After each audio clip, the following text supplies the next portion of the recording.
What's up, everybody? How you doing out there? Welcome back to the show. This is last week's fights. My name is Thinker St. James, and tonight we are going over each and every fight from UFC Fight Night, Xiong versus Figueiredo, taking a look at and giving our predictions for the upcoming UFC Fight Night, Muhammad versus Bonfim. To do all of that with me, as always, the man, myth, and legend. He is the Ohio player. He is Mr. Chase Parton. How are you, brother?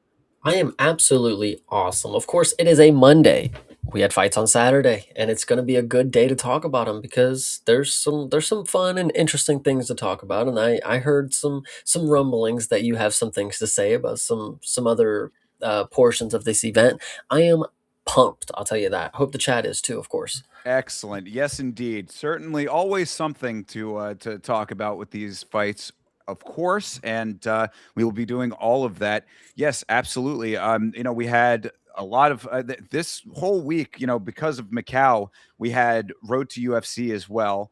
I watched the first 2 days of that, the opening days there, those first two, and I was quite impressed with some of the performances. There were a lot of good finishes on those cards. So between that and I also got to catch bare knuckle in Birmingham, England.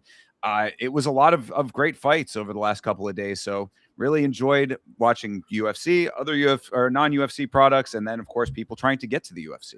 Yeah, absolutely. I mean, is there anything specific that you wanted to talk about first before we get into everything? I mean, not necessarily going to be the longest talk of the day, so if you want to break something down, I mean, we can run it through. Well, because it was so much, like it's hard to like pick out any like specifics of all of that. I did want to say, at least on the BKFC card, there was one fight that stood out to me a lot. It was a dude named Thorpe versus a dude named Cahoon.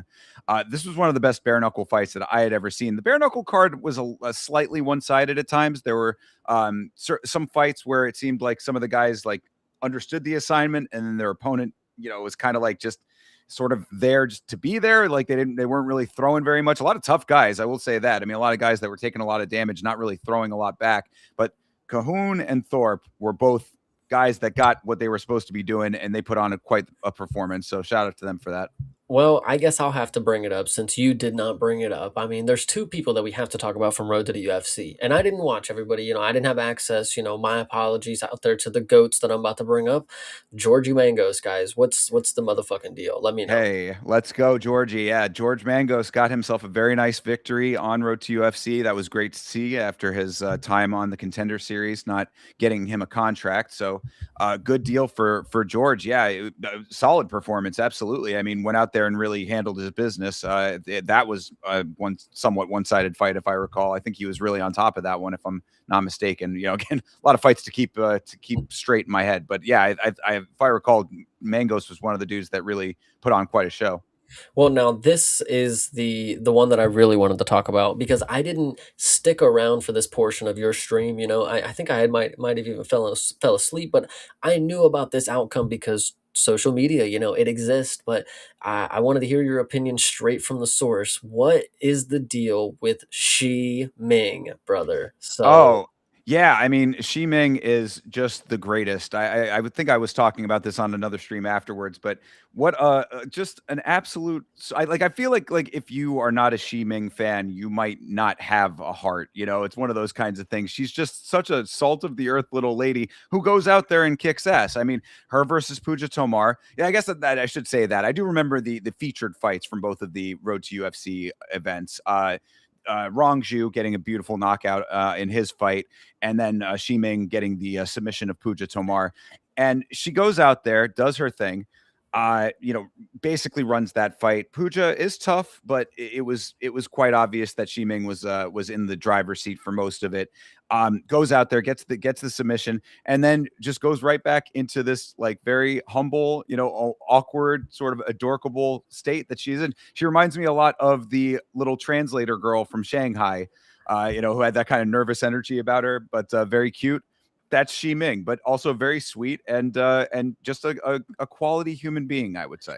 yeah, there was, if you remember, back when Macy Barber and Grasso fought, that, the week after Grasso was in the crowd of an event, and there was a picture on Twitter, and it was like, would you believe me if I told you this woman almost caught a body last week? Like when Oh, already?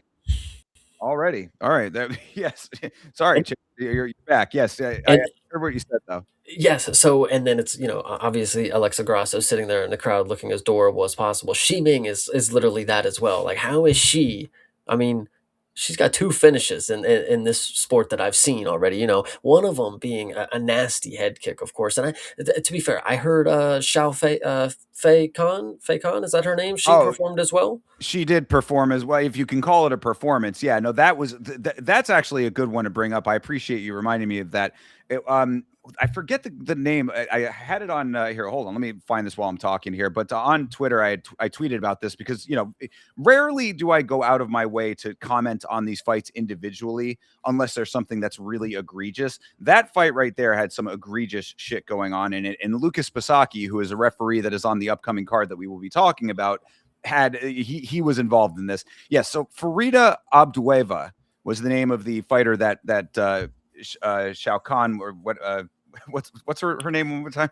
I think it's a Fei Kan, Fei Yeah, Kan, something yeah, like that. yeah, yeah. So that, but yeah, Farida Abdueva was the one that she was fighting, and Farida hit her with a legal shot, closed fist. This is a very standard shot that she got hit with. Faye like made it seem like she got eye poked. Now, I mean, she might have felt like she got eye poked, perhaps. I can't say what, in the moment what she thought was going on. But this is really on not only Lucas Pisaki, the referee, but also all of the ringside officiants as well, because this legal shot stops action. They take the break. She's, oh, I can't continue. I can't continue. And then they let it become a no contest. Like, what is the point of having a replay system if that's going to be the outcome? So thankfully, I mean, and I say all of that, like, that's why I tweeted about it in the moment. Like, even though I was doing a replay watch, like, I was just upset about this. I was like, I cannot believe that every single person in this building got this wrong.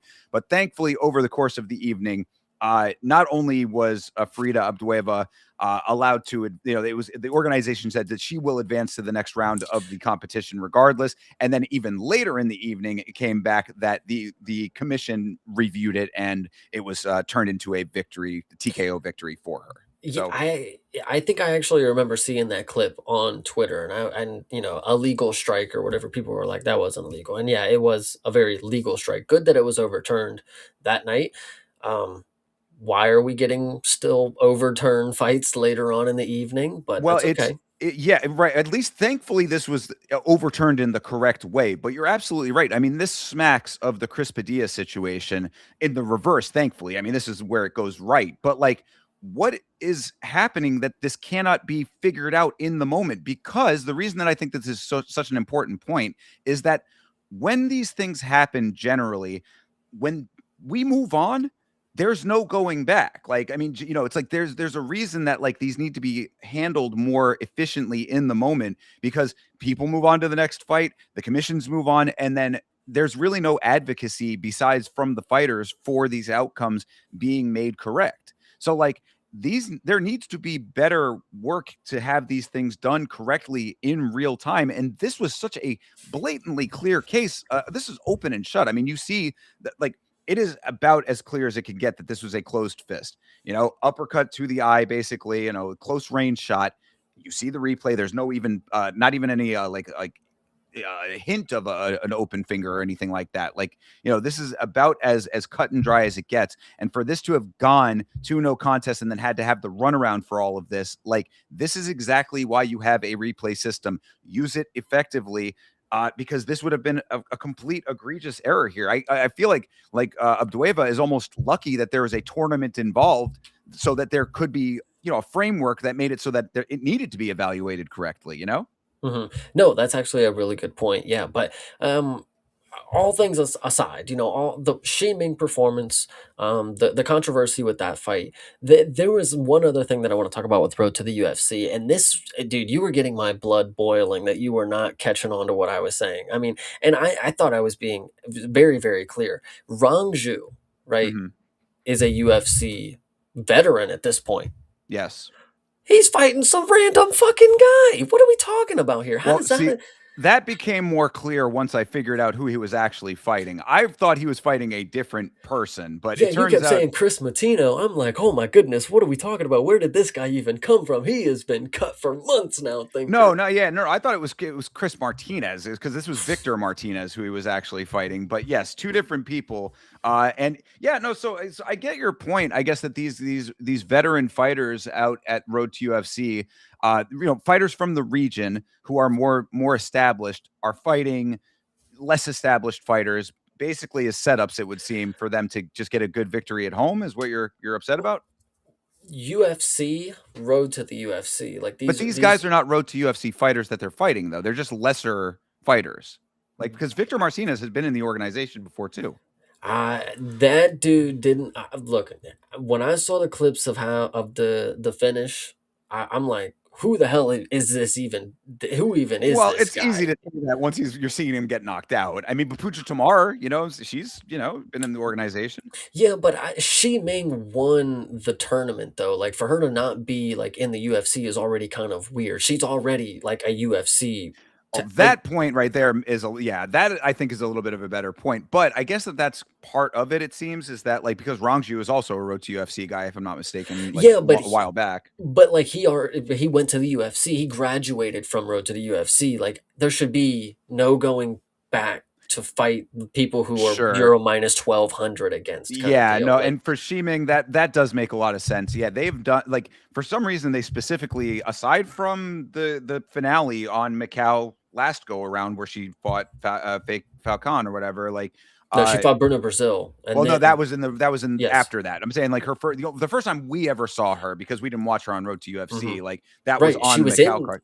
yeah, exactly. It Yeah. was on the UFC card, and then she won the tournament. So like, Right. That's what I'm getting at is that yeah. So they're kind of they're like backsliding her because they're only keeping her on Road to UFC, which is like yeah, a bit of a disrespect, I would say.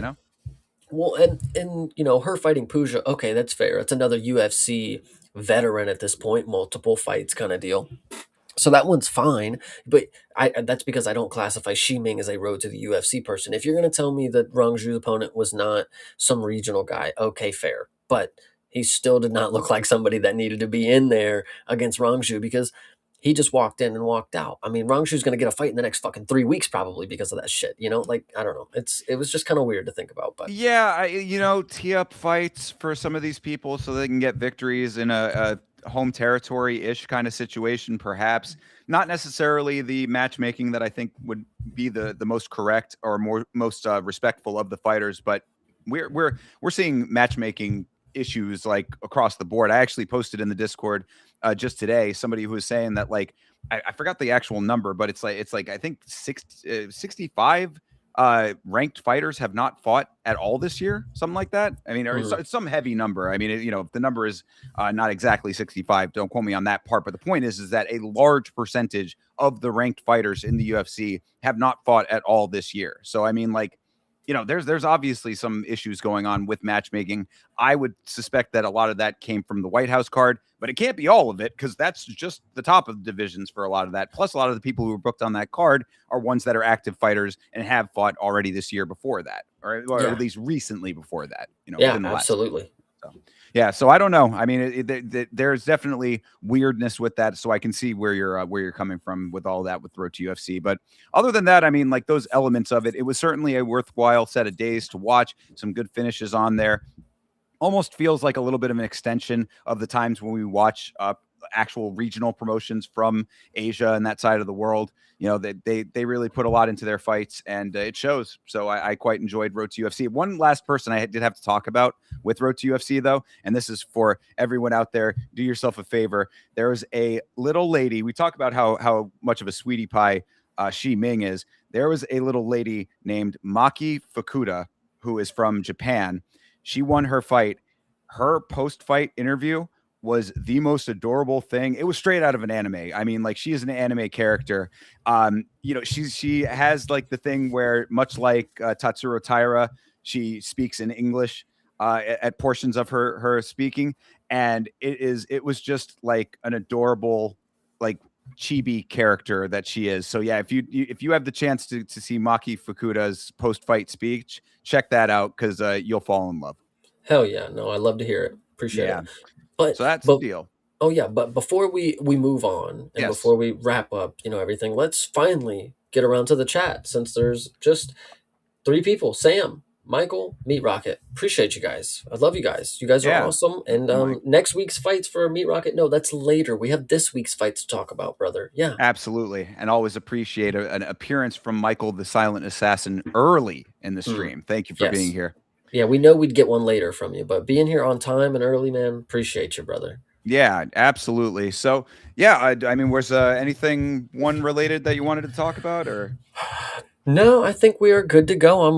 Listen, one is always gonna one. I appreciate everybody who stops by for the stream. Just make sure you're there for next Friday because those are pretty sacred to me at this point. So, Absolutely. There you go. For sure. Well, I mean, if that is all of the other fight business out of the way, then yeah, let's talk about it, man. This is UFC Fight Night, Song versus Figueiredo. Of course, this took place at the Galaxy Arena in Cotai, Macau. On paper, we did an entire breakdown of this card. We did a this week's fights for this because we had no fights from the previous week, so we were pretty well versed in what was going on. I would ask what you thought about it on paper. However, what was on paper ended up getting changed around a good amount. If you recall, we had 3 fights on this card that all changed very quickly before the event took place. So, what'd you think about this thing going into it, Chase? this was an interesting event. On paper, I was really excited for it because there was a lot of mystique to it. There was a lot of fighters that we have no idea what to expect. They could be the next guy up, or they could be some people that we'll talk about here in a few. But the thing about this card is that when we go to China, I knew that the crowd was going to be on my side. The crowd was going to be there. Whatever fights were going to go down, the crowd was going to be lit, and that's what I am very happy to tell you, that the crowd was awesome in this. Like, they have like their it's kind of crazy. Like, they have like a pulsing energy with like their chants and stuff. It's kind of That crazy. I was going to mention that it's an interesting element, and I'm not 100% completely well versed in Chinese culture or specifically the culture of Macau, but it does have a different feel to it in how almost uniform the chanting can be at times. It, like you say, a pulsing energy. That's because these, like, when they start the chant, they are in lockstep. Like, Mhm. it is really like a wave of sound. And I would suspect, at least, again, I'm not 100% sure, but I would suspect that is partially because of the culture there. They're a regimented people to an extent. So, like, when everybody gets together and says time to chant, boom, let's do it correctly. We got to execute this thing. No, you're absolutely right. And it's a very respectful kind of chant because Yeah. they're loud and they go crazy when the fights are on, but it's not necessarily ever pointed. Like, you feel like they're riding for like their guy, of course, but like when the fight's over, they don't boo. Like, they don't really do, like, the fight's on, they're loving it. When the fight's over, it's like, man, that was a really good fight. Like, that's fucking awesome. Like, that Yeah, was no, cool. crowd was good. I love the Galaxy Arena. I think that the venue is really cool. Inside, typical inside. I mean, not anything really to speak on there, but like, it looks great from the outside. It's very modern looking, and when you have a crowd like that as well, it really is it's a good time. I always love the Macau cards personally. Mm. That was gonna be my next question to you: is how'd you fare with the 4 a.m. start time? Hey, I was telling you before the stream, like, I'm at this point now where when it's time to watch UFC, my body just reacts. The timer went off and I don't remember sitting up or getting up, but I remember I was awake and the fights were going and I'm here to watch them, and that's just all that I can say. It's another thing. The interesting about the card, like a card like this, is sometimes when you're watching a card, 6 hours, 7 hours, like the main event, like, you're getting there and you're kind of yawning, but when a card like this is happening, I feel like I was just not drawn away from it. Like, the event was perfect, like, really well paced for how early in the morning it was. They didn't really There might have been some time that they waffled, but I feel like I was so delirious that, like, by the time it was over, it's like, man, they got to that quick as hell. Michael Chiesa talked for fucking 45 minutes and I had no idea. But this is a great event. It's a great event that you could go back and rewatch, of course, because there's a lot that happens, but being there in the moment is a different type of vibe. Having to stay up, it wasn't difficult, but it was an experience in of itself. So hopefully you got that. Sure, absolutely, yeah, and, for me, like, I need the cards to be, like, at that level of engaging because, if you go through my weekend, I was on stream for 15 of the 24 hours of, like, the span that I was on there, so it's like, I did Road to UFC, I think I had 2 hours of a nap, came back from Macau, another, I think, 2 hours or 3 hours, something like that, came back for BKFC, so it was like, a whole hell of a lot going on as far as the streams go. So it really does help a lot when these fights are actually engaging. And between Road to UFC, UFC Macau, and BKFC, I have to say I was across the board for all of those events very satisfied. Especially shout out to BKFC as well. I want to say this. I know I might not have like gone through all of that card or anything, but for an event that was taking place in Birmingham, England, which I was not familiar with Birmingham, England, but apparently not the greatest place in England from what I've gathered. It's a little bit of some issues going on over in that part of the world. A very well run event, and BKFC is always doing well run events, and always, from what I have heard, as far as the business side of the sports goes, always doing pretty good business in general. I've heard nothing but really good response from fighters and from employees of BKFC. So I wanted to give a specific shout out to BKFC as an organization in a space in combat sports where so often we see all kinds of shady dealings. No specific shade on anybody, but check out the clip that Chase and I did of GFL and what they're trying to accomplish over there with their new investment scheme. You've seen a lot of charlatans, so to speak, in the combat sports world. BKFC, from what I understand, does a pretty good job. So I wanted to give a shout out to them for always coming through with A, good events, and B, good business. No, absolutely. Once again, shout out BKFC. So, is there anything else that we I need was going to to say that was a roll in little with bit of China? that was a sidetrack, but yes, no, we can get into this card. But as far no, that was the original point was, of course, that these events were good, and I thought that coming into this, I was looking forward to it, especially having talked it through with you on the show. So, I think that I had high hopes for it. Will it live up to it? Let's talk them through and find out, right? Absolutely. And one more time for the chat. Hydra, thank you for stopping by. Johnny the God, thank you for stopping by. Me, Rocket, Michael, Sam, you're still here. Love you guys. Appreciate it. Absolutely. Thank you all for being here with you boys on a Monday night. All right, starting this thing off, the first fight of the evening was Loma Lookboonmee versus Jaqueline Amorim. This one, there were a bunch of times that the predictions were, it was an interesting one as far as our predictions went because you and I picked very differently on the prelims, and then on main card we picked pretty similarly. This was one that we picked differently. This was kind of how I was expecting this fight to go. So what did you think of this fight based on what you saw, Chase? Well, this is just the perfect example of, you could do as much research as you want. You could watch as much as at the end of the day, I picked Loma because she was improving. The record's not that crazy. 4-1. She's looking good, and I would rely on somebody who was looking to improve versus the person who was looking more stagnant. But this is unfortunately the reality when you get a fight that you listen. It's just there's so many things to break down. Not really, but when she walks out, and I'm sitting here thinking, it's like, guys, she's from Thailand. What the hell? When have they ever grappled well? This is somebody who is a Brazilian finisher when it comes to grappling. She has a 100% finish rate, guys. She might have had a bad performance, but like, let's be real. She's from Thailand, guys. They don't grapple well. Like, she may be a good grappler and she may be developing wrestling, but this is an elite level grappler who finishes. And and this is where I placed, I had my 100% boost. So I put it down on Jaqueline submission, of course. I think it was even round one, possibly. And then, of course, we'll talk about the second leg to that here in a few. But it's one of those things where it's like you can overthink something so much. And it makes sense when you break certain things down and you crunch certain numbers. But at the end of the day, what do Thailand know about grappling, man? And I hate to be that way because she looked like she was defending it well, But then she got to the mat, and it's like, well, that's the fucking end of it, brother. Like, Jesus fucking Well, Christ. I mean, that was always the thought process for me, was that Luma has made improvements in her wrestling. I mean, we have seen her against other opponents where she'll be able to keep it on the feet. You know, she can reverse clinches. You know, I think that that's actually been a lot of, like, in the past, what has, like, kept her off of the ground and made her look a little bit better than, you know, what she would eventually look like on the ground, is because, you know, she's able to, like, the one thing that was definitely noticeable and always is an issue for Lookboonmee is that she is smaller. So, like, against other fighters where, like, she's maybe a little bit more comparably sized, she'll be able to do the clinch reversals. You know, they do do a little bit and then they'll break off, and then she'll just be able to keep it on the feet.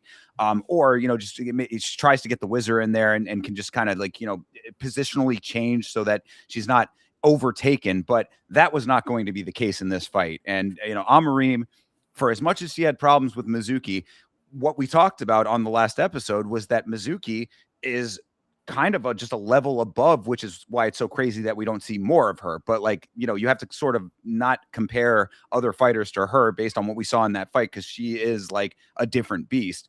Um, Amorim is very good at the things that she is good at, and I just didn't see Lookboonmee being able to counteract any of those things. And I thought that really the way that this started told you what you needed to know very early in this fight, because this was a first round finish, and this all started when Loma was letting Amorim back her up. She was backing up. Now, granted, as a Thai fighter, you know, Thai boxer to an extent, you get backed up, you can fight off of your back foot, but Jaqueline put her back on the cage, clinched, and now she's trapped. And that's the problem when Jaqueline has the ability to then make the ground initiation happen as well. She goes for a fucking drop knee bar, which I thought was very bold, but it still ended up, you know, initiating an exchange that led to what was going to end up coming further on down the road. So, I mean, you know, these are the problems that are created when you have the skill set like Amorim has. And if you are not striking like Mizuki, this is what the outcome is. Yeah, sometimes it's really funny, and I don't know if you've caught on to this because sometimes you'll, and I don't bet very often, but I can tell you that this is, you might become numb to this if you're somebody who gambles a lot on all these fights.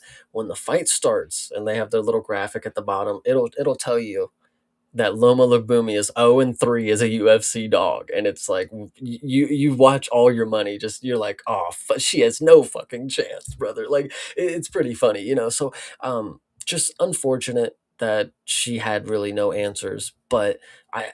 I think this was an unfortunate matchup for her. I think Jaqueline had a setback that maybe wasn't as bad as we think it was. You know, she had maybe an off night, but she did, you know, get there. You know, she got to the bell for the first time for her losing. She didn't get finished or whatever, right? So, Jacqueline, I will say this. I maybe was harsh on you because I want greatness. I want greatness out of a lot of people, so I'm harsh on a lot of people. So if I was harsh, my apologies. But she has won me back. She is still very, very pretty, guys. If you guys forgot, she is still very attractive. Well, So then you must be jealous of one of her coaches there who gave her the little pat on the butt after she won. That was, thought that was an interesting moment. Now, you know, obviously, I'm sure it was just an innocent little butt pat like people do in sports, but I don't even really like it when I see it in football. So it's, you know, something to pick up on. But either way, no, you're not wrong. Amorim is, like I said, she's very good at the things that she is good at. I mean, you saw when she got it down to the ground. I mean, I would say that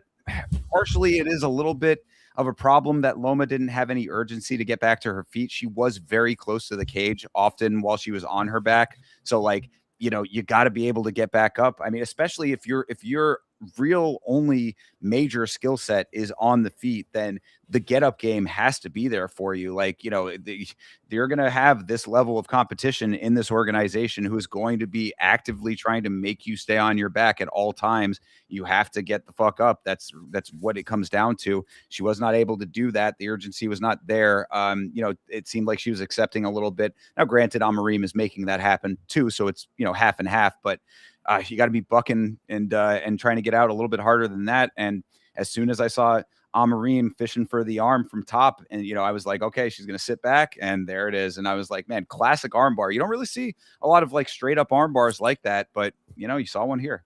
we actually went over on the latest episode of the Free For All that it had actually been like 6 or 7 months since the last armbar or triangle, traditionally, of course. And yeah, She pulled it off. That's a sometimes it's like Brendan Allen. I know I bring him up more than I probably should. But Brendan Allen is good at rear naked chokes. For a while, he had a good string of rear naked chokes.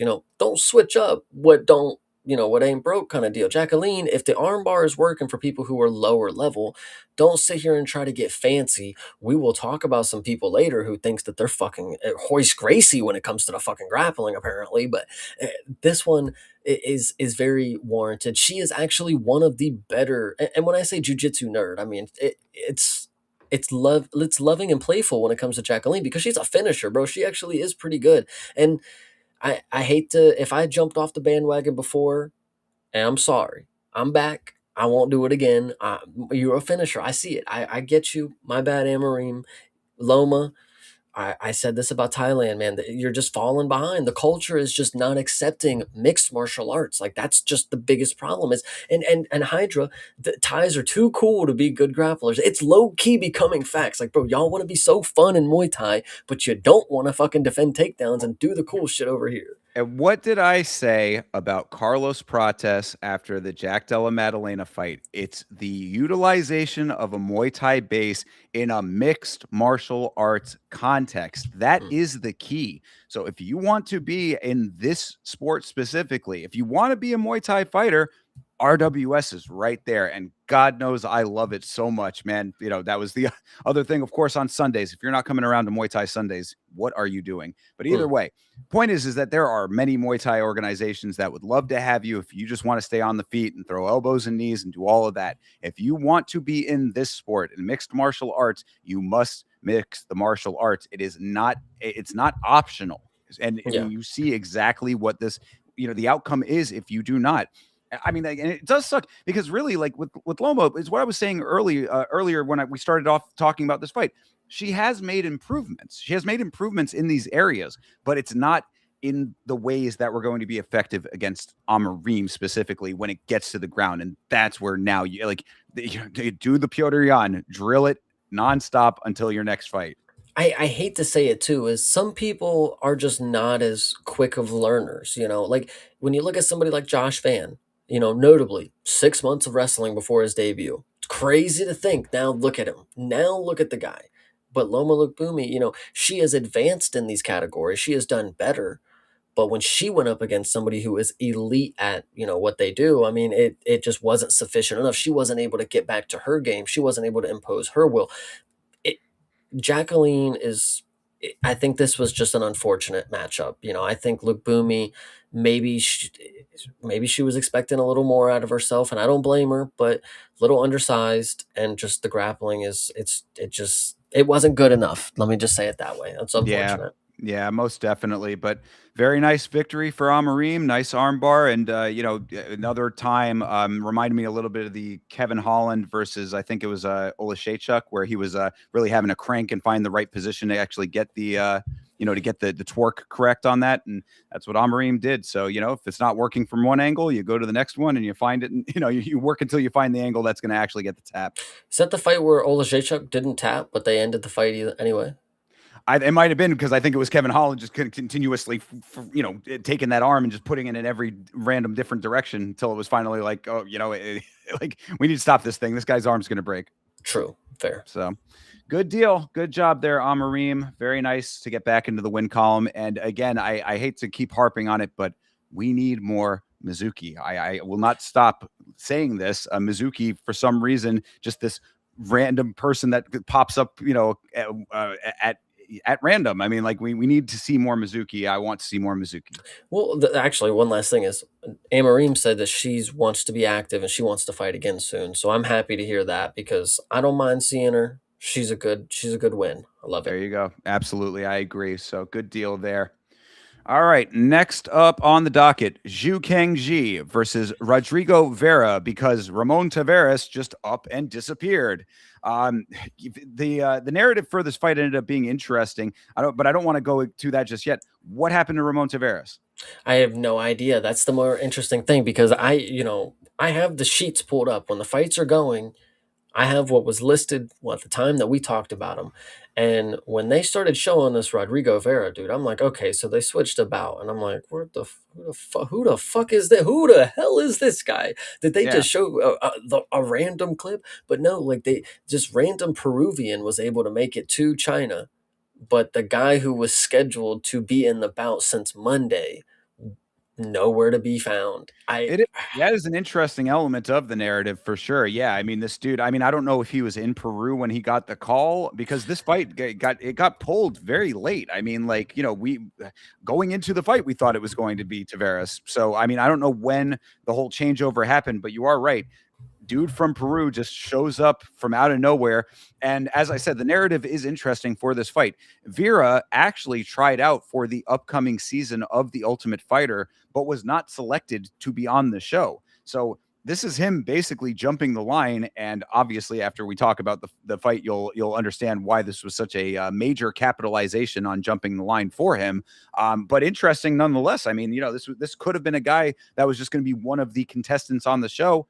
Doesn't work that way, makes it into the organization anyway, and you see the outcome here. Yeah, this was pretty crazy because, my pick going into this, I picked Zhu Kangjie, and obviously we don't know anything about Rodrigo, so I filled in the blank. We both took Zhu Kangjie at this point, and we obviously didn't win. I didn't know if you wanted to take Rodrigo when you saw him, but that one is nullified in a way, I would say. But when you see this guy show up and you see our guy Zhu Kangjie, you're like, okay, we're still locked in. Our guy he's had time. He's been here. He's in his hometown. He looks in shape. He's cool. This guy got on a flight 2 hours ago, kind of deal. Like he did the Dan Ige. Like he literally did Dan Ige, but across the globe. I was internationally gay. Yeah, yeah, not internationally gay. Right. Internationally e-gay. Dan Yes, Ige. yes. Sorry, guys. Separate those, but yes, yeah, the international Dan Ige. Correct. Yeah. So he comes in this fight, and again, we don't know anything about him. I'm just now learning as of right now that he is 22-1, which I'm like, I should have maybe put the chips on him, kind of deal. Because Jesus fucking Christ, who would have thought? Yeah, so when we were coming into this, I also still stayed with Zhu Kangji. I mean, based on our conversation. Now, of course, for everybody out there, just so you're aware, when fights change and after the show, we those get wiped from our predictions. If we don't have the ability to talk it through on the show, we don't count it in our tally for everything. So this is unfortunately a wash. And glad, good for us on that case because Rodrigo comes out with that 22-1, like you said, and just, I mean, really shows that this guy, that's what I said. He's on a 14 fight win streak now. So he was on a 13 fight win streak coming into this fight. How did he not get picked for tough? Yeah, because there's too many South Americans. To be fair, and obviously a bevy of killers, I would suspect this was going to be an amazing season of tough. It fucking better be if this guy wasn't on it, you make a really good point. Or maybe they switched weight classes. Maybe they didn't end up doing 45 and they ended up doing 55, and certain guys decided to make it and he didn't want to. There could be a lot of different things. We'll have to. That'll be the first thing I'll say. If there are featherweights, then we move on to, okay, are they actually killers? How many are South American? Yeah, because we'll find out when the show starts, of course. yeah, because unfortunately, when you are from Peru, it is a nation that is, not really represented as of right now. But when you have two other guys from South American countries, I mean, you have to leave room for other people from other nations. This is a global kind of show for everybody to kind of tune into. You all pick your guy and kind of, so you can't have everybody from South America, unfortunately. So that could be why it didn't happen. But for skill wise, I mean, he looks like he's got powerful punches. I can't really tell you too much else. Not gonna lie, he walked in and walked out, and it was kind of the craziest thing I've ever fucking seen in my life. Like, I was telling my dad about it, and they were like, "What they do? Pull a guy out the fucking crowd?" And I was like, honestly, to be fair, like they must have. Like I have no idea what's going on here. And yeah, he knocks out Zhu Kangji. The only thing that I remember from this fight, and this is a faint memory. Correct me if I'm wrong. When he knocked him out, he kept trying to like hug him and like give like right after he knocked him, and it's like, yo, get the fuck. He's like unconscious still. Like, bro, can you please like get out of his face? Like trying to kiss him on the cheek and shit. Like this, you are correct about that, but I think that really it goes to the fact that Rodrigo Vera is like a good guy, like because in his interview, he was very respectful. He had a lot of nice things to say. Obviously he was kind of being playful with Bisbing. Bisbing and DC are the coaches for the Ultimate Fighter this season, so he was kind of being a little bit playful about not getting chosen, but overall, very respectful guy. And I think that just kind of is part of that, where it's like, like he wanted to be like overly sportsmanship about it. But you are right. It's like, dude, there's a time for that. Let him come back to consciousness first. Yeah, and this let me just double check. But this was the first Chinese fighter to lose on the night, so we'll definitely talk about more of that. Oh But yeah. yeah, it was unfortunate how quick it was because you don't learn anything about either of them. I mean, when you have a knockout, there's a lot of different things that could go into play of why it happened then and why it could or not happen later. Like you said, he's on a 14 fight win streak, 22-1. At featherweight, we have a lot of people coming in here, like Larry and Douglas kind of deal, who like they show that they have power and they have technique, but there's things that gotta set you apart kind of deal. So we'll find out more about him in the future, but as of right now, he knocked out bro in China. Jesus Christ. He just stepped out of a fucking portal. He fucking, I don't know what he just did. Terminatored and shit over here. Got into China, knocked bro out, and then probably just went home. Like, like what else is he gonna do? Like Yeah, no, legit. You said it correctly. I mean, he literally had the portal gun. He just shot a portal, walked through it, fought, and then walked back through it. Yeah, no, I mean, there were a couple of little things that I picked up on. I mean, from the Zhu side, he had a few nice low kicks, and that was about it there. mhm. Vera did have a good takedown. Bisbing was saying that he thought that he was going to be a little bit more grapple heavy and wrestle heavy. So I guess this guy does have some pretty good wrestling, but he did get the takedown, so he showed a little bit of the wrestling there. So maybe there's more to that we'll be finding out in his next fight, perhaps. But you saw that Kangjie had some decent heavy strikes, or like he was at least putting power on his strikes, so it looked like he might have had power, but Vera just had the left hook that put him down. So that's really all that you needed to know at the end of the day. Vera said in his post-fight interview, he said, "Don't blink," and I was like, that is accurate. As I said, respectful guy too, and he has a Legend of Zelda tattoo. I said, I like this guy. I'm ready to see more of him. Go out there and do it for the Triforce, brother. This was a little early of a stoppage, though. There were a couple of early stoppages on this card. This one is not one that I had listed as one, but it could have been. I don't remember if he was like full on face planted out or anything like that, but Couldn't tell if I, he was dead yet, but he was well, at least not in the notes. It wasn't one that I had listed, but there are a couple that do fit that bill. So this might have been one of those. But either way, this was a victory for Vera in a short notice call up, and a guy who could have just been one of the random 12, 14, however many people are on the Ultimate Fighter. He could have just been a name in the crowd, but now he is a name in the organization. So how about that? hell yeah. Yeah, good stuff. All right, next up, whoa, this is one to talk about. This is Angela Hill versus Jingnan Xiong. This was what I can only class as a somewhat baffling display from Jingnan. This of course is the former one championship champion Jingnan Zhang. She has some of the most awkward striking. I said that she throws. I mean, like, not only does she do like a speed bag to the body maneuver, which was like these little short shots, almost like rabbit punches that did not look effective in the slightest, but she also would not stop throwing the standing hammer fist or the tomahawk chop. Basically, I said the only people I've ever seen have any success with those in the organization are Carlston Harris, who we will talk about very soon, and Jordan Santos. Not exactly the people you want to be classing yourself with when it comes to mixed martial arts. So I was just kind of watching this in awe of what I was seeing. Upon rewatch, it didn't look as bad as it felt in the moment, but in the moment, it was certainly a crazy display when you pair it with how absolutely technically sound and really sharp in this fight Angela Hill looked, I thought. So what do you think, Jake?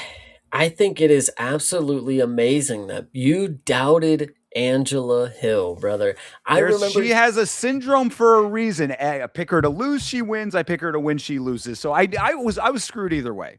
I tell you, man, and I was confident. I was very, very confident. At the beginning of the night, I had my 100% boost. I had said Jaqueline Amorim, round one sub, and Angela Hill, round three TKO. And you know what is crazy enough? At the to start, let me just finish on that note. Is at the end of round two, it looked like I was about to win so much fucking money. Well, Unfortunately, the energy did not carry to the end of round 3 that round 2 ended with, you know. and I was gonna say that, like, so on the watch along, I was saying, I was memeing a little bit about this Angela Hill knockout. And I was being like, oh, if you get it, it's galaxy brain, all that, but it's like, come on, no way this is gonna happen. I was very nervous coming into round 3. I was like, oh man, I'm about to have to eat some major humble pie over here, but that was not the case. Well, it's actually crazy because I think it played out exactly how I was expecting. I did not expect Jingnan. Two things. I did not expect. I over expected on her striking. I figured she was going to look like Wang Tong. I figured she was going to look like Wei Li. I figured there was Right. going to be some element where it's like, yeah, she's fucking 18-2, or she's 19-2-1 for a reason. She's got some fucking hand, whatever you want to say. And then I figured Angela Hill was going to be able to, put the pace on her and, outclass her. But I think I underrated Jingnang's toughness. And that was my mistake. I figured she was going to get finished by, the pressure that Angela Hill could put on her. Angela Hill actually had the best game plan I've actually ever fucking seen. When it comes to me predicting somebody going to wear somebody down, it's like she listened to the podcast. She was like, "You damn right, Chase. I'm gonna go out here and in the first round, I'm gonna knee the shit out of her in the stomach, and in the second round, I'm gonna knee the fuck out of her in the stomach, and then in the third round, I'm not gonna knee her not once." And I was like, "Oh god!" But either Well, way, it was stomach yeah, and go ahead. head, by the way. No, I was just going to say like that. You're right. I mean, this was such a great performance for Hill. This was like not knowing Jingnan as well, not having seen her fight as much or whatever. Not, I don't think had ever seen her fight in one, so I was not familiar with her game. This was exactly the type of opponent that Angela Hill was going to have good success against because there was no ground game to worry about. Hill initiated her own takedowns in this. Like she apparently has been working on her ground game a good amount. Showed a little bit of that off, but like you were exactly right. I mean, like you talk about the toughness of Jingnan. That was her greatest asset, considering that Hill she dipped her head into so many knees. She dipped her head into knees like she was hoping to take them. Yeah, no, absolutely. Yeah, she landed the knee, and it's like, holy shit, Angela Hill was on one right now. And then when you see her do it 4 times in a row, and Jingnang still eats it, and then she goes, mm-mm.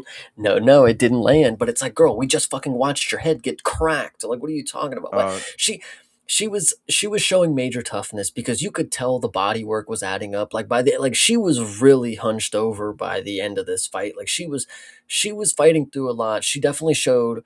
She proved me wrong in the aspect that I was like, one championship. We know what to expect out of some of these fighters. If they've won a lot and they haven't really faced adversity, what can we expect?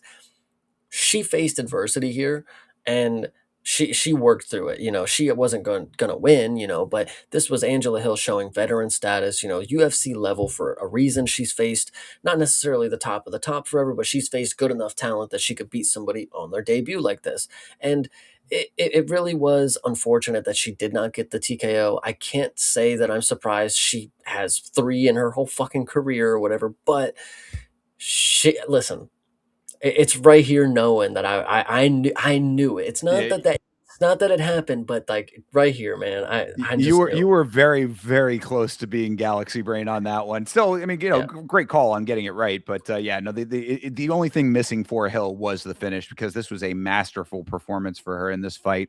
And just to touch on what you were talking about with the emoting, you know how I feel about that kind of stuff in general in fights. And in this fight specifically, I was like losing my mind. I was like, not only because it wasn't only that she was doing like, the little finger wag or whatever, but it was the fact that Angela Hill was so locked in. And this is all the credit to Angela Hill. She was so locked in that when she would do it, especially later in the fight, as like she was slowing down and Hill's cardio was just holding up really nicely, she Hill recognized it and was utilizing those blatant openings to enact more offense. It's like, yeah, okay, go ahead and emote. You're basically standing there like a sitting duck while you're wagging your finger, and Angela Hill says, "Okay, I'll just take that." You know what I mean? Like, I'll just take that as a chance to inflict more damage. So I was like, you cannot play games like that with a veteran like Angela Hill. This was just a bad game plan for you in general. And to think that you had like you have to earn that type of thing to me in my estimation. You know what I mean? Like if you're going to be emoting like that, you have to have overcome adversity in the fight, or are showing tremendous like tremendous lead in the fight. Like there has to be a reason that you are able to do that, and it be okay. And in a fight like this where you are so far behind by round 3 and you're still doing that shit, I was like, she deserves the TKO at that point to me, you know? Yeah, it's actually, that's a really good point. She's somebody who had earned something like that, for her career and won. Maybe she was styling out on people. That's cool. But when you get here, there's a level of seriousness that you should probably take on your debut if this is where you're wanting to continue, your career. Maybe she just wanted to, aura farm, get some fans. She's 38 years old. Let's have fun. She looked tough, and she is tough. She didn't look tough. She is tough, and the striking is not the level that I figured it was going to be. That little hammer fist thing, the tomahawk throw. People in your chat, I believe, is what saying that her hand might be hurt or something. I look like that's how she just throws that shit, bro. I don't know. That's what I was thinking. I mean, like, fair enough if that is the case, but we've not heard anything to that end, so I don't think that is the case. But yeah, I mean, it's just because again, like she starts off the fight with those like rapid fire rabbit punches Those, to the dude. body, and I'm just like, okay, this is already a problem. So you see that paired with those, I'm like, she just has awkward striking, people. I mean, that's just what it seems to come down to. So yeah, to your point, it's like I said, Hill's confidence in this fight was outstanding. She never respected any of Zhang's bullshit, and Xiong is tough, and that's about it. I also had that one thing that has to be said here as well, was that coming out of round 1 into round 2, Sanko had, and I love Laura Sanko, but this was kind of a baffling statement. Sanko had the nerve to say that round 1 was overall an even round. No, Laura, no, it was not. Uh, okay, probably not the best assessment, sure. But what I will say about Jingnan here is that throughout the fight, I did not count her out. Like I was pretty worried. Like Angela Hill was again, she's got this style where she's in your face. She's putting her face literally in yours. So if you take the shot and you land, I mean, she eats them. And there may be a time, again, we don't know exactly what level of a striker is at this time. She's throwing some funky stuff. She might be a little unorthodox, but if she checks her with something, like it might end. So I was giving her respect in the power. I'm maybe not thinking that it's actually there. Like Angela Hill, I was worried about her, but she ended up being fine by the third round. Like this was another day at the office for her, and I really, that's exactly what I was expecting out of her. I feel like this this shouldn't have been that crazy of a call, guys. I know hype can do a lot, but like she don't even have no hype, guys. Like, come on, y'all don't watch one. What are we talking about? Like, I mean, belt is hype, I would I say. hear that. No, I hear you. But still, no, you are right though. I mean, Angela Hill, veteran status wins out. And again, this was not. It's not only just that it was veteran status. Is Angela Hill looked really great in this fight. I mean, Yeah. Credit to her. Like what I've always said about Angela Hill, I wish she was more consistent, because I do like her a lot. I think she is a very quality fighter. She goes up against ridiculously high talented competition at times. I mean, coming off of a loss to Fatima Klein, obviously, you know what I mean? Like, Mm. she's one of those women who's like, always in there. People are testing their metal against her often. So it sucks that she has to be that for, her position in this organization. But she does seem that even in her later era of her career to have leveled up a little bit. Like I said, she was the one that went for the takedown in this fight. Which, she's not known for her ground game, and that was something that she's been improving. So she wanted to show it off a little bit here, I guess. It was a perfect opponent to do that against, so it worked out for her. Like, she's making improvements to her game even at this stage. I think that that's very commendable. So yeah, hats off to her. I thought this was an excellent performance, and one of the better ones that we've seen in this recent stint of her time in the UFC. And unfortunately, I must say that this would bring us to 0-2 for the Chinese fighters in China on the night. So, Yeah, not looking great so far, guys. I was going to say, spoiler alert, it's going to stay that way for a little while. But yeah, so, Jingnan Zhang gets 30-27 by Angela Hill. And I guess the last thing I did want to acknowledge, at least, shout out to Johnny the God in the chat. What do you think that this does for the perception of champions from one championship coming in now? Um, I think this is a special circumstance because we don't know exactly why she was striking that way. Um, who's to say that's what she does every time? Who's to say her hand was hurting? Who's to say she was just choosing to try something that I don't know what she thought. I'm gonna have to see it again.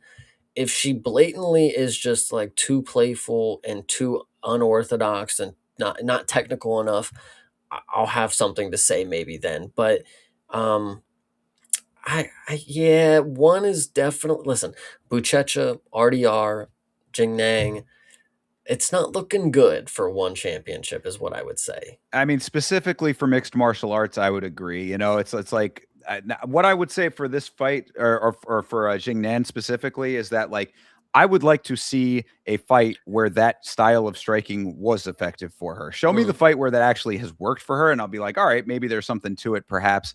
But you know, what we were talking about on the watch along was that like this was almost a win-win for the UFC, because if Jingnan had won, then Angela Hill, you know, takes another loss, and you know I don't think that they necessarily like want too much more Angela Hill at this point. She's 41 years old, so she is kind of like you know, a very high unk status when it comes to the women's MMA. But you know, so that would have been one version of it. But then the other side of it is Angela Hill comes out here and has a performance like this and embarrasses one championship.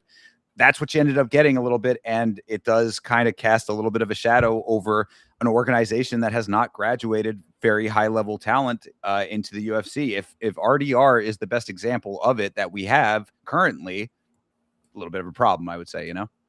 yeah, absolutely. One is on thin ice. I mean, they're 0 for 3 right now when it comes to talent that I would say are stacking up. Maybe I'm forgetting one. Maybe I'm forgetting one particular great legendary guy that stepped over way too early. But as of right now, not looking great. Yeah, I agree. All right. Well, let's keep it moving on here. No Chinese fighters in this one, but an interesting fight nonetheless. This is Ray Tsuruya versus Luis Gurule. Of course, Jesus Aguilar was originally going to be fighting Tsuruya. He dropped out of the fight and dropped off of the UFC roster. So Gurule is in on short notice for this one. And, you know, I wanted to say that I was pretty harsh on Tsuruya coming into this. I had said that, you know, his striking was one of his worst skill sets. It looked like he might have done some legitimate improvement in his striking. We didn't see a ton of striking, but we did see a little bit starting this fight off. And I was like, there looks like better striking than I remembered, considering that he didn't seem to have much of it in the other performances that I had seen. So that looked pretty good. And of course, the other big issue for me was that it was foolish of me to think that Gurule would be the guy to capitalize on the flaws that Tsuruya does have. I think that that became very clear very quickly in this fight. This fight is unfortunate because Louis Gurule, I mean, for what it was, he was on top of the world for 2 weeks.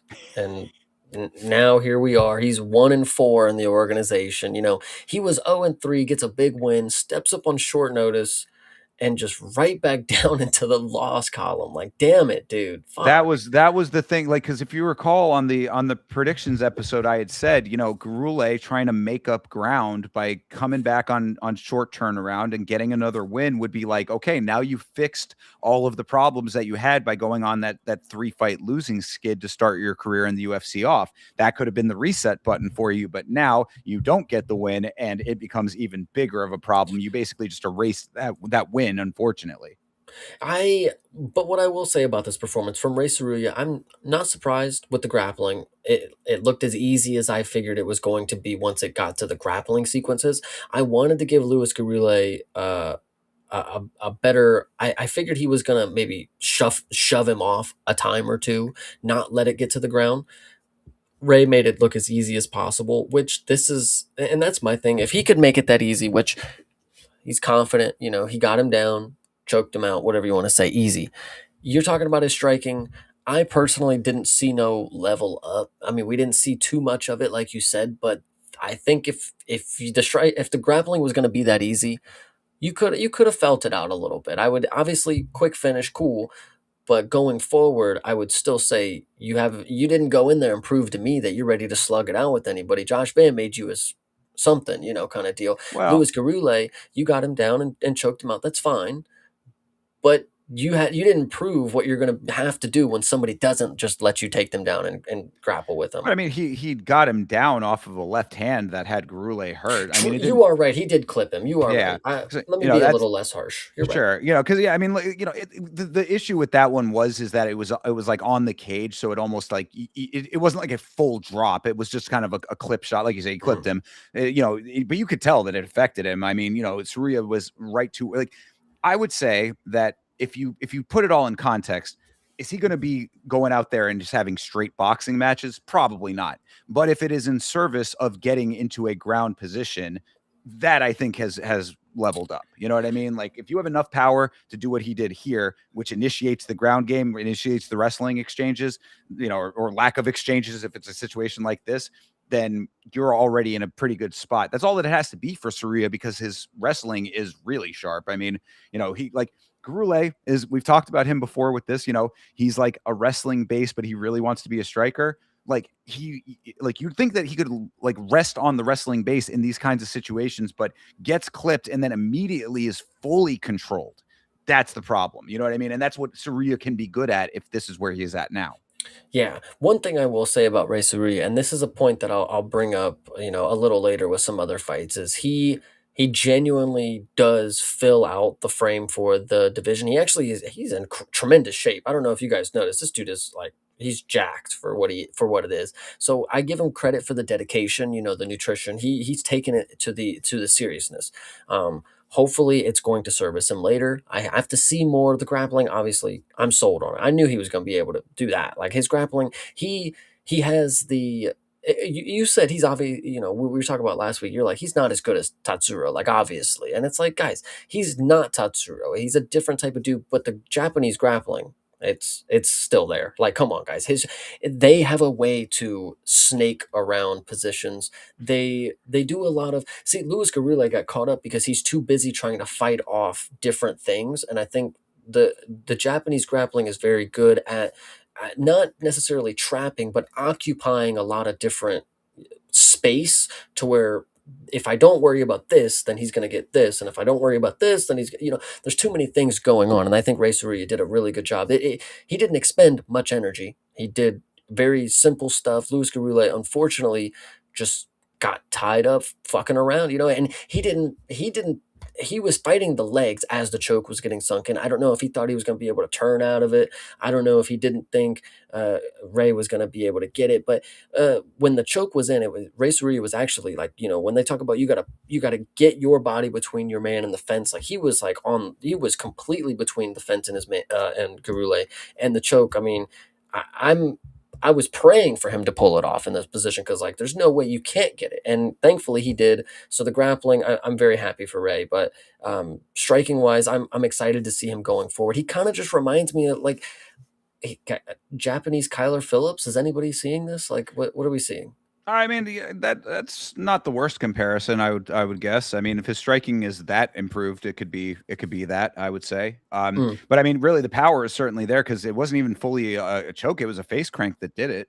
yeah. So I mean, like getting a sub off of face crank is always impressive to me. I mean, you have to have power, in your arms to be able to do that. So, that was. I mean, to your point, like it's interesting with. I mean, like not only the Japanese fighters can do this, but the Japanese Mhm. do seem to have a very good handle on what I would only class as absorbing their opponent. Tsuruya transitions are so nice. I mean, like that's really another big part of the Japanese wrestling is just the transitions are, the chain wrestling aspect of it is very technically proficient. So Tsuruya transitions 1-2, goes to the back, basically just backpacks him, locks the body up, and it just like it's like an octopus. I mean, like he Mhm. just it absorbs the opponent into him, and then again the power in the arms makes the face crank happen.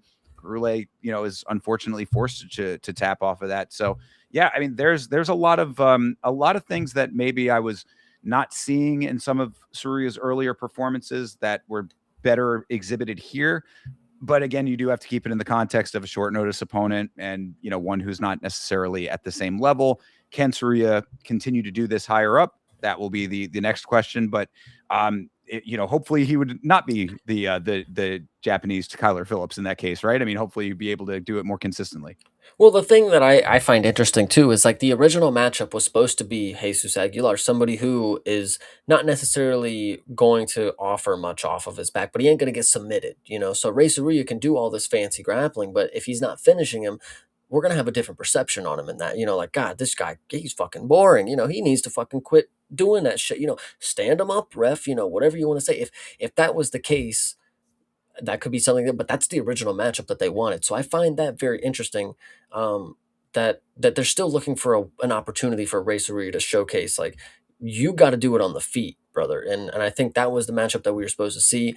I think it was maybe hopeful for us to believe like he was just going to brawl with Gurule on short notice. Like, this is lose lose for you, kind of deal. So go out there and win in the best way you can, as easy as possible. We'll work on getting another camp for another opponent, kind of deal. But just great win for Ray. I appreciate him, honestly. Yeah, no, this was very solid. This was really nice performance indeed. Blonde Tsuruya might be a new mythical fighter unlocked. Yeah, So, absolutely. good deal.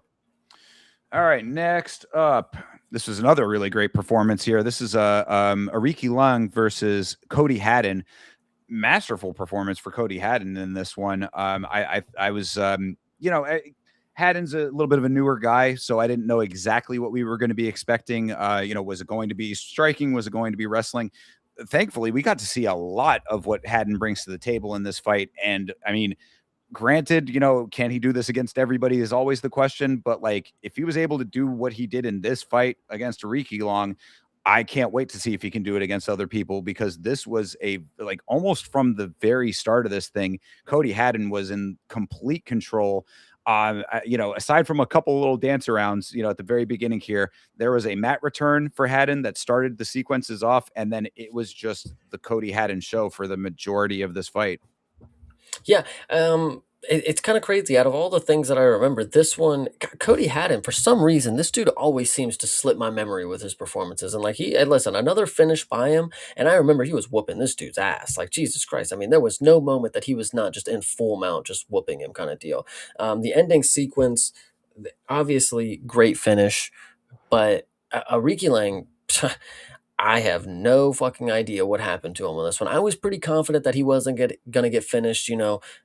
He's got a blockhead, guys. That thing it's solid. But apparently, Cody Haddon's a pretty fucking powerful dude. I mean, he's it's kind of interesting because he lacks what I would say, like, he lacks the swagger, of course, but it's a very dominant performance. Like, he really, you're talking about Jingnan, with her smiling and her emoting. This is a dude who really doesn't do any of that shit. This dude is really just in here. He gets his shit done. He does it dominantly. Doesn't have anything to say else about it. Goes to his corner, comes back out, whoops him again, finishes the fight, and then pulls the old "give me the fucking money, I'm broke" spiel. Well, Like, yeah, I mean, of course, I hear him starting to say that, and I'm like, brother, you are denying yourself a bonus right now in real time. It's like you hear him start to say the words, and you're like, no, yeah. But no, but you're right. In the fight, this dude is all business. Outside of the fight, he's got a lot to say. He's a talker. But no, yeah, I mean, when it comes to the actual performance, though, this was just fantastic from start to finish. Really, I mean, the control in round one was incredible. I mean, he gave no room for Aoriqileng to maneuver at all. Bisming said on commentary, "This is miserable for Aoriqileng," and I was like, "That is 10,000% correct. This was a miserable experience for this guy because of this insane onslaught from Haddon." It was not only the control in that round one, but it was also the active striking in the short, close range. I mean, in the control situations, he was, had him on the cage. Any opportunity that you love to see that from fighters, especially a newer guy like Haddon. He's 9-1 now in the organization, or just in general. But newer to the organization, it's like when you have these openings of like what could be a stalled position or a neutralization or just a downtime, especially in round one of a fight, like you're all fresh. You're like, this is the time that you should be doing anything and everything. he took advantage of any opening that he had and just made it a completely miserable experience for Aoriqileng, or for Aoriqileng. 10-8s across the board. I was very happy. I went to go look at the scorecards for this fight, even though it did end in a finish. I went back, they posted the scorecards for the fights regardless. And I was very glad to see all three judges 10-8 that first round, because this was as clear a 10-8 round as you could possibly have, if not a 10-7. Aoriqileng did not have an opportunity to do anything, and that is because of Haddon's work. Yeah, no, it was masterful performance for sure. I mean, total domination. 10-8's very, very valid, but I'm just excited to see where going forward. Bantamweight it looks like we are starting to get some exciting new fresh air in bantamweight, so that's very, very good. And he's young. That's all that I can expect. The last prospect that I swear that we got in bantamweight was like Marcus McGee, and he's old. He's like an older guy kind of deal. So when I see Cody Haddon coming into the division, head of steam, looks like he's ready to go. I'm happy to hear it, but he would have really done a lot more for me if he didn't talk about how broke he is and how much money he needs from the UFC. I don't know. It's just like as somebody, even if you believe in your heart that you're the businessman, you're the UFC's guy, I take all the fights, I say yes. Like you going on the post fight speech and saying, I'm so broke. Please give me money. Like you're making them look bad. Like in turn, you're making it seem like they don't fucking pay you, which may be the case, but like you work for them, brother. What are you doing if you don't want the money? Like I don't Yeah, know. I mean, it is a good point. It's like, everybody out here doing that kind of stuff is you didn't have to take the contract, and I do acknowledge that. I'm the first person to say that fighters should be paid more, but at the same time, you get what you get. Go out, let your fighting earn you the money, and shut your mouth. They don't, at this point, at this stage of the organization's tenure, you should know at the very least that if you ask for it, you are never going to get it. So, And, and especially a performance like this should have gotten it. So, like, dude, just shut your mouth. yeah, that's the craziest part. Is like I know, who's to say if he would or wouldn't have, if he wouldn't have said anything. But like with a performance like this, did you really think that you needed to say that? It's like it's kind of like did he not expect to have that good of a performance or something? Like it was on his mind that the first thing I'm gonna say is I'm broke as fuck. Give me money, please. It's like, damn, dude. Like, can you say thanks, fans first? Like, thanks for the opportunity to show up and try. Like, eh, I get money as a thing, but like you were at the highest level of the sport, you are the fighter in the game. It's like this is what you've achieved. This is your goal. You have everything now. Continue fighting. You will make the money, bro. Right, exactly. That's really what it comes down to. It's like you're newer to the organization. You just put on a star performance here. I mean, this really was that. You're going to get the 25,000 regardless for the finish. So that's already going to be established. You are getting a bonus because of that. You didn't need to do all of this, and it wasn't going to do what you wanted it to do. So just don't do it. Yeah. But Yeah. either way, one thing I did want to say though before we move on from this fight is just because Haddon is a younger guy and newer to the UFC, he does need to be a little careful at times because he got a little reckless in round two. Aoriqileng almost secured a guillotine, if you recall. It started at round two. He got him in the guillotine position, and I said it would have been a crazy turn of events if he had pulled that off. Really, the only reason Aoriqileng was not able to hold that longer was because he didn't lock his legs up. So that's on him. But there are going to be guys who will lock their legs up. So, you just got to be aware of that, whatever. So, I want him to, I don't want him to get the impression, because basically coming off of what you were just talking about, you don't want to get the impression that you're like a dude who's just always going to be able to walk in, do that, and then you're just automatically going to deserve that bonus at the end of it. You know what I mean? Like there are going to be other guys who are going to be different with this. Every fight's unique. So just, learn from that, at least at one point, that's like that happened. You got to intellectualize that in your next upcoming fights. I think it's another thing. It's like, bro, you get to this level, and any level, like you got to pay your dues. Like, not listen. How many times can I tell you that a prospect shows up and gets a first round, second round KO, and it's the most dominant performance that we've seen? It happens a lot more than you would like think. If we were handing out $25,000 to anybody who just gets comes in and has a dominant performance, y'all motherfuckers are taking this extra money and leaving, and y'all are not gonna fight for another 2 years because you're gonna go get all these fucking tattoos. You're gonna go to the fucking strip club. You're gonna go put it all on black. We know what you want to do with the bonus money. Bro, just go fight. Like, you will make money. If this is what you wanted your career to be, go fight for the money. You will earn your contract money when it is time to renegotiate. Hey, I have 5 finishes on my 6 fight contract. Hey, I have 3 submission wins on my 6 fight contract. Okay, there's more money on the table. Get you a good manager. Don't go to Ali Abdelaziz. Go get somebody who's actually going to make you some goddamn money. Shout out Yama. I think he's open for management. I don't That's know. right. Yama Industry is about to take over the game. But yeah, no, I mean, it is true. I mean, there are elements to that part of it, but really at the core of it, you are right. I mean, like you're locked in. You did the damn thing here. You like the time on the microphone is to further sell you, to make people remember you, to want to see you again. The fight did it. The talking can also do it. You talk the way that you talked. Now this is the conversation. That's the Yeah. misstep for sure. So I get that.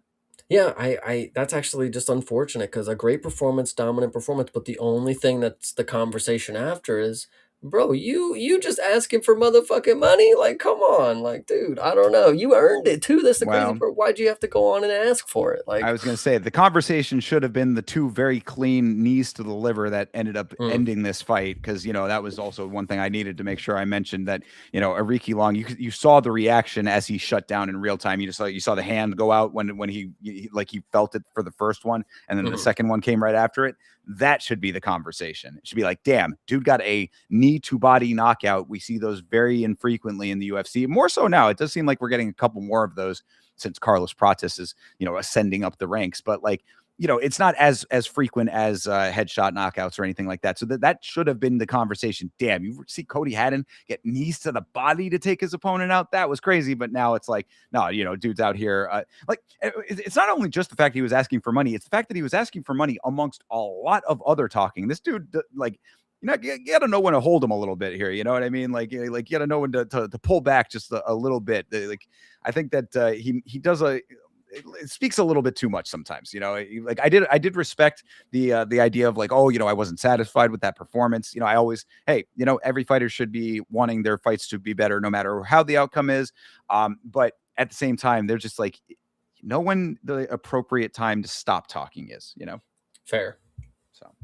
All right. Well, Haddon, we'll see what happens with you next time, and we'll see how much you talk next time as well. Next up, this fight pissed me the fuck off. This was Ding Meng versus Jose Henrique Sosa ? Where does Sosa come from? Because on here and on several other places, it is Jose Henrique or Jose Henrique in Brazil. But on the broadcast and several other places, it was Jose Sosa. So why does he have 2 names? I don't know. Is Henrique his middle name? I couldn't tell you. But either way, it's Ding Meng versus Jose Sosa Henrique, whatever you want to say. And this fight bothered the ever-loving fuck out of me. This one was an interesting one because arguably maybe fight of the night contender. I mean, this was pretty good. I really like this fight. You're making faces. What's going on here? Fight of the night? I mean, no, they're definitely not fight of the night potential, in my opinion. In debate, dude, these dudes look, they were actually trying to hit each other. Ding Meng was walking forward. Jose Henrique, actually, for welterweight, I mean, this is stilts for a guy, of course. Like, this dude is massive. He's a very good, effective counter striker. Like, I actually think he played his game very, very well. There's people, when we talk about Zalal in the one performance against Calvin Kattar, he was running away, very elusive, doing all that stuff. But when you look at Lerone Murphy, he's not running away. He's actually setting you up in trap. Like, Henrique, I think, actually did a very good job here. At first he started walking forward and then he got his legs destroyed and then he had to switch stances. And I think he did very well in the opposite stance towards the end of the fight. Ding Meng, you could see that this was a guy who he was ready to brawl. He was walking, he was going to take shots and he was going to throw it, but he just never could get past the length. Go ahead. No, no. See, well, that is where I have to disagree. See, this is what pissed me off about this fight.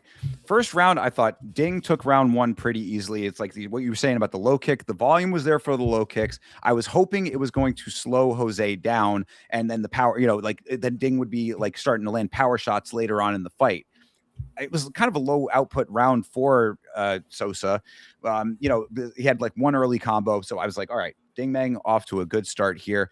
The problem was that later on in the fight, Bisping again. Bisping is not always the most goated commentator, but I had to agree with him entirely when it came to what he said about Ding Meng not capitalizing on the pressure. That's the problem, is because it's like he was backing Sosa up against the cage. A lot of times he wasn't cutting off the cage, another thing that was a big problem, but he would get him backed up and then he would just stand there and then he would retreat and not actually capitalize on any of that work. Bro, you put all of this effort in pushing him back behind the black line and you're not throwing your hands. What are you doing? What is the point of being that much in his face if you are not going to capitalize on the position? You're letting him circle out. He's a bigger guy. He's actually a pretty dynamic mover. Like, he's got good footwork, this Jose. So I will give him that. But so it's like he's moving all over the place. You're sitting there, you're tracking him all over the place. It's another note that was driving me nuts. You're sitting here, you're following along step for step with this guy and not ever actually making the capitalization. It was crushing my soul. This one, I see the chat, cooperating with you, but listen, I don't know. I had Ding Ming to go in here, and I thought, he wasn't doing what he needed to do to win. But I was very impressed for a guy who did not win on Contender Series or something. I had very low expectations for a 6'5" welterweight or whatever it was, but listen. This was like a Yusri Belgari type of performance. Like this, I had no problem with like him just showing up, being the stilts guy that can strike, and he ended up doing the damn thing. Again, shows up in China against the native and beats him. In the striking match. It's not like he wrestled him and clenched him against the cage. Like this was no pussyfooting around. I would say his game is just being on the outside and being a counter striker. I if some people just have certain games that this is what they're good at. This is how they've made their money, and for a taller guy, you can understand why the range is what he does. The power, it's kind of funny too. The power it kind of seemed like it might be there. I think Ding Meng just might have just that fucking chin on him because he rocked him a couple different times, but there was at the beginning of the fight, he got Ding Meng's eye swelled up. And this is the craziest part is I swear at one point he punched him so hard in the eye that his eye did not swell up anymore. It was the craziest thing. I'm so serious. Like I saw him get hit and I was like, I swear to God, his eye was swollen for every moment up until that punch right there. So I think listen, 9-1 to go into the UFC on whatever notice you want to call. Maybe this is his brother Sosa. I don't know. But he came in here, and in my opinion, for having 42 leg kicks land, Harry Hardwick fucking rolled on the goddamn mat. Oh no, bro. yeah, I give him credit for that. I mean, because he was taking good. That was like Ding Meng's. Sadly, his biggest strength was the leg kicks in this fight. It shouldn't have been, but it was.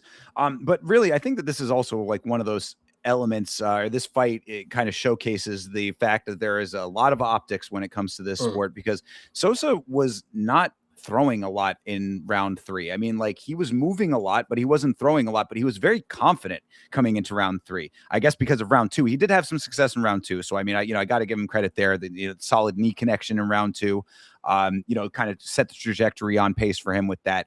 But like, I'd say Sosa was obviously the taller guy. He used his range decently. Ding was getting past it, just not letting his hands go. So that was the dynamic here, right? That's how it all was framed. So the optics comes into round 3. Sosa's emoting out there. He's kind of like taunting him and stuff like that. And Ding Meng, I think, was getting a little frustrated, but you should be frustrated at yourself, brother. Like I said, what did you think was going to happen with the dynamic that you were setting up here? You're tracking him everywhere. You're not cutting off the cage, and you're not throwing your hands when you have him backed up. There's a reason that he is able to emote on you. So I say to that, I thought that Ding Meng, this is a deserved loss for him. There's no one to blame but himself for this loss. And I did not really think that. So now I will agree with you. I think that the power might be there. He did have a good connection in the first round that made me think, okay, maybe Jose might have a little bit more to offer if he gets put into a position where he has to strike more. But I did not think that this performance, based on all of the dynamics that I saw in this fight, really would have led me to say that you deserve to be on the microphone yelling like an absolute maniac about me. Hey guys, remember me? I will be champ. Oh, shut up, dude. This was a mid performance at best. Like that's what I mean. Again, but optics. I think that optically in that third round, the confidence was there. I can understand people. This guy got a 30-27 on one judge's scorecard. I said, hey, Ben Cartlidge, we see you out there, brother. 30-27, bullshit. But optics, it's a sport of optics. He definitely got it in that way. But if you break down the actual nuts and bolts, the X's and O's of the fight, I don't think that this was an amazing performance. I hear you, but I want to give my boy Jose the benefit of the doubt, seriously, because again, this is somebody who lost on a Contender Series. I believe that's what happened. Correct? Yes. I think so. Yeah. Not much to expect, you know. I'm not thinking this is going to be a world beater. Not going to sit here and say that he should have had a performance where he got him out there in the first round. Oh, he should have done this. He should have done that. I'm underwhelmed with the performance. I mean, I expected him to lose, to be fair, you know, like I expected him to just come in here and be some random jobber that's going to eventually lose to the native Chinese guy. And that didn't happen. And he didn't look like he had the worst style, the worst game plan. We didn't have to see him wrestle. We didn't see him wrestle or anything like that. That is to be determined but from striking, he is certainly adding something to welterweight that is different. It's not necessarily going to be ranked. It's not necessarily going to be champ, but for 9-1, he lost. He just stepped up in China and beat somebody. Fuck yeah, I'm the champ. Oh, I'm the That's champ. what I was going to say. You say it's not going to be champ. I don't know if you heard. He said he will be the champ. But he's a young guy, you know. Yeah. I'll give it to him. You know, I Fair won't be too enough. harsh on him. I'm hard on a lot of people, but for the time being, Jose Henrique, hats off, brother. All right, fair on that. Sosa.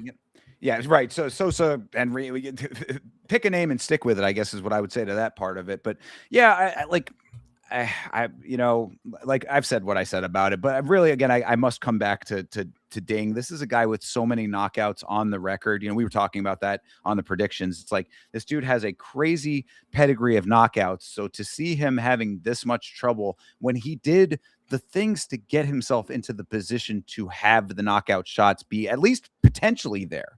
You miss 100% of the knockouts you don't throw the punch for. You know what I mean? Shout Yeah, out to Wayne Gretzky. and we'll talk about this more in the next fight, of course. But I think this might just be something. Deng Ming is somebody again who comes from a lot of regional promotions.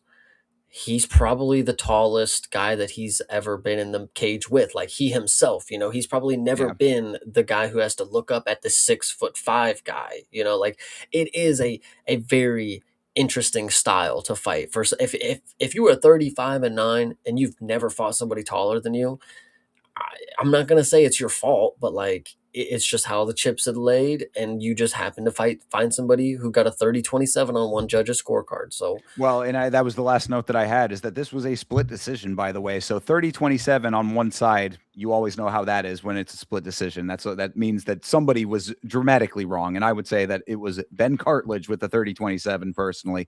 Yeah, I don't know how you would have given round one to Henrique. I mean, he had the one combo, and I acknowledge that, but it was certainly not enough to swing a round compared to all the leg kicks. But regardless, he gets the win. I'm not super mad about that. I did think he won the fight in total. I mean, 2 and 3, even just if the optics of 3 were really more of what it was, it still was enough. And I still thought it made sense based on what we were seeing out of both sides of the card, both sides of the fight. So like, fine that he won. Ding Meng should be pretty upset at himself. And I can't say that I'm not preying on Jose's downfall, but we'll see how he fights against a different, more dynamic performer, perhaps. yeah, I'm sure that the downfall comes pretty soon. Let me just say that. All right, fair enough. Let's keep it moving then. On to the next one, which is Yi-Sek Lee versus Luis Felipe Diaz. This was a fight that was not super quick. I mean, it went decently into round one, but it was a first round finish. I like when I went to go, I rewatch all of these fights. When I went to go back, I did not remember a single thing about this fight. And then I rewatched it and I was like, this was fine. This was fine for Diaz, but I think it was because there was not much to go off of aside from the finish. You know what I mean? It was one of those kinds of fights that it was like not a lot going on, and then the finish happened. And mostly that was because Lee was having a very hard time finding an entry on Diaz. Lee kind of had like this very jittery energy to him. Like, he was kind of like really like fast twitchy. Diaz was holding center, just kind of being very composed. And I think that dynamic made it sort of a little bit of a standoff for a time. And then finally Diaz realizes that like not, this Lee dude is just not figuring it out. I'm not having much to worry about. So then he starts to open up, and that ends up just being the whole story of the fight is basically that. So I think that that's the reason I wasn't like immediately latching onto this fight. There wasn't too much to go off of aside from the finish, even though it did go for 3 minutes and 40 seconds. Well, I certainly have something to say, and it has not much to do about the fight itself. Because, well, to start about the fight itself, when you find out that Yisak Lee is basically from promotions that are not good, like that, the commentary basically said, like, yeah, he comes from promotions that, like, it's just Oh, not very good. yeah, I'm glad you said that. Yeah, it's not even just the fact that it's promotions that aren't good. They said that literally, like the majority of his fight footage on YouTube or wherever they were able to find it was like smoker fights. Like, bro, Exactly. what?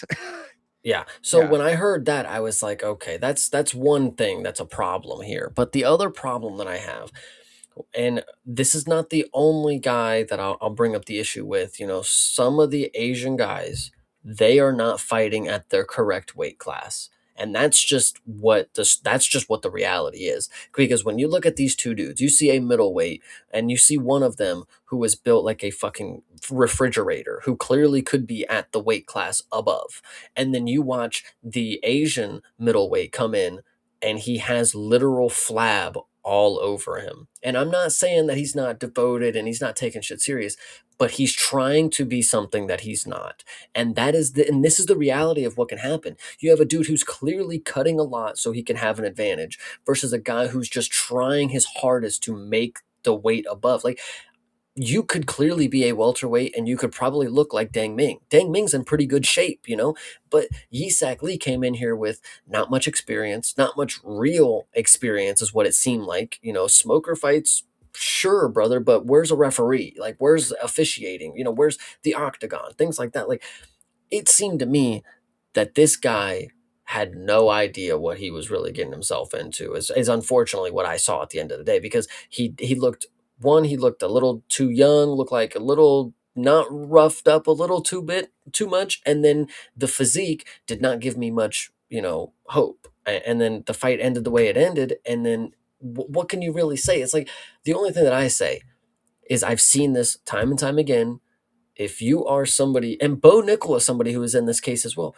How are you 185 and you're a professional athlete? Go get some abs. If you're going to be at that weight, don't be fucking flabby. If you are, go to the weight where your physique will actually, complement you. There's no reason that you need to be out of shape in your weight trying to make the weight up.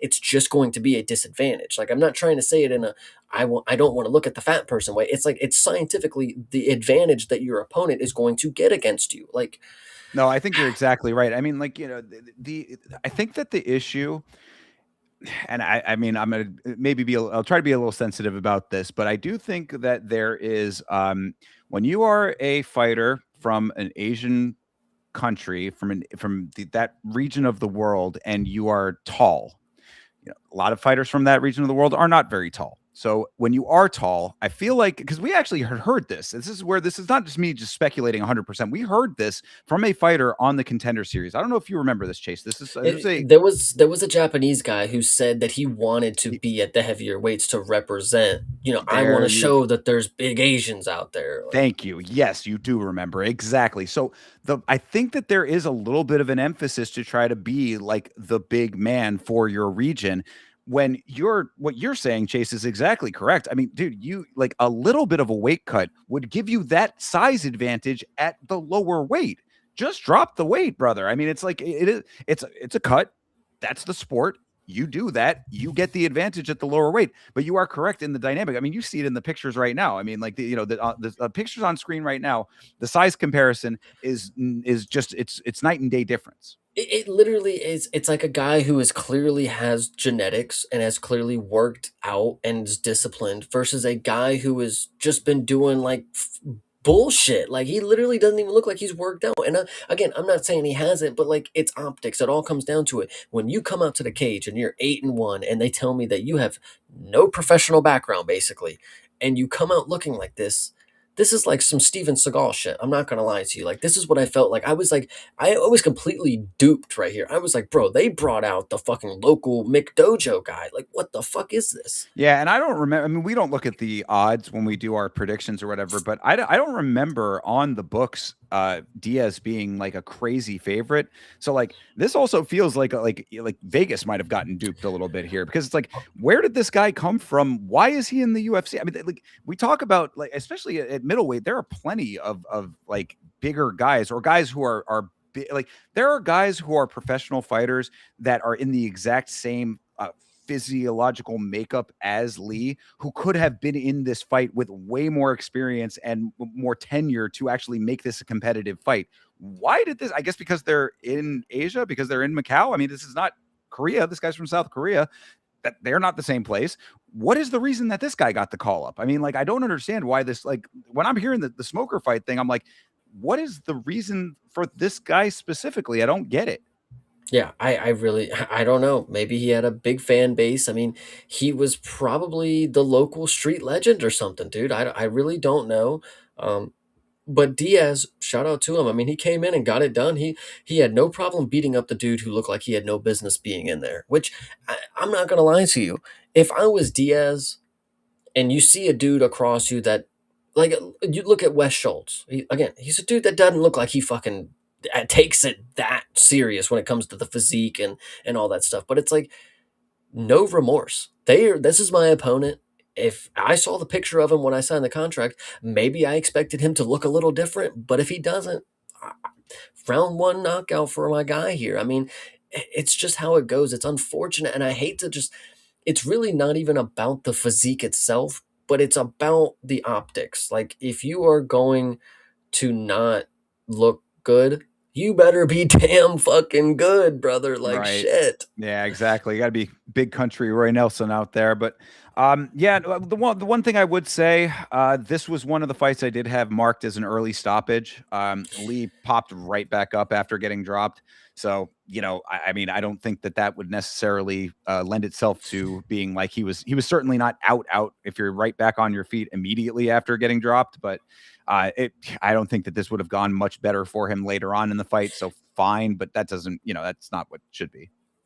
I and we talk about equal opportunities. Fighters should always get the equal opportunity to fight back, but that's not how it goes.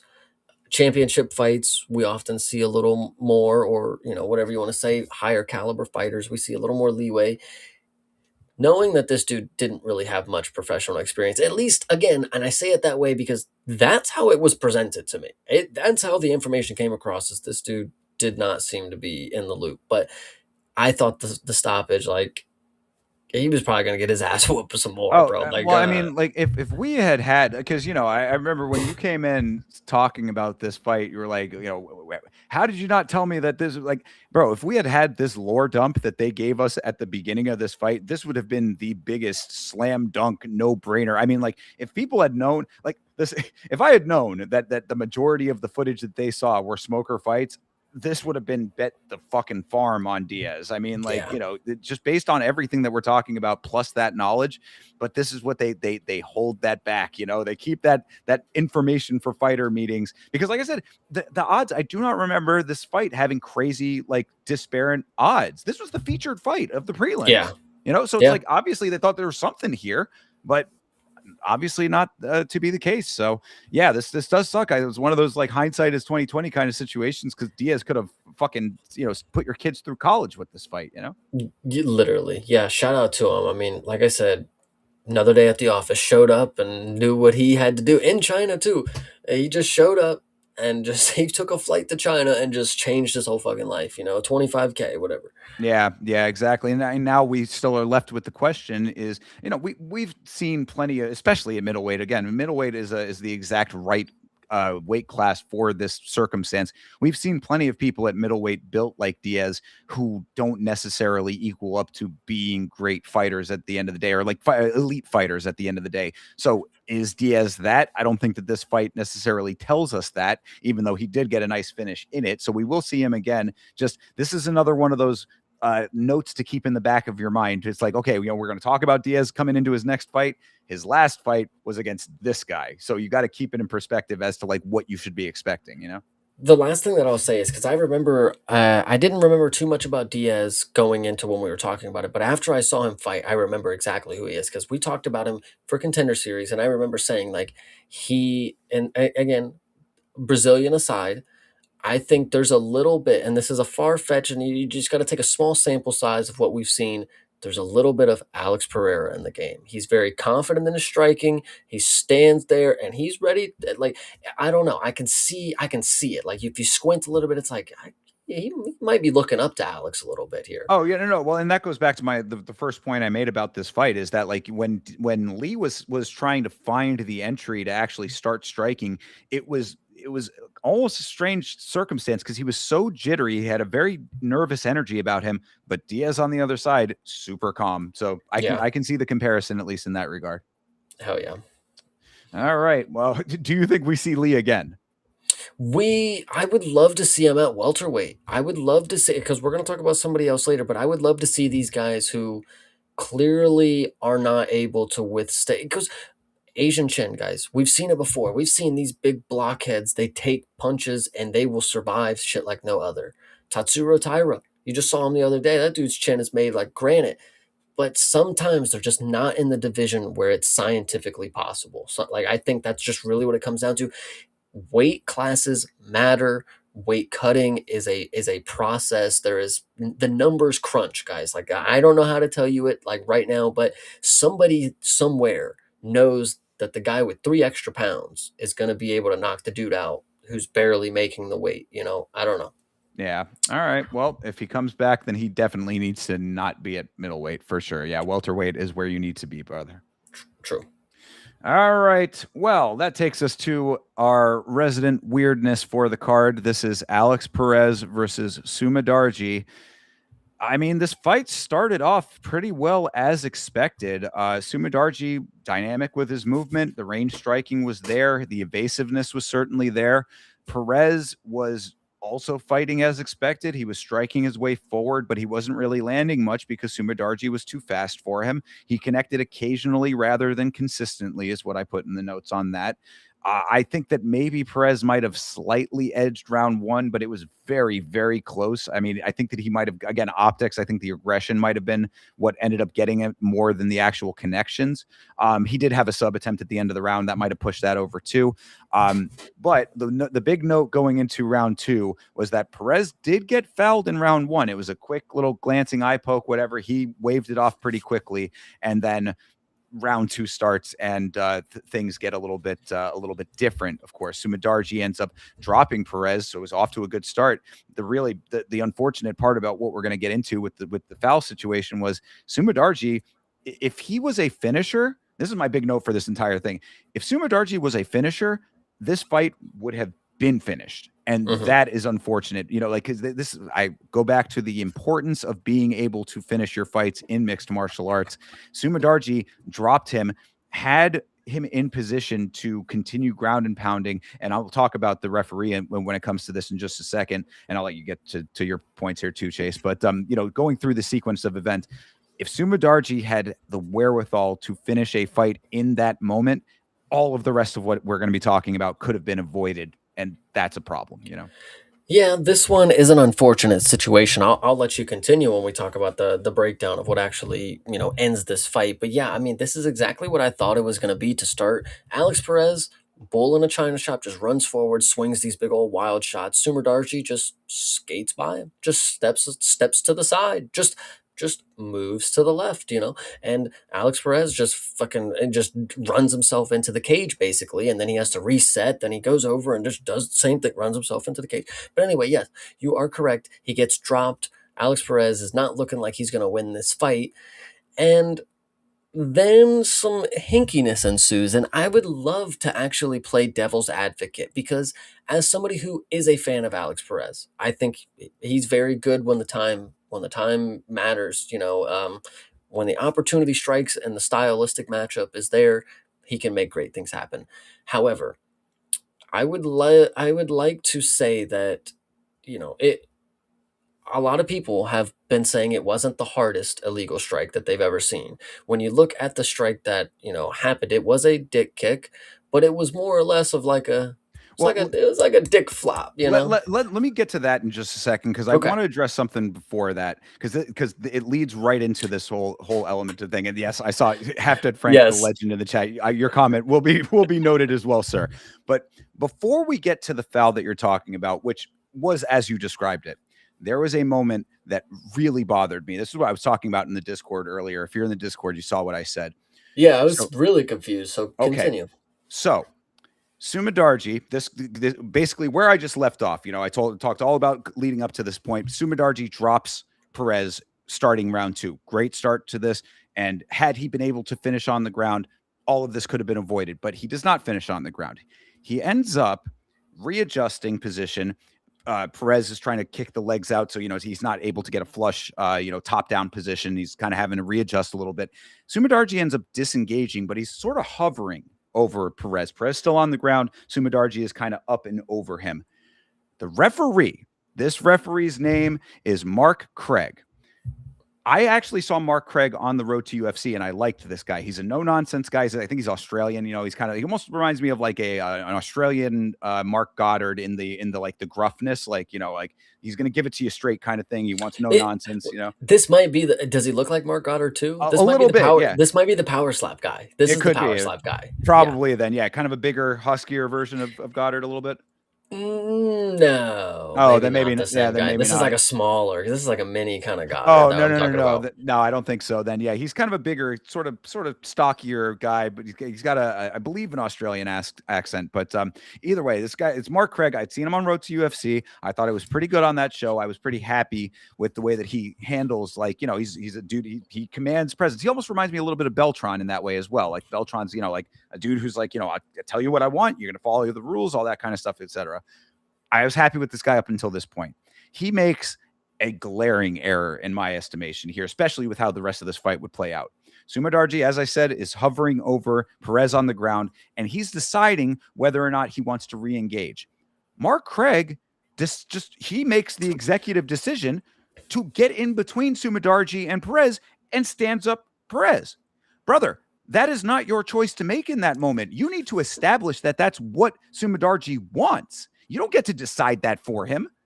What? I think you might be. You rewatched this. Like, Oh did you yeah. rewatch it multiple Oh, times? for sure. Yeah. Because Sumadarji, he's like, what? He's like, okay, I guess we're gonna keep going.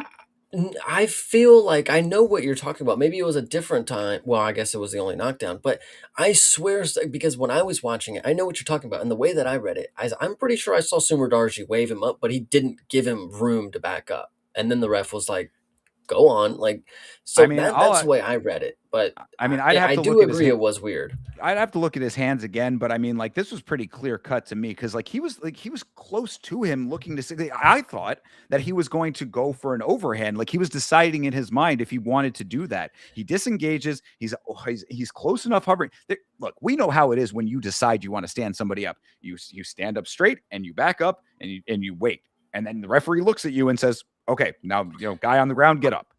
I think I was reading it as like because he was standing there and I'm pretty sure I saw him like wave, but he just like stood over him and like I was when it happened, I was like, All right, he didn't jump in his guard, I mean, it's a grappler, I guess, in theory, so he stand him up, you just knocked him down, good play, let's go, Well, I so mean, I guess my point is, and Halfjet Frank, who just had the comment in the chat, you are here. If you can find the clip, toss it in the Discord, and we can analyze it after the show, I guess, to see if Sumudaerji did actually make a gesture for it. Because I yeah, guarantee you, what I can guarantee you though for sure is that he looked very confused afterwards. He was like, "Okay, like I guess we're back to our feet now." So at least that part was maybe it was a miscommunication or a misinterpretation, whatever the case was. I thought that Mark Craig made an error in how quickly he decided that it was stand-up time. That yeah. at the very, very least, I think that's bare minimum. I would say that's what happened there. So anyway, that leads us into the foul that you're talking about, which of course is the fight-ending sequence, and that's where I will also shout out Half Dead Frank, R.I.P. to Alex Perez's tip. Yeah, put it on the screen. Sure. And so, yes, he gets kicked in the tip of his dick. And now a lot of people have been saying that it is not the worst. Kevin Holland got kneed directly in his shit twice, and he continued to fight. Whether he was able to at the highest performance, that's a different story. But this was not necessarily the worst injury that we've seen, the worst illegal strike that we've ever seen. And again, I'm an Alex Perez fan, and this is not something that I would take lightly, of course, but I am here to just point out the opinion that I think some people could have. So Alex Perez down on the mat, holding his junk, and he's saying, "Give me the bucket. I'm gonna throw up. Give me the bucket." And everybody's like, "That's conclusive. He's throwing up." Dry heaving's not really that crazy of a thing to just have a bucket there and to just go, like. See, I agree with you on that though, but I swear, and again, watching it on the replay, I saw the exact moment that I saw. You see him actually like stuff comes out. Now, is it actual vomit? That's a little bit of a Spitting, like I'm not the one to say, but I think there are plausible things in anything. If somebody else would like to point out that he was in the corner of who's the dude that was it Cody Garbrandt? Was it the last bucket? Oh yes, yeah, it was Cody Garbrandt. He was in the corner there. So Oh God, I didn't know. Really? Golly, that's a that's crazy thing. I don't know if that's I think maybe it was a meme. I don't know if anybody can confirm that he was teammates in that fight, but if you've seen it play out once like that and you call for the bucket kind of deal, I don't know. I'm not saying he quit or he did anything like that, but I could certainly see people making a story here. Like, okay, you had one little foul with the eye poke, then you get kicked in the dick when you were clearly about to lose the fight. I mean, it's it's hard Yeah. to say. Alex Perez, not necessarily somebody that I would say is. I mean, he fights like he don't give a shit. I would say he's got 10 losses though. I don't know, guys. Would somebody do this? I don't know. Well, see, that's what we were saying on the watch along was that it you got to, I mean, like we've seen actors in this sport. I certainly like I have to come around to the realization that there are people that are just going to act their way out of a tough situation. I acknowledge that.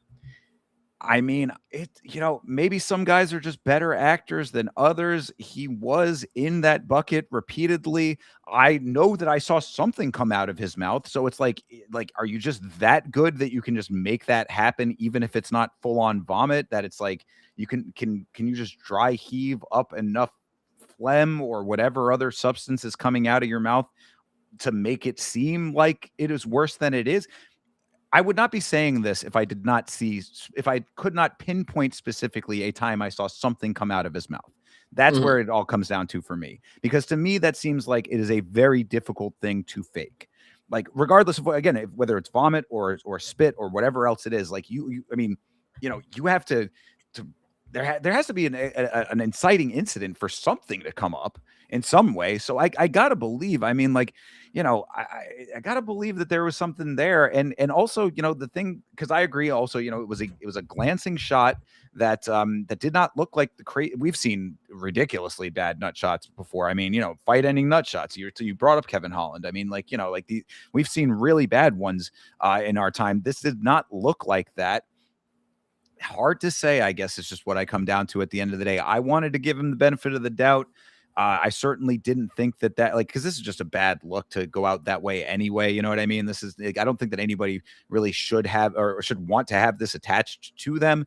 Granted, he did just get rocked. It's one of those situations that has like a number of different parts of the story, and you just have to decide what your assessment is at the end of the day. So I will say, I mean, a cup going up and at an angle into your balls can still, maybe make that's the connection that does the thing. I will give him the benefit of the doubt. I did not think that he was faking. If you think that it was otherwise, I point to him spitting something up. Maybe there's a case to be made otherwise. Bisping said, I have in the notes too, Bisping said there is no puke in the bucket. So how did Bisping know there was no puke in the bucket? Could he see in the bottom of the bucket?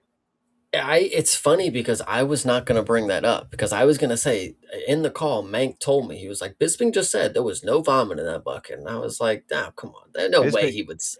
Bisping, who earlier on the card said, that there was another foul that didn't. He said that it was a legal strike. I forget which fight that was, but it was clearly a kick that made connection to the cup. And he was like, "Oh well, you know me. I'm so known for my sight." It's like fair enough, but this is not even that though. I mean, like how, unless you have an overhead shot, how would you have known? I don't even understand why Bisping was able to say that.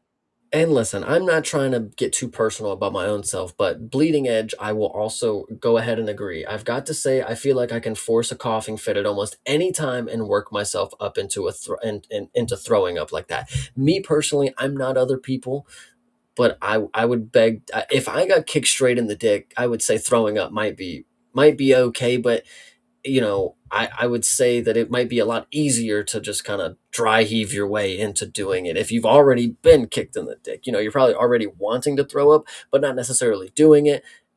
It's no, it's an interesting. Look, I'm hearing you. You know what I mean? Like, and that's what I'm saying. Like, I think that there was the disconnect for me is like my previous thinking, and this all has evolved over time. And I have to be firm in the realization that there are people that are going to try to escape fights. I mean, after seeing what Adolfo Bellato did in the Paul Craig fight, like it's all off the table to me. You know what I mean? Like you see a performance like that and it's just like, okay, people are going to do this. So like, I can't be sitting here being like, oh, every one of these guys is a warrior. They would never do that. No, they're going to do this. Some people are.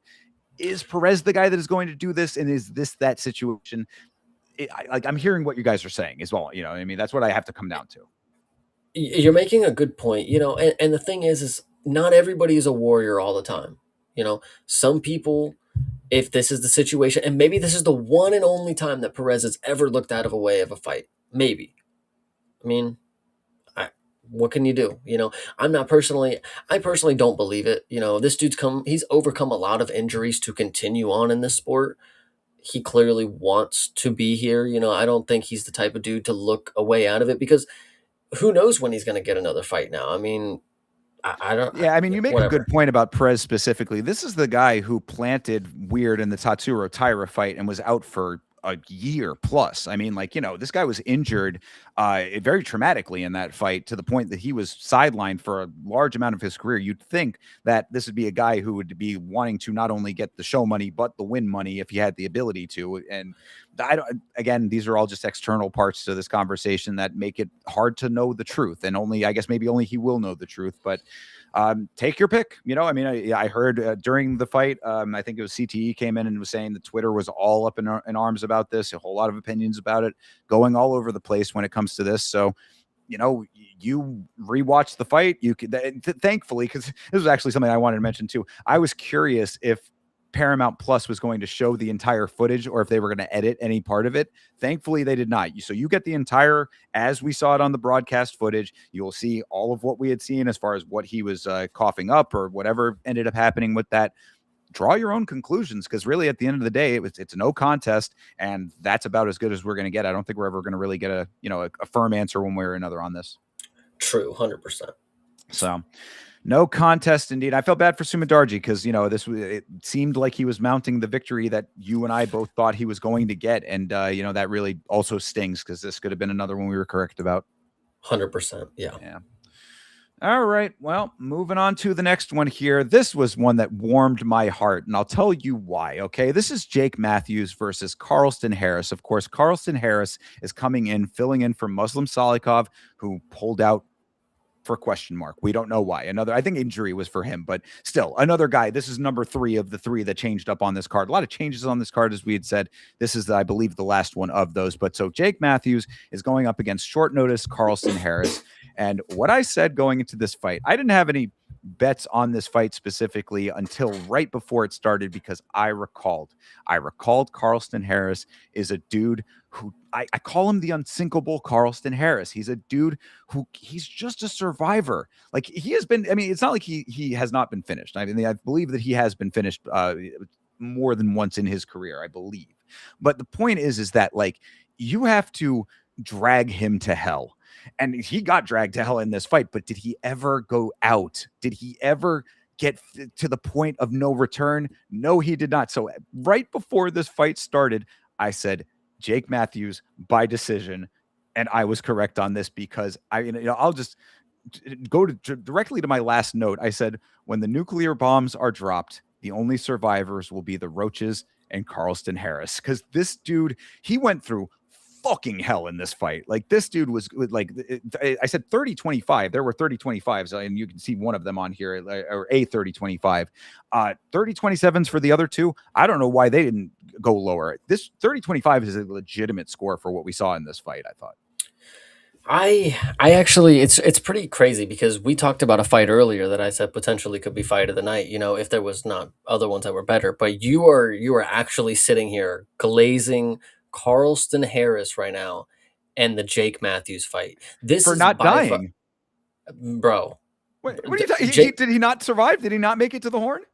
Bro, Jake Matthews is one of the most harmless people that I've ever seen, bro. This was he nearly painful. dropped him. What are you talking about? No, he did drop him. He dropped him like twice. Yeah, I think he dropped him in the first and the third. And then why can't he finish him? Bro, he hit him in full mount in the first fucking round, bro. But he can't do not a goddamn thing to this dude. Like, I can't believe it. He's jumping submission. Like, I just see. I knew, but this is exactly why I was saying what I was saying. People would get on Jake Matthews' case like it's not the strength of Carlston Harris. Why could he not finish him? Because it's Carlston Harris. Give the man his praise. Come on, brother. I personally will not praise Carlston Harris, because he's legitimately one of the worst people in the UFC, and you know it, bro. And you know, if toughness is one of your like things, you're not very good. I hate to break it to you. Like, if that's your staple, that means there's no other skills for us to attach to your name. Jake Matthews has been in the organization since like 2016, bro, 2009 or something, whatever the fucking case may be. This was the easiest fight of his life, and he cannot fucking do anything right. Like, he did everything right, but not enough that, like, bro, you beat up on Carlston Harris for 3 fucking rounds. You had 9.5 minutes of control time.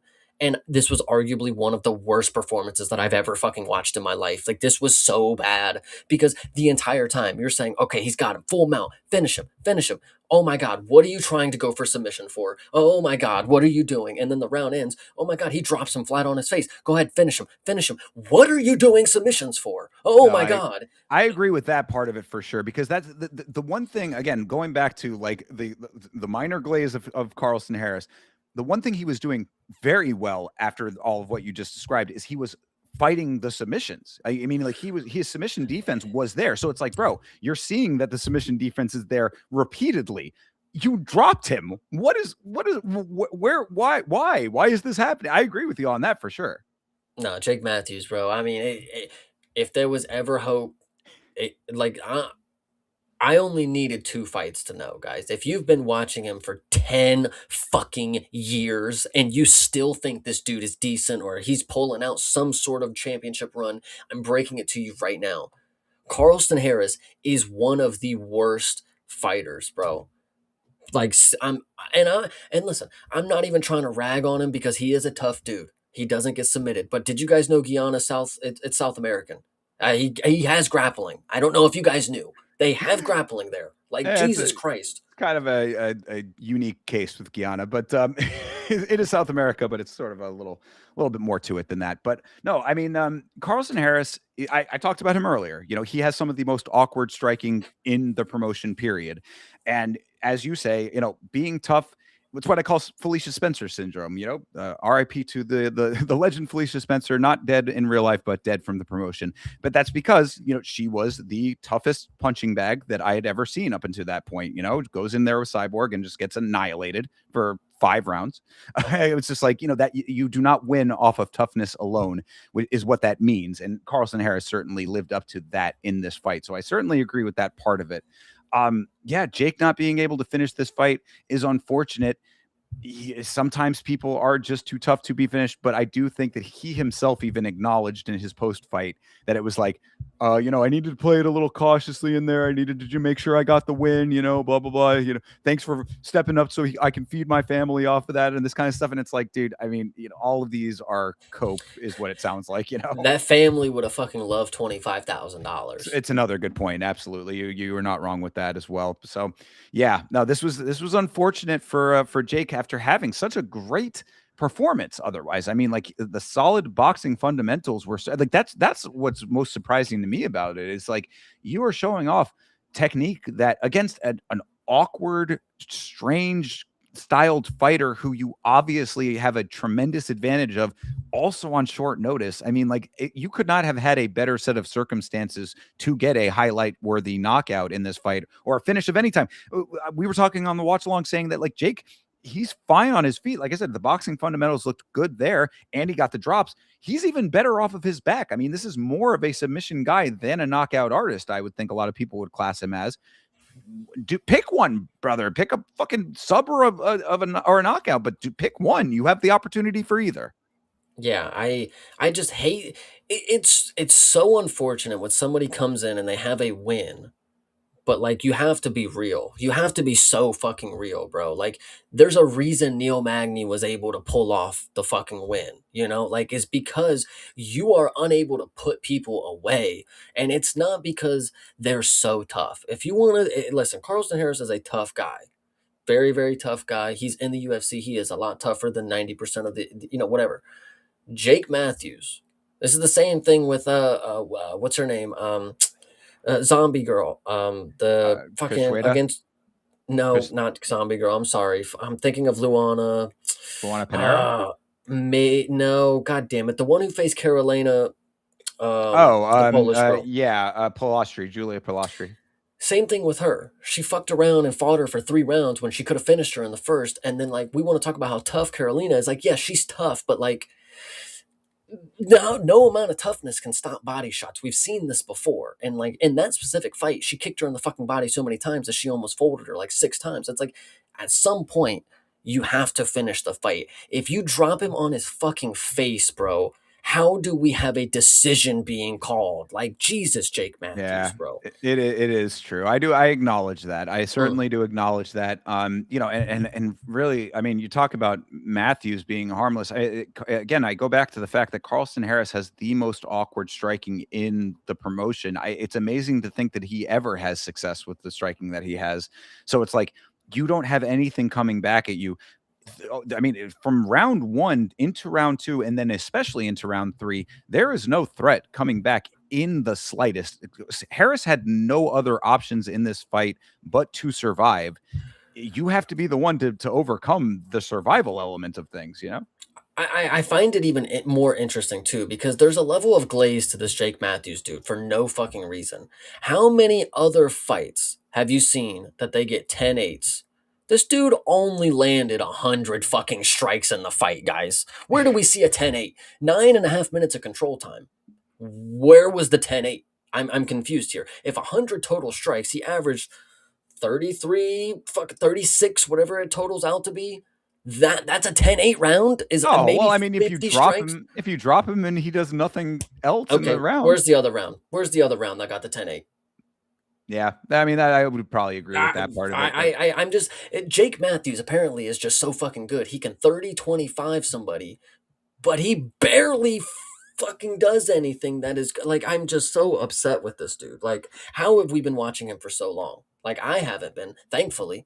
But how have people been gladly thinking that this dude is continue. Yep, keep getting another one. No, Keep well, getting it's what another one. I've always said about Jake Matthews. He's been in the organization for a million years, but he's just sort of an under the radar guy a lot of times. I mean, he does have finishes on the record and a good amount of them. So it's like it's a kind of baffling as to how he was not able to actually do it in this fight. But again, I go back to my king Carlston Harris, who just will not be denied a chance to get to that horn, and he took it.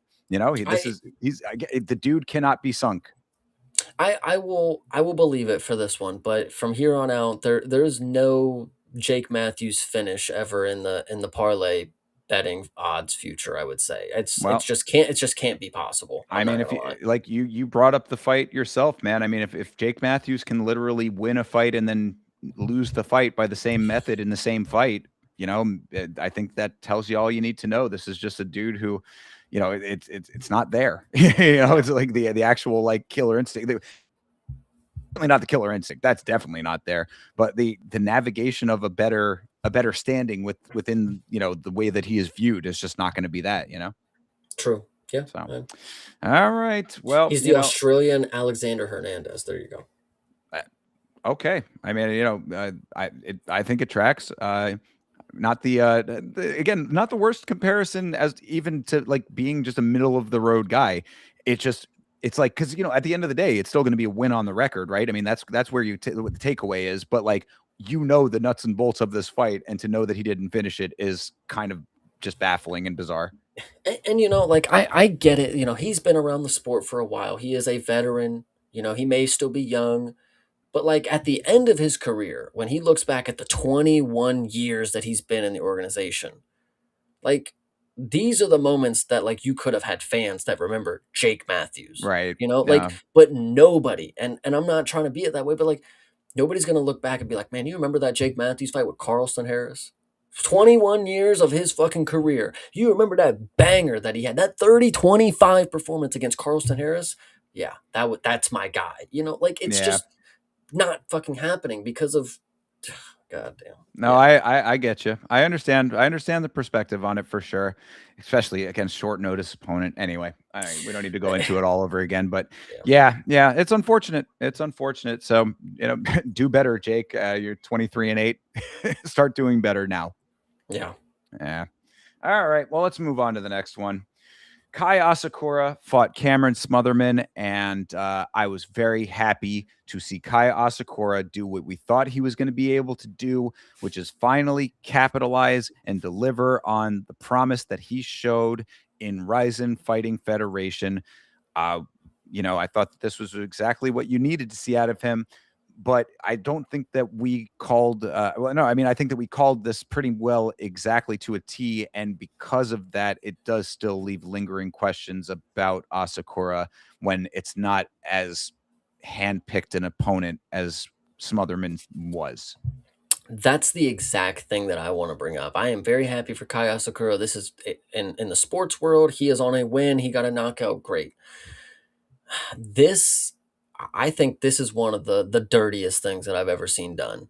You have a guy who at the beginning of the year mistakenly falls out of his weight cut, gets a concussion, has to pull out of his fight. He is now fighting again, and you give him the most dangerous opponent yet. But see that I mean, we know that now, and I agree with we know that Asakura is a powerful guy and all of that, but dangerous opponent who just lost to Tim Elliott. You know what I mean? Like it's like I can kind of see it. He's coming off of 2 losses in the promotion. Smotherman coming off of a loss, yes, but did have a win in the promotion at one point. Matchmaking didn't like on paper this kind of makes sense, but in reality, we knew that this was going to be different than that. Well, it's the same thing with the Amorim thing. You watch these two guys walk out, and overthinking is out the window. You just got to make the business decision. Like, come on, you guys know Kai Asakura is gonna knock this guy out. Like, I mean, and you hate to say it, but this is a guy who has no notable skills that are really outworldly. This is just a guy whose claim to fame, if you want to call it, is getting knocked unconscious by missing weight. And I just find it really messed up that you say he's not a dangerous opponent. I mean, if you look at the track record of how many people this dude has knocked out in another organization at the highest level of that organization, I get it's not the UFC, But this is coming off of performances where you're fighting people like Ricky Simone, who are not very dangerous, who are going to cage clinch you up against the thing. It would have been interesting. It would have been more fitting, not interesting. It would have been more fitting for them to give him some lower level guy who is maybe a wrestler, grappler type.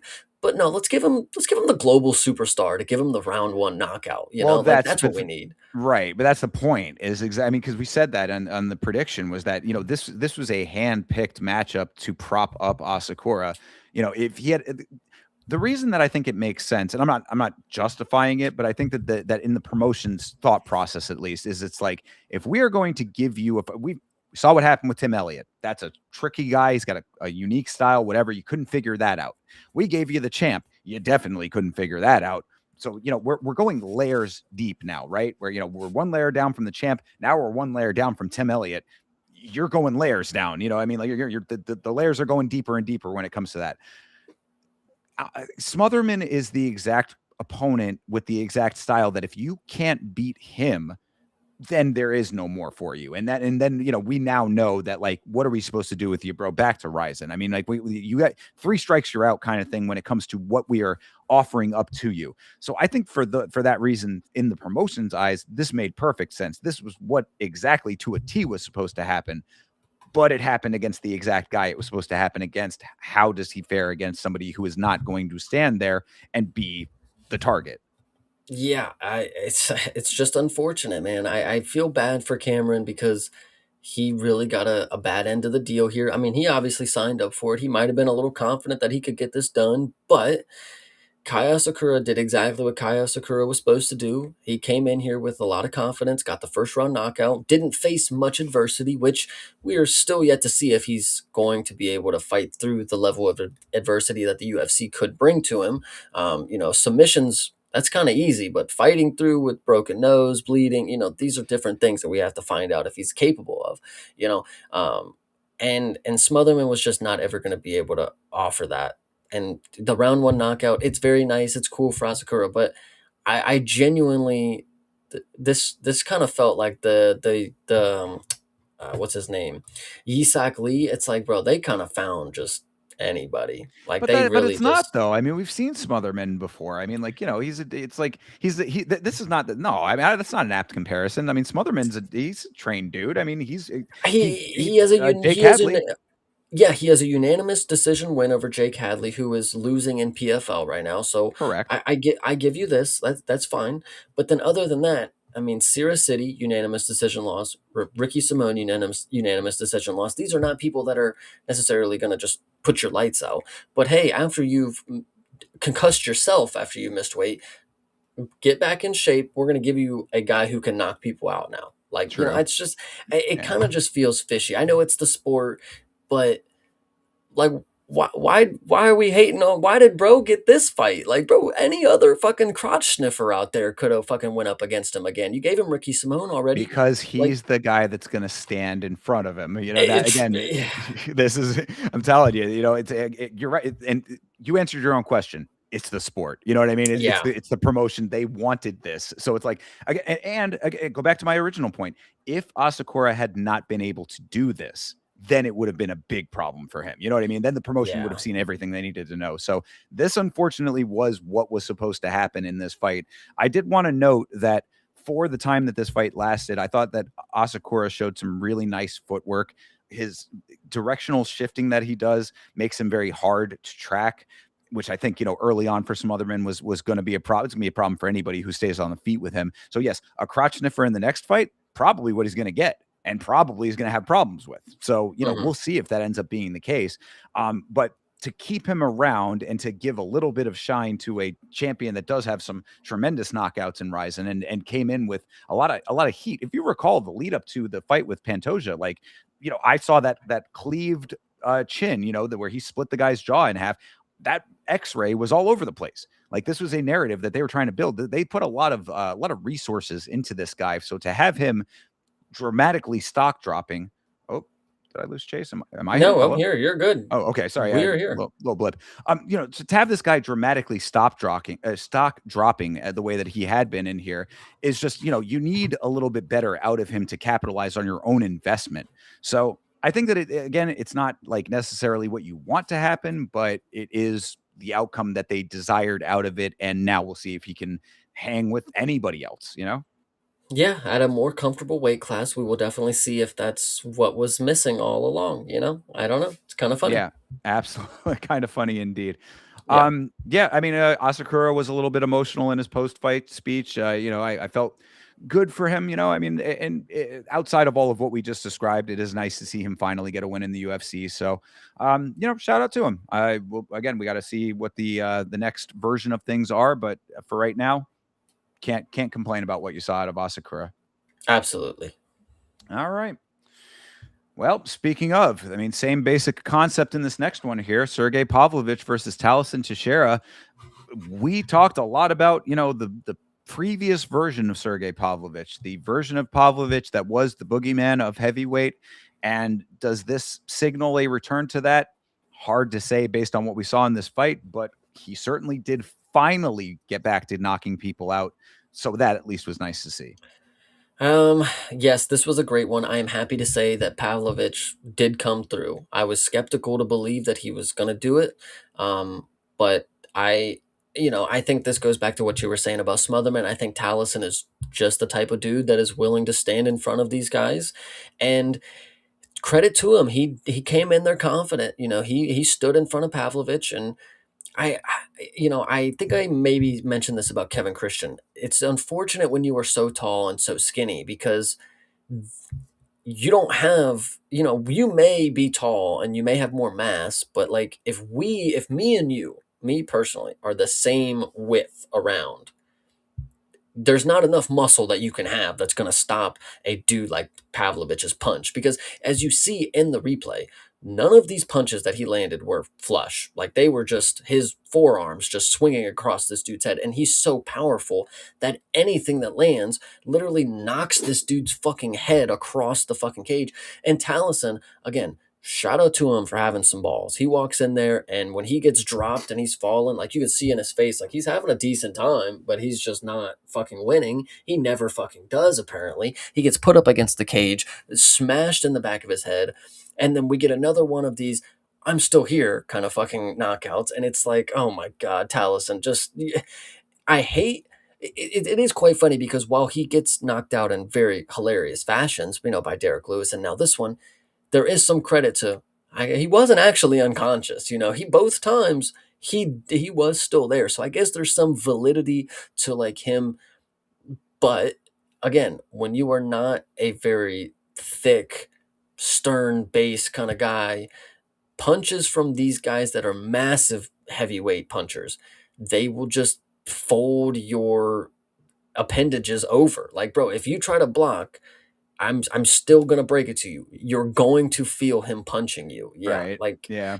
Well, I would say that as far as the stoppage goes, I thought it was an early stoppage until I saw the replay of him eating the canvas. I mean, yeah. he did face plant, so you gotta, you at least gotta call that how it was. But yeah, I mean, there really was not much to this fight. I mean, Sergey walked forward, landed two big right hands, and that was about it. Going back to your point, I think you really do make a good point though about like the physique, because it kind of puts a person like Tallison Teixeira between a rock and a hard place. I mean, he's too big. I couldn't imagine that he would be able to cut weight to get down to light heavyweight. I mean, like he may like very maybe slight chance, you know what I mean? But like, is he going to be at all comfortable at light heavyweight? It seems like it would be a little bit of a stretch. Just the muscular structure of the body, the bone structure of the body is just not going to allow for that. So what do you do? I mean, like you have to be at heavyweight to an extent, I would say. I mean, I'd have to see how he would be able to make light heavyweight to be properly assessing that, but I don't even think that he really has the skill set that would be applicable to light heavyweight or to heavyweight. So like he's kind of stuck. I mean, like you maybe can bulk up more, maybe put on more muscle. I mean, that's something that would be possible perhaps, but that's not going to necessarily help your chin. It just, I don't know. I really don't know what you do with Tallison Teixeira at this point.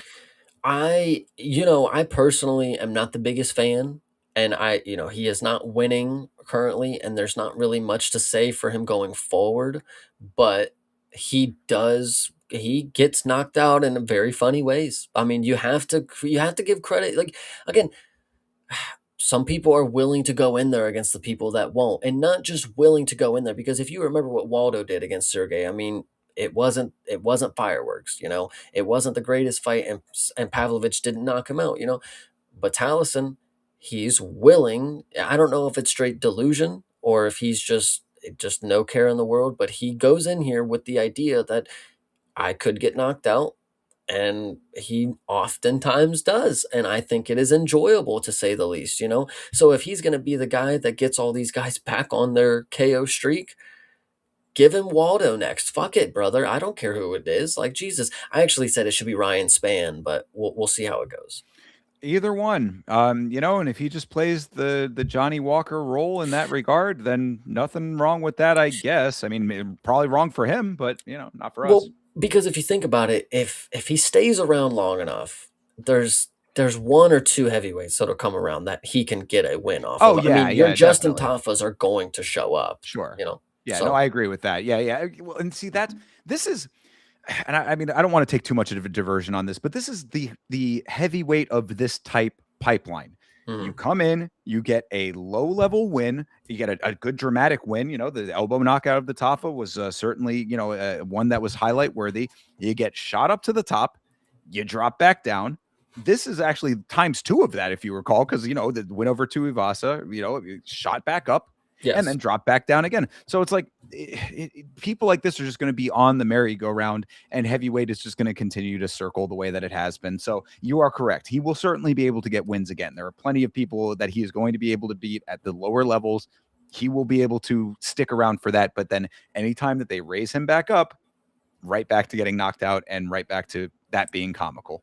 Yeah, I pray for Tallison, because he's got a future ahead of him, and it's Yeah. probably going to be getting knocked out more. For sure. The only other thing that I had about this was I said, nice job doing exactly what you were supposed to do, Sergey, but you should definitely never say the word belt at any time during this post-fight interview. Oh, you said the word belt. Stop doing that. Yeah, I did remember him saying that as well, and I thought to myself, how out of touch could there's an interim belt. You're like two belts away from where you could get the belt, like, I don't know, I but mean, and they're sitting there placating him, saying, "Oh, you want the winner of the White House fight? You want the winner of Pereira and Gane?" And it's like, brother, get the fuck out of here with any of that. First of all, Tom needs to come back. So I mean, mm, that we obviously there's a lot of going on with that situation. But regardless of that, like, I mean, maybe the loser at best for that, if you even want to do that. But this guy coming off of like okay wins and losses, you know what I mean? Like, yeah, that should, bro, you should just been happy to be getting a knockout win. Like that should have been, I am very happy. I got my knockouts back. I'm back in rare form. You know what I mean? It should have been that kind of speech. Like, oh, you all counted me out, but I'm back. You're never going to, have me in that position again, kind of thing. That should have been the yeah. conversation. But to have belt come into anything in play, it was just like, just stop with this. Yeah, it was unfortunate, but I'm happy to see him come back. I'm not necessarily gonna be the one to say he's gonna be a champion anytime soon, because there's a lot of things to unfold first. But it is very nice to see him get a KO. I will Yes. just leave it at that. I agree. I agree. And as a person who was a fan of Pavlovich and hoping for him to continue to be the boogeyman that he once was, I am happy to see that he still has that ability to possibly be that again. Yeah, 100%. All right. Well, that takes us to our co-main event of the evening. Wowzers. Zhang Yang fought Alonzo Menafield. Fitzgerald sets this fight up by saying Zhang's fights that go past the first round are fights that he does not ever win. And I said, well, now he doesn't win in the first round either. Yeah, so this was an unfortunate one, and what I want to start out by saying is Jiang Yang. Truthfully, you got to go down to 185, bro. You are another dude who you're not in the worst shape. You're not flabby, but like you could tell you probably could cut more, and you might be a fucking beast at 185, He would be massive at middleweight. I just don't like, bro, when you look at Alonzo Menafield, light heavyweight, and then you look at Zhang Minyang, it's like night and day difference. I know they weigh the same, but like rehydration is a thing. Like you can clearly tell that this is somebody who weighs a lot more. But this really was just one of those car crash type of fights. I mean, they went in there.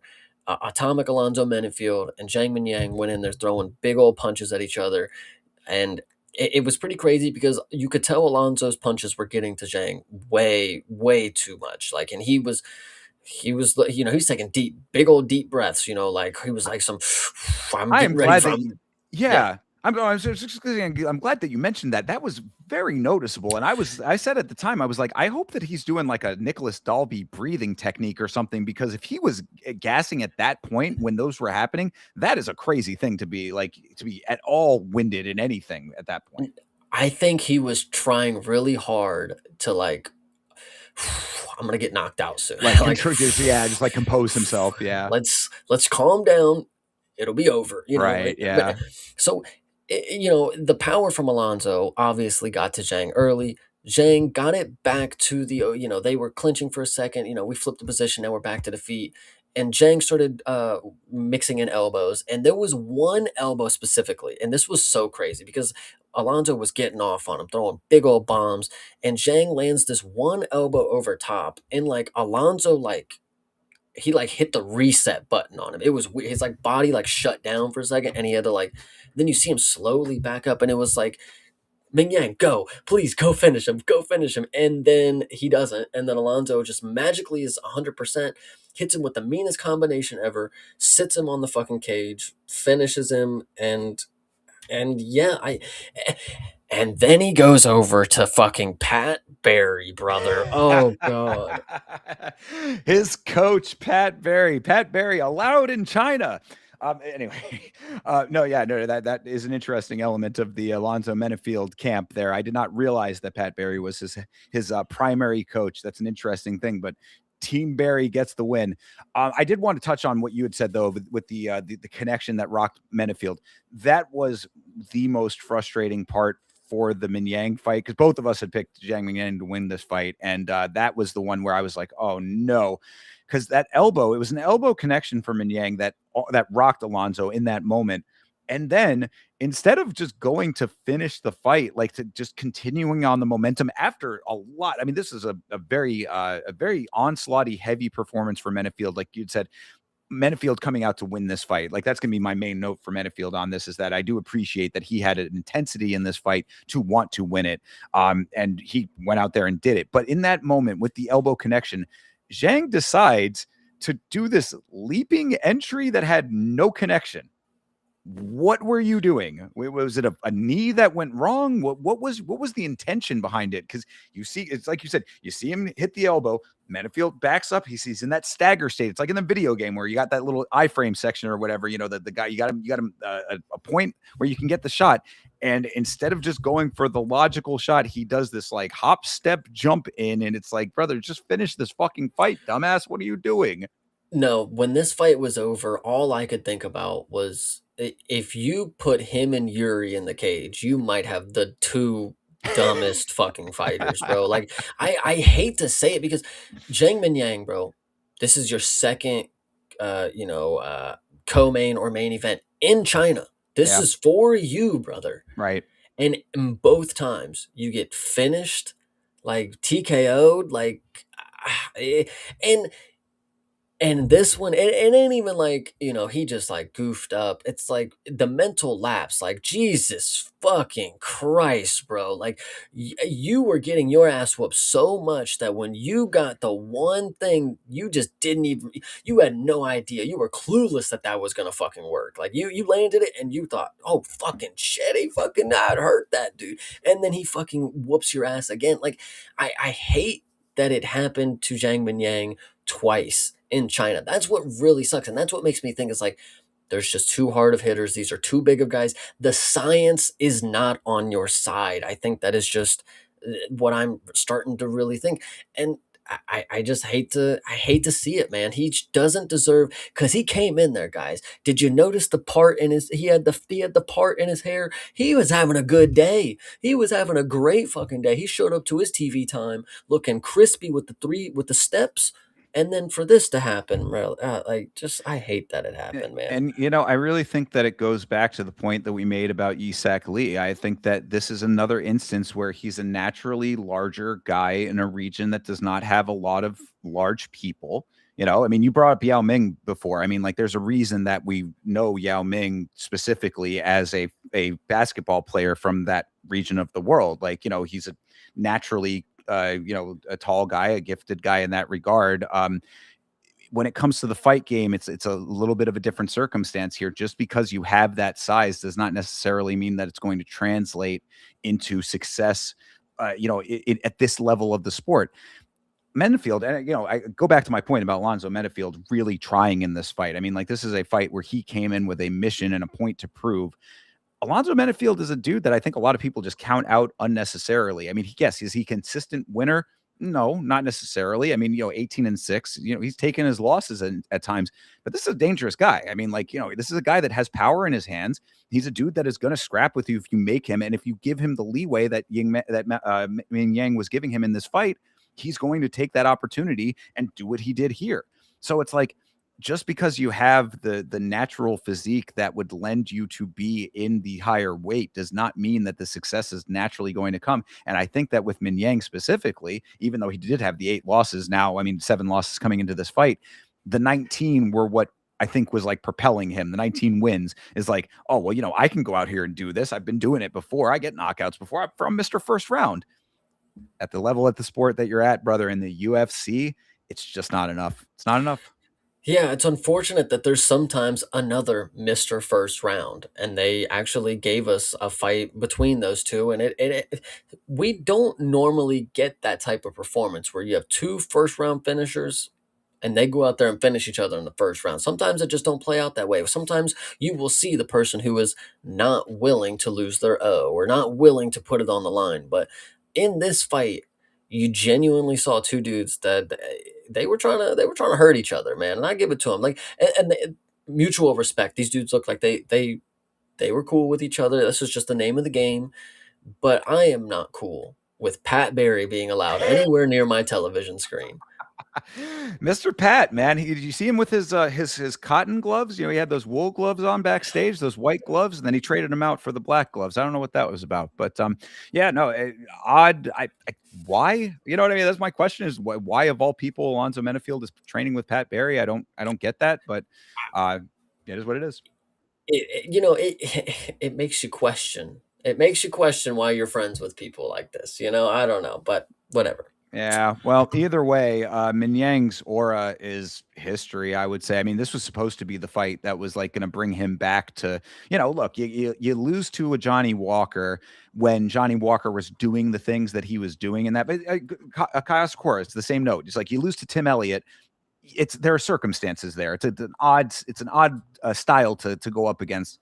With Johnny Walker, he was pulling off some things that Min Yang maybe had never seen before. Alonzo Menfield just came in and whooped your ass. That's all that this was. I mean, so it's like, I don't think that you can really extract any aura left from that man's body at this point. So Alonzo Menfield, good job. Like I said, I really appreciate that he came out here with a point to prove. You could see how happy he was. I think it was, again, CTE saying in the watch long, he's been working on his victory cry. He was yelling a whole lot at the end of that thing. So, very happy for Alonzo Menfield getting the job done out there. I thought he was pretty, good in his post fight. I like Alonzo Menfield. I got no problem with the guy. So, happy that I got the win here. And Min Yang, I mean, like you said, if you can make lower weight, like, you really probably want to at this point. I just would really like to see a whole cultural shift when it comes to MMA. Asian guys just drop it down. I know Kai Asakura tried.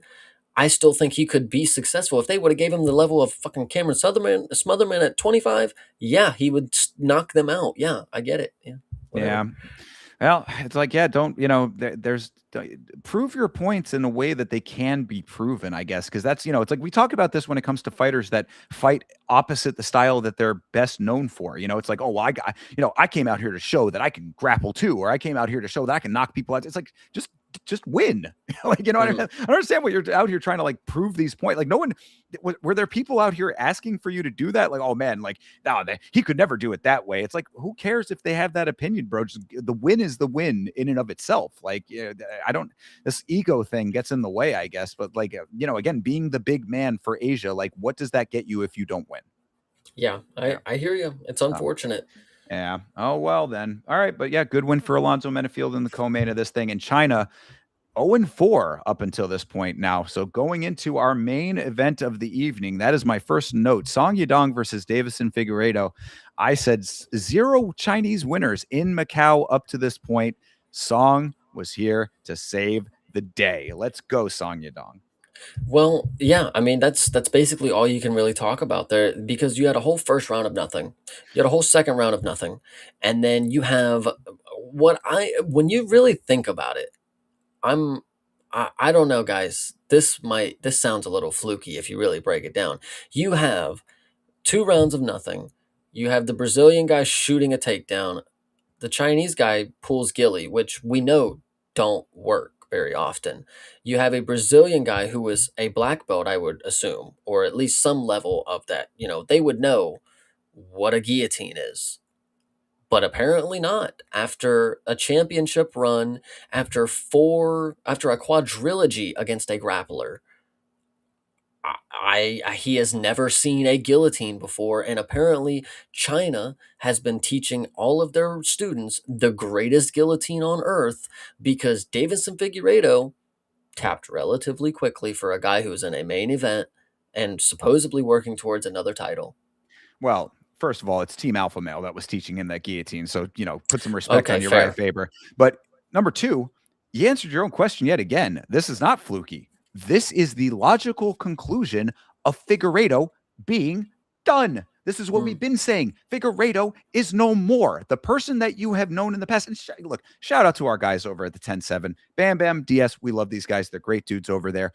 Bam Bam was in the chat talking about how much of a fan he is of Figueiredo and all of this. Brother, just like the people that hang on too long to Conor McGregor, you got to know when the worm has turned, as they say, when the shift has occurred, because Figueiredo has not been the same. And we went over his record and we're saying, oh, maybe it's not that bad, this and that. But you see the performances in victory as well as the losses. This is not the same guy that he was at flyweight. It's over. The experiment of Davison Figueiredo at bantamweight is done. This is the nail in that coffin. And you are correct, Chase. This was an inactive fight up until that point in the second round when this finally did end up getting finished. And that also goes to the same point that I am making here. Figueiredo standing on the outside, not doing anything. No strikes really being thrown.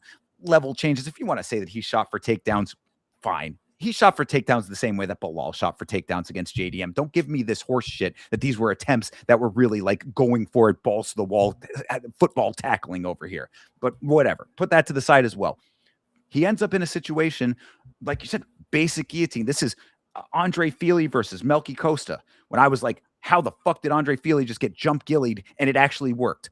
This is a former champion that happened against a guy who has not done that before. This is the logical conclusion of where Figueiredo has navigated himself toward. Because Figueiredo came into this fight, obviously with a little bit of confidence. He said, I don't know what he was gnawing on his gloves for. That was a little weird. We can talk about that. But he brought his entire family to Macau. I mean, wife, 2 kids on the way in to watch this performance. He obviously had a level of confidence that there was something there if he did that. I don't know where his head is at or why he would have thought that this was going to be the case, but you saw everything in this fight logically led up to exactly how this ended. I shout out to Song for making it happen. I did not expect it to go down that way, but I certainly did not expect Figueiredo to win for exactly the reasons that we've outlined here. Correct me if I'm wrong. The last time that we watched Figueiredo fight, did I not get on the podcast and say that he might be just here for show money? You He did. he probably makes a really good amount on his paycheck because he's been here for so long, former champion, he's still getting main events. I 75,000 minimum. I know Oda Osborne gets 75,000. What does Davison Figueiredo get for show? I mean, it's Oh yeah. probably pretty fucking good. So to walk in here for 2 rounds after not taking much damage and then to just shoot a takedown into a guillotine, $75,000 at minimum sounds pretty fucking good to me. God damn it. Yeah, no, I mean you're not wrong. And look, and that's like I'd say that it's fine, except it's not fine. You know what I mean? It's not fine that this is a former champion that is now just paychecking over here, if that's the case. If that's the case. But I don't necessarily think that it is. I mean, it might be, but it's hard to maybe it's me just being a little bit of a mark over here saying that I don't want to believe that to be the case. But you're in the main event of a fucking fight night in a territory that has a lot of eyes on it. You'd think that this would not be the time that you would be jobbing over. You'd think that the jobbing would come in the fight against like Montel Jackson. Fine, okay, jobber fight, whatever, you know what I mean, like that, and then you end up getting the victory in that, and it's like, okay, now you're main eventing again. It's just the trajectory does not lend itself to that. But even if you are just going out there for a paycheck, for you to fight the way that he fought in this fight, even for a paycheck by itself, brother, you could at least have sold it a little bit better than that. It's just an unfortunate one. Shout out Song Yadong, to be fair. I mean, nobody on planet Earth figured that he was going to get a submission except, and I'm going to give him his props right here because there's only one person I know that got this right. Shout out Nav. He had gotten the Song Yadong submission pick on verdict. The guy is a fucking madman. I love him. If you saw, we go over the XP, come to the watch along if you're not watching along with us. Sometimes, we keep track of the verdict during the fight cards.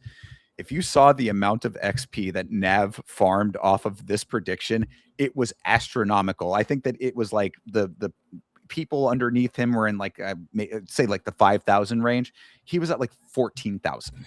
So yeah, Nav hit the jackpot on this one like an absolute legend. So yes, shout out to Nav always for the Galaxy Brain play on this. But I mean, really, I take no joy in seeing Figueiredo go down this way after what we have seen out of him before.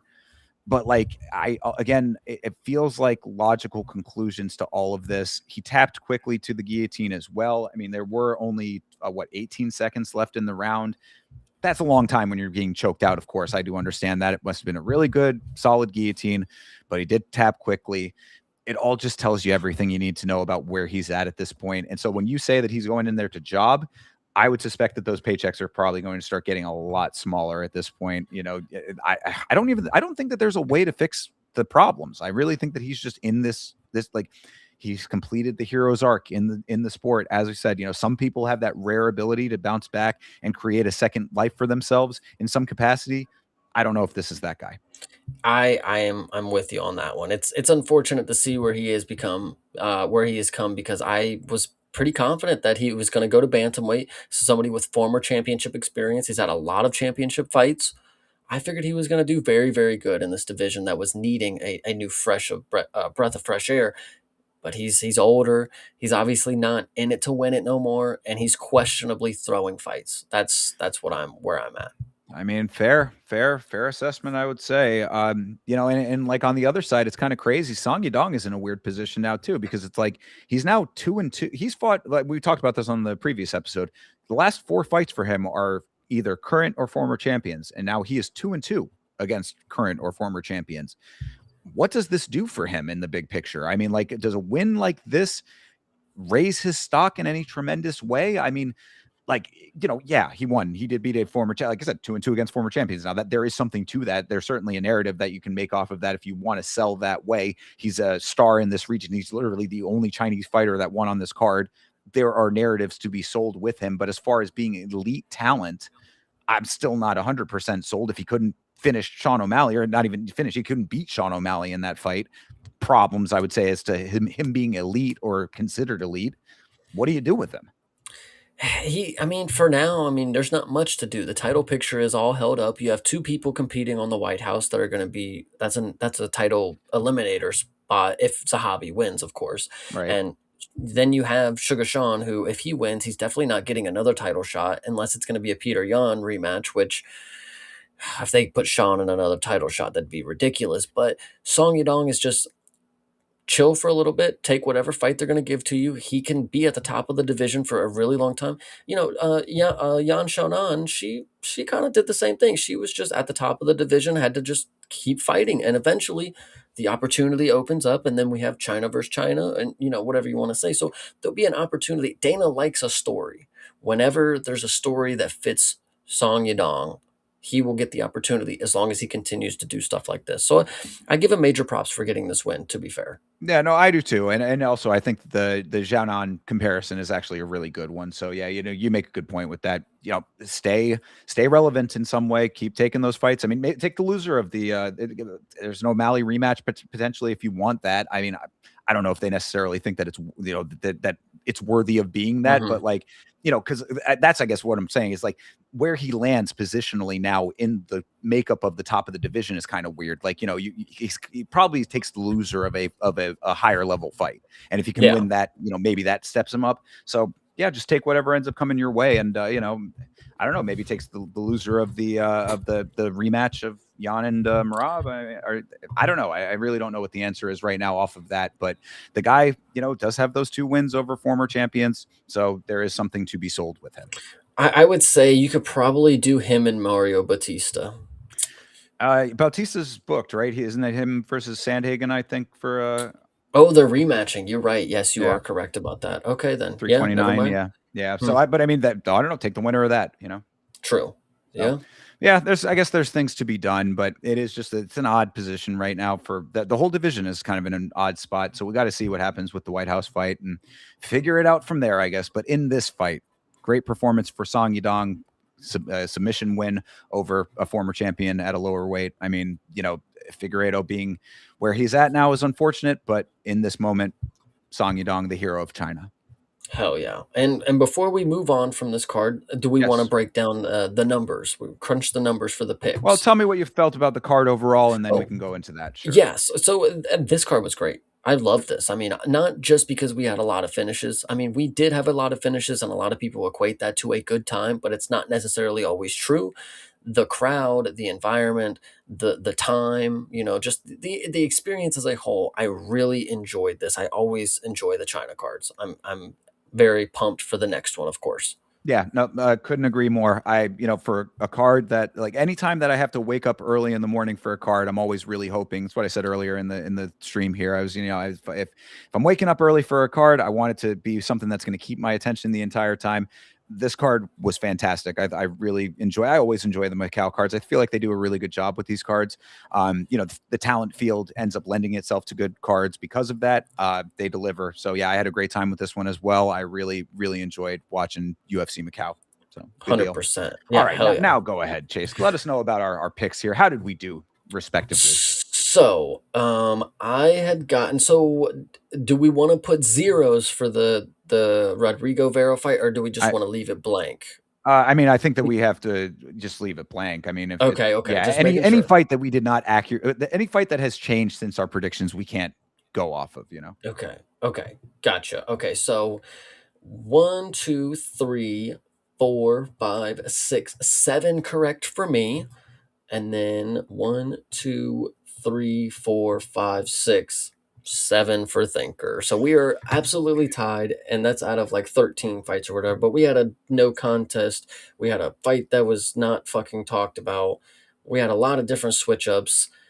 Who knows what's going on here? But yeah, so the totals that we have on the year: 137 for Chase, to 118 for Thinker. You're still just 19 behind. Gosh, it's crazy that you still can. It's like these last few weeks that we've just been neck and neck. Like it's It's goddamn. crushing my soul. I couldn't have at least gotten a single point to like bring me back a little bit out of the hole. This is a tough game because it's like you Mm, get behind early on at any time, and it just you tanks you if if everybody's predict. I mean, like, we both know the sport pretty well, man. I mean, like, it's hard to it's hard to think that there's gonna be times where it's like, oh, it's just a complete wash for one person and a complete blowout for the other. So yeah, I guess this is all makes sense. It hurts my heart to be this down bad, but this is my week. So let's go. Are you ready to take a look at the upcoming UFC Fight Night, Muhammad versus Bonfim, Chase? yes, absolutely. All right, well, let's do just that then. Bilal Muhammad is taking on Gabriel Bonfim in the main event of this card. What do you think about this fight? This is one of the easiest picks that I've ever had. I'm not gonna lie, and I'm not even a big Bilal Muhammad fan, but I know for fact that Gabriel Bonfim is one of the most easily fraud checkable people that we have right now. This dude got TKO'd by Nicholas Dalby. You know how many TKOs Nicholas Dalby has? Not many. And he's good, but if you just show a little pressure, you put this dude in a little adversity, I hate to break it to you. Bilal Muhammad in 5 rounds might actually finish this dude. And I think that, people are like, oh, but when you're a BJJ specialist, that's where grappler, they're gonna no. Bilal Muhammad is fucking good. He had a solid win streak in the UFC. He got the belt.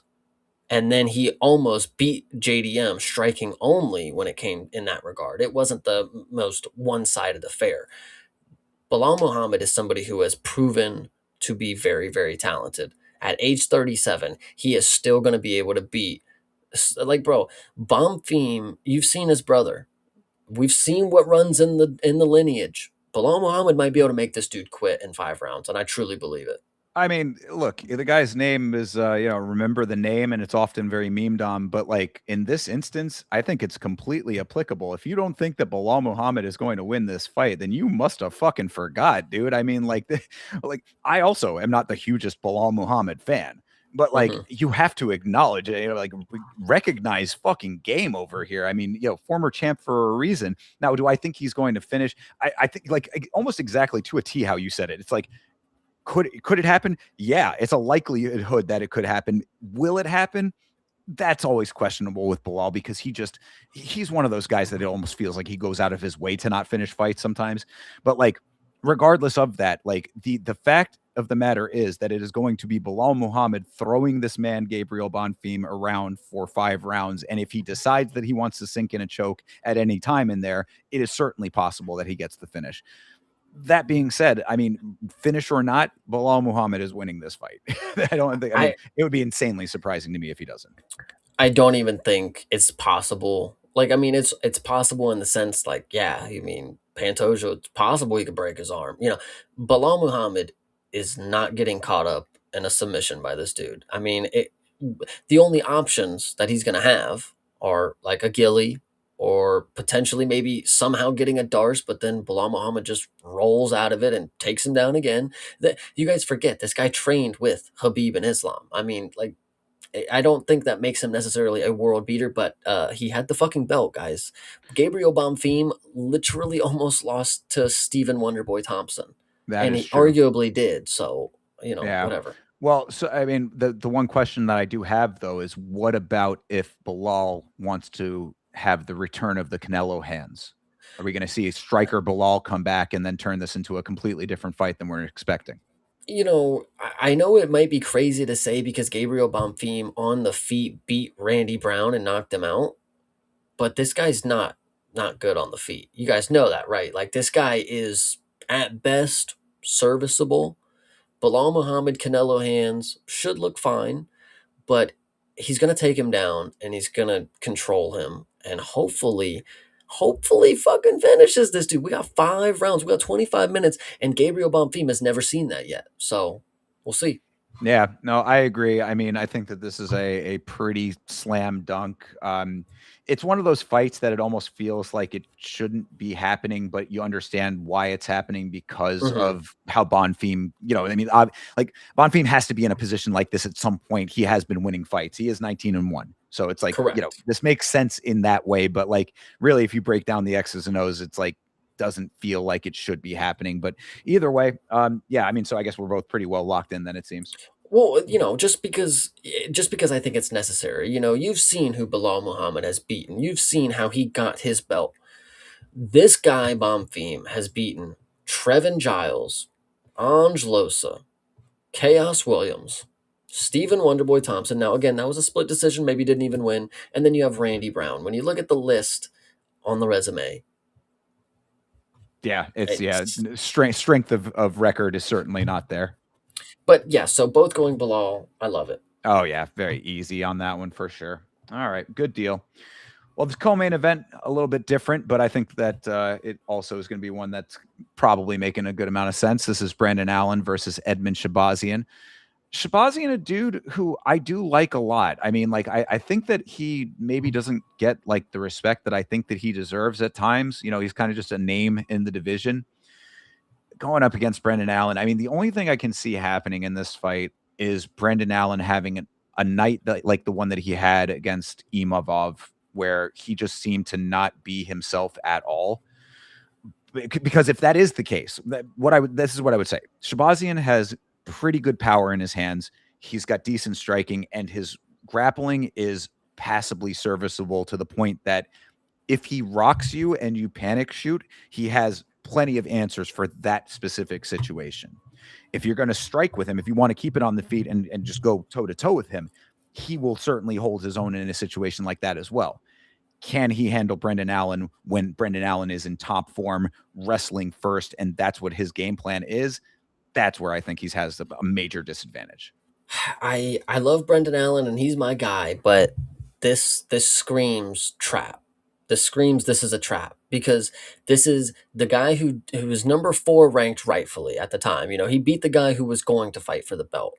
Now he's facing an unranked opponent who shares the same manager as him, who's also from the same camp that Brendan Allen has been TKO'd twice by the people from that camp, Sean Strickland and Chris Curtis. So Interesting. so when you look at this matchup, you start wondering what exactly is going to happen.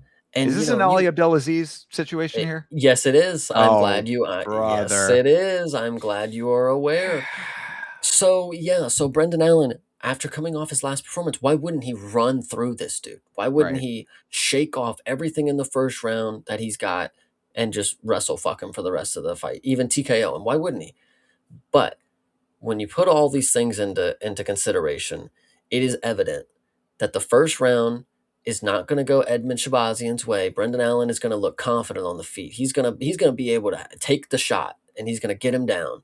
And the second round is going to start and Brendan Allen is going to get cooked. And I hate to say it, and I don't believe Edmund Shabazian is going to be. He's not the greatest dude ever. I just looked at his fucking resume. He's been TKO'd like 6 times in the fucking organization. But the fact that this is an unranked opponent getting an opportunity against the 4th ranked guy who shares the same manager as him and is also from the same camp that has beaten Brendan Allen before, it is evident that Brendan Allen, he could take a loss here. What's he going to become unranked? It's not fucking possible. He's going to continue to stay where he's at. He takes one loss, he takes another win. He's back right where he was. Edmund Shabazian gets the biggest opportunity in his life if he knocks out Brendan Allen in front of the 200 people in the Apex or whatever. But I hate to say that Brendan Allen, I think there's some phoniness going on here, and I would stay away from it if I were you. But I gotta say, Edmund Shabazian probably is going to win this fight.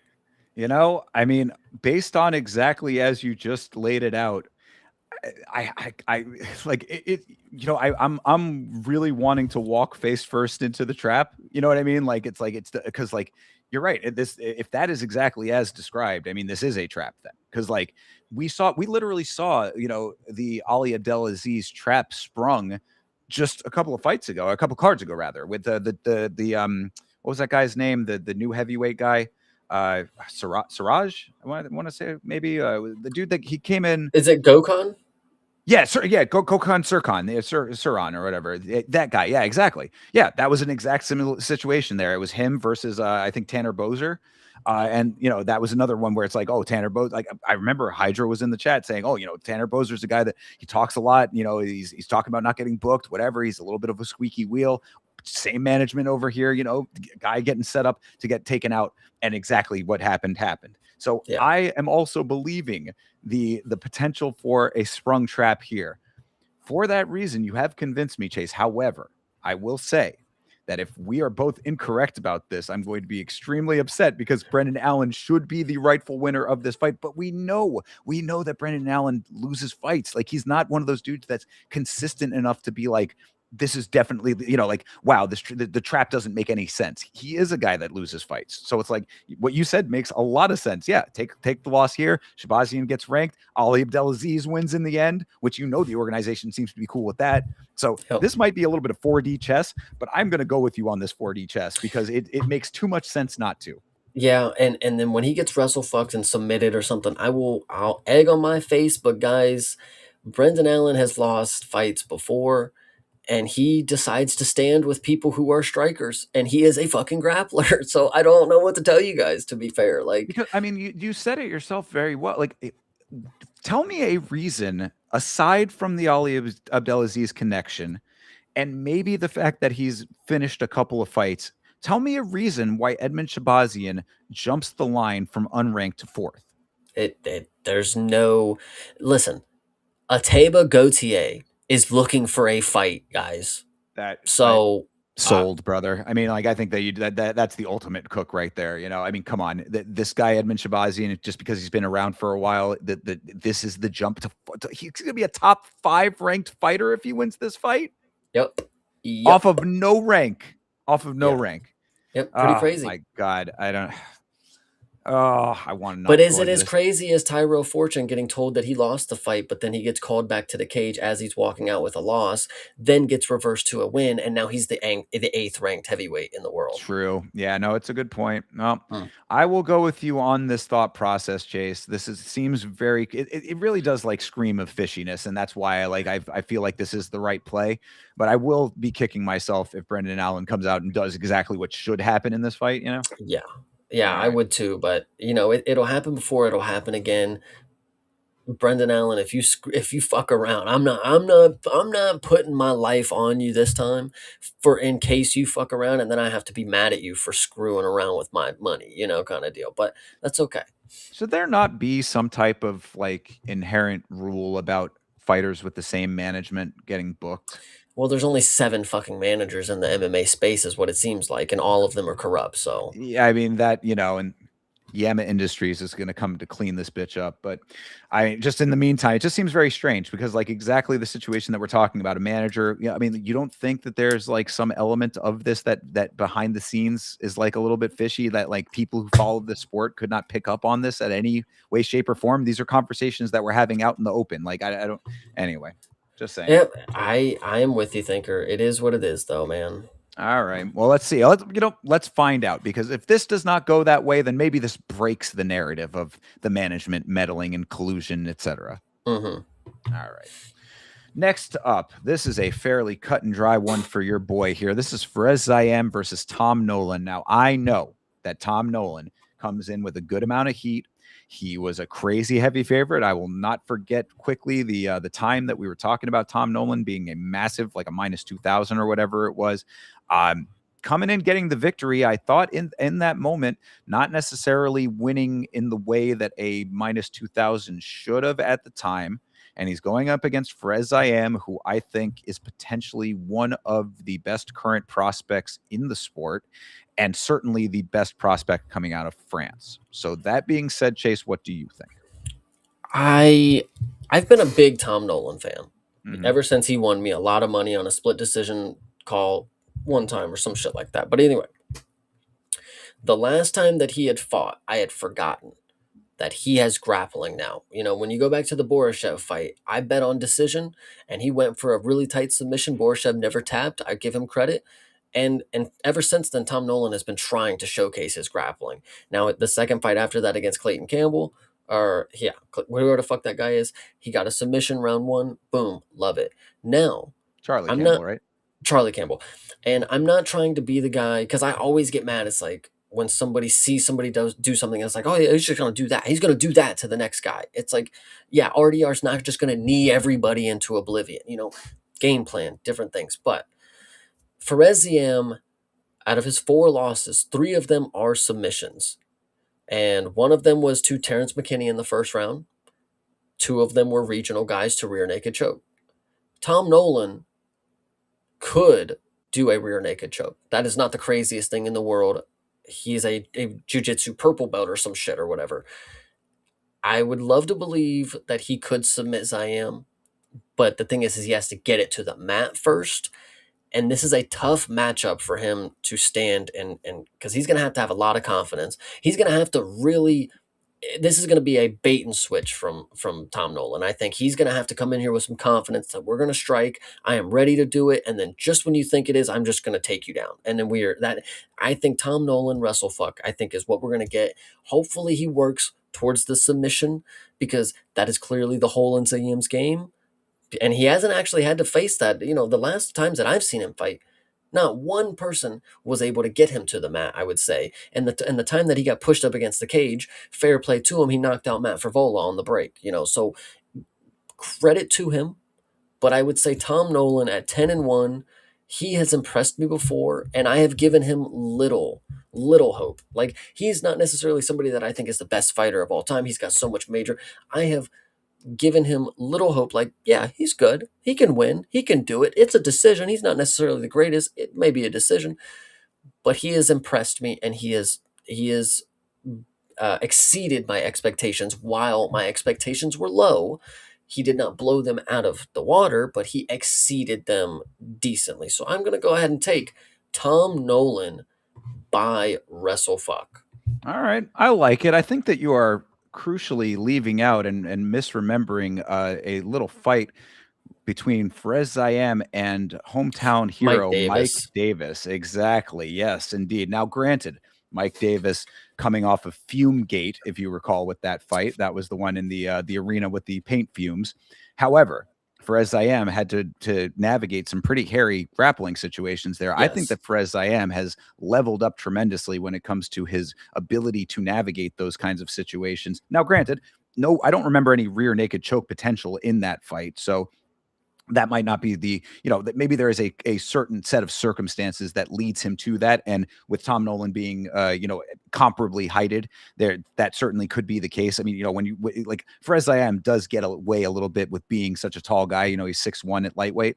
So, but Tom Nolan also, they have him listed as 6'3". I would say they're probably about the same height. So Yeah. the point is that this might be a different dynamic for ZM than he has faced in other fights.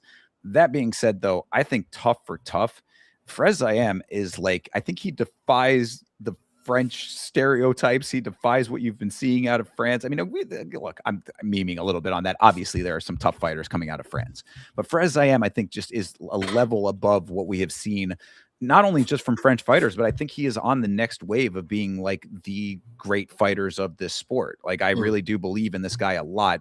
A loss here, I mean, Tom Nolan certainly also could be in that same category. This is one of those fights that's it's like this time for both of them in this collision course is like almost feels a little premature, because like both of them could possibly mature a little bit more and then maybe face each other when they're both ranked or something like that. But it's happening now. One of these guys is going to capitalize on this win in a pretty big way. I think it's going to be Perez Zayam. I've seen really good things out of this guy. Now, granted, beating Nazim Sadikov in his last fight hurt my heart, because Nazim Sadikov is a guy that I was very high on, but Nazim Sadikov fought terribly in that fight. So that may be not the best representation. But if you cumulatively take the performances that we have seen out of Zayam in his previous fights in the UFC, I think that there's a lot of great there. And I would be surprised if the narrative that you laid out of just wrestle fuck and that's going to be the end all of the fight, I'd be very surprised if that ends up happening. I think he can get out of those situations. Let's see it, man. I'm excited. If anybody is out there and you want to take anybody's side here, we are making picks. If we have opposite picks, make sure to like the stream of the person who is making the better picks. So just keep that in mind, everybody out there who's still listening. Absolutely. Please do. We are on our individual channels, like the person who's got the better takes here. Hell yeah. All right, but yeah, our first split there. Let's see if we are split on this one as well. This is Bryce Mitchell versus Santiago Luna, the newer comer to the sport here, Mr. Knockout in a couple of instances, or at least the one, right? Santiago Luna, both two knockouts for Luna. I'm trying to think. Let me double check on that one. Well, It either was way, unanimous decision against Angel Pacheco. there you go. Yes, Angel Pacheco getting the UD loss to Santiago Luna, but Luna getting the knockout in his debut. So, there's your circumstances. The guy only has the two in the organization, a little bit newer to the sport. He's only 21 years old. He's going up against veteran Bryce Mitchell, who, Bryce, the guy with the wrestling, we hear, we see, we know that he does do those things, but does he use it effectively? And can he keep himself from getting chinned, which he has been pretty emphatically in the past? What I will say about this one is, and I truly believe this, I said this plenty of times, you cannot name me a Bryce Mitchell fight that is not razor close. Like, he just does not, and it's not like he goes to war with these people. He's never taking the throttle. He's never letting them get the upper hand either. I think, and this is truly what I believe, because again, Bryce Mitchell, close matchups, it doesn't show in his resume, because he gets finished or he finishes people. There have been times where there are different things going on with Bryce Mitchell, but from what I have seen, there have been times where he is in a fight, and most of the times that he wins, I do not agree that he has won. The times that he has lost, I have thought probably should have won. He's got very interesting person when it comes to that. So I would love to believe that this is going to be a split decision, and I'm going to go ahead and give it to Santiago Luna. Interesting. All right. So, well, what makes you think that the split will go that way? I think the damage is going to go to Luna because Bryce Mitchell wears damage like no other. I mean, if you go back and watch that Dan Ige fight, I mean, he left his fucking face like a car wreck and surprisingly won the fight, which I don't agree with. But Bryce Mitchell gets punched in a lot of his fucking fights. I just think Santiago Luna is going to win the damage on a judge's scorecard, but Bryce Mitchell will probably take him down and take his back with and people are going to go crazy with this little grappling sequence that he does, but he doesn't get anything from it. He doesn't land any strikes with it. But two of the judges are going to be like, "That's it. He fucking did it, bro." Like they always do this for Bryce Mitchell. They every single Well, time. and that's why. Like I was with you right up until you said who you thought was going to be the winner, because I agree 100% on everything that you just said when it comes to the assessments of Bryce and his performances. It's amazing to me that he is the guy that has like the wrestling background that should be, if you're going to have that as your, because his striking, I mean, we know Bryce's striking is not that. This Yeah. is not a striker out there. He is a dude who is good at one thing and he does that thing marginally well, but not well enough to be definitively good at it. And that always ends up being the case where it's like, dude, could you ever just make this your fight? Like you said, so I'm with you up until that point. However, with a guy like Luna being 21 years old, coming in, this is his now third fight in the organization with one knockout and a unanimous decision against a guy who is tough, but not necessarily the greatest, a guy maybe had a little bit more hope than was deserving earlier on. I think that this is the type of fight that Bryce ends up getting the nod in. Again, like you said, close. It'll be a close fight. It'll be one of those fights that's like, damn, another Bryce Mitchell fight that's just like this, exactly as we've laid out. But the tipping of the scale will go to him because he'll just be able to control for longer. That's the thought process to me, is that if the damage is there for Luna, that is going to have to mean that Luna has more time, that Bryce is not going to be on his ass. And I just think Bryce will be on his ass more than that. Yeah, I can get it. I can dig it because split decision, it just depends on what stupid judge we have that day. So I would say either one is a good pick. I just would not believe that Bryce Mitchell is going to definitively beat Santiago Luna. That would be one of the more impressive things that I would say. Like if Sure. that happens, props to him. Yeah, because I mean, well, refresh my memory, and maybe I'm misremembering, but did we have we seen Luna in some like really bad grappling sequences? I mean, like, has he had to really fight his way out of at anything that sticks out to you? I don't remember him with Pacheco having to like go through any kind of like hellish. I mean, maybe I'm again, I don't necessarily remember Mm-mm. 100% of that fight. So No, but I no, you're right. I mean, nothing that we've seen from Santiago in the grappling, but you would have to just pray that he's part of this new age talent that just has the skills that you haven't seen, you know? I mean, and it always starts on the feet, right? So I mean, he can kind of like, if he is a guy who has that kind of power in his hands. I mean, I don't think anybody will ever forget Bryce being knocked out by Josh Emmett. So this is a finishable guy in that regard. Make it happen. Go out there and get the knockout if that's what it's about. But if you let Bryce get his hands on you, it's just going to be one of those fights. You're going to be rolling around a whole lot of, oh, you're here now. You're up on the cage. Now you're back down. It's just here, there, and everywhere with a bunch of wrestle fucking. So that's at least the thought process. Absolutely. All right, so we're locked in. We're split. We are split on that one. All right, sounds good to me. Let's keep on moving here. I don't think that anybody in their right mind would be split on this fight. This is Ivo Baranchevsky versus Junior Tafa. Do we even need to talk about this fight, Chase? I think there's a conversation that could be had. Well, you let me hear it. Iwo Baranchevsky, however we say it, Iwo, the guy, in his debut, he did win, but you guys, I think a lot of people would love to believe that he just walked in and walked out. He did go through some adversity. He got dropped right on his face right in the beginning of the fight, and I'm not saying that is what's going to happen this time, but Junior Tafa has proven to be a powerful striker. If you get hit by him, I mean, it does look like it hurts. The problem is Iwo gonna play the game, Because I even said this, bro. I think it's less deadly to have Junior Taffa following you around and trying to attack you, rather than if you chop his legs early and then you make him a stationary target, because that's where he thrives. Now I can just throw one big shot, and that's all I got. Yeah, you have to come to me now, you know? Exactly. So Yeah, if Ewo comes out here and he starts chopping the leg, be worried, because now you're gonna walk right into the juggernaut, kind of deal. sure. But Junior Tafa, if he's gonna try to walk him down the entire time, we finally may get to see Ewo's wrestling. People have been saying he's got judo and stuff. Maybe he level changes. The Tafa. Listen, this is not the worst Tafa, of course. We've seen him get up from takedowns. We have seen him do it. He has the ability once or twice. But after that, so in those once or twice, after the third one, you can get him down. It's me time kind of deal. But in this fight, I think it is very worrisome, because Junior Tafa is exactly the type of dude that would fuck everything up for all the Ewo fans. Like, and it, dude. It's crazy. Like, out of all the people to beat him, it's like, no, it's not going to be Kevin Christian. No, it's Junior fucking Tafa, who has 5 losses, and 3 of them are to nobodies. Yeah, so. I mean, this is a tremendous cook from you, Chase. I think that you've made a very strong case, but are you going to take the Tafa? Uh, I won't. I won't. I won't do it just because I'm not going to be a contrarian or anything. I'm not just going to do it for the fuck of it. We all know that Ewo is the better choice. He is the higher ceiling for a prospect. Tafa's not even a prospect anymore. This dude's a veteran with fucking 7 wins. 7 and 5, by the way. Yeah. So Ewo, hats off to you. I want to see you get this one done. There's nothing on the stats that make me think Ewo is going to have an issue, because 6'3", okay, he's taller than him.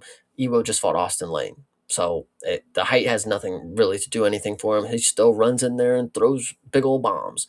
The problem is, will he put his face in a fist of Junior Tafa? Because that's really what it comes down to. If he goes in here like a barn burner, it really is a coin flip, and I don't know. Well, so I mean, okay, let me just counter a couple of the points then. You did talk about him getting dropped, which is true, but got right back up. So at least, we do know that there is the ability. Now, I mean, you can say that Ibo Aslan was not, as powerful as Tafa. I think that would track. I don't think that he necessarily has the same power, but, it does show the ability to get not only get up, but get right back into the fight. That was the other thing. Cause like, had he got up and was like dazed and rocked and like, was having to regain his wits, that could have still, cause I mean, you remember that fight, that was like a fight of the year fight. I mean, like, they were balls to the wall throughout the entire thing there. So, had he had like that momentary lapse, sure, maybe more of a something to weigh more heavily, but he got right back into the fight, took the fight over. I think that tracks in his direction. This legendary mythical judo that everybody talks about, if it happens, sure, I guess. We have not seen it, and I'm very much of the mindset that if a tree falls in the forest and no one's around to hear it, I'm not hearing the sound, kind of thing. So like, show it to me if it's there. I'm not weighing that too heavily either. All I know is that the level of intensity is what I'm going off of, like basically purely off of just stat versus stat. You see Ivo Baranchevsky come in and he has his eye on the prize. Tafa, a little, kickboxing base over here. He kind of feels his way into fights. He'll let you do what you want to do for a little bit, get his shots in there, whatever. Like you even said, yeah, you come to me, let me beat you. You know what I mean? Let me have the fight that I want. I don't think that Evo does anything like that. I think he says, this is my fight. I am going to win this fight. You are an obstacle that I need to get around. I'm going to take care of the problem. And that's what he's going to do here. I don't see this as being I will acknowledge that you are correct that if he's going to lose, it's going to be a fight like this. I just don't think it's this fight personally. So, you know what I will say though, Junior Tafa is one of the most game fighters out there. He truly is. I've seen him step up into fights that I don't know why the hell he would, or how he even got the opportunity for this one. He is still even a little too out of shape for light heavyweight. Make 85, and there's a dude named Mateba that you could fight, brother. I'm telling you, it'd be a great one, Junior Tafa. You make another good point. I was going to bring that up too. The fact that he is a guy that like has fought at heavyweight almost just like at random. Like there were times that he was at heavyweight weight and they just called him up to, he filled in for His Justin. brother. Yeah, Yeah. exactly. Very strange situation with that. But he certainly is more comfortable at the lower weights. Could he actually make that kind of a lower weight? That is kind of a crazy thing to think about. But in the instance here, I do think that this is the correct version of him. So you are getting the best of him based on what you've seen so far.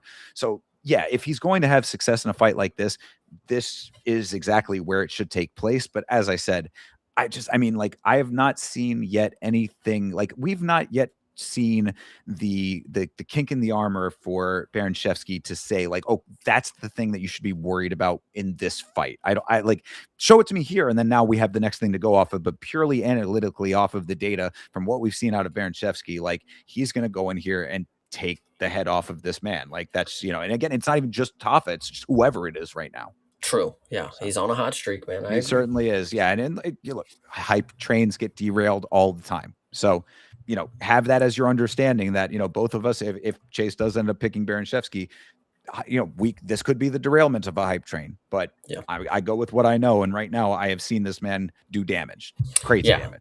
So I'm taking Iwo, of course, and you're All going to right. take Iwo as well? I certainly am, yes. Good deal. All right. All right. Well, that takes us down to the prelims. Oh, your buddy is back. Matt Schnell is back here. Matt Schnell versus Alessandro Costa. Wow, what a fight to have as your featured prelim. What do you think?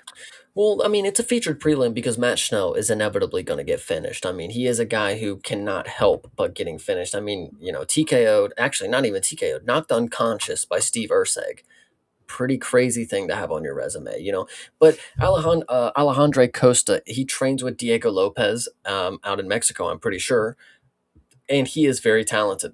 I'm not the biggest fan of him originally, but after I saw his last performance, he's very measured. He's got very technical boxing. But I think with this fight here specifically, is there's a sub coming. We haven't seen it in the UFC yet. He has 6 submissions on his record. When you look at what he's done in the UFC, it's all KO or TKOs that he's been or has gotten or whatever. Yeah. This dude got TKO'd, or no, unanimous decision by Steve Urseg. I was about to say TKO'd by Steve Urseg. Both of them, holy crap. But no, Costa, I think, is going to get a submission win over Matt Schnell because he hasn't had to prove the submission game in his day. This is a catch weight? What the fuck is happening? Yeah, I just saw that too. I wonder what that's about. Jesus fucking Christ, brother. But either way, so Costa by submission is what I'm going to go with. What are you thinking? Look, regardless of the X's and O's of this fight, Matt Schnell is a guy who retired and came back. That always, to me, is just a red flag. I hate to say it. Like, sometimes there are different versions of that. Sometimes guys retire to specifically get better.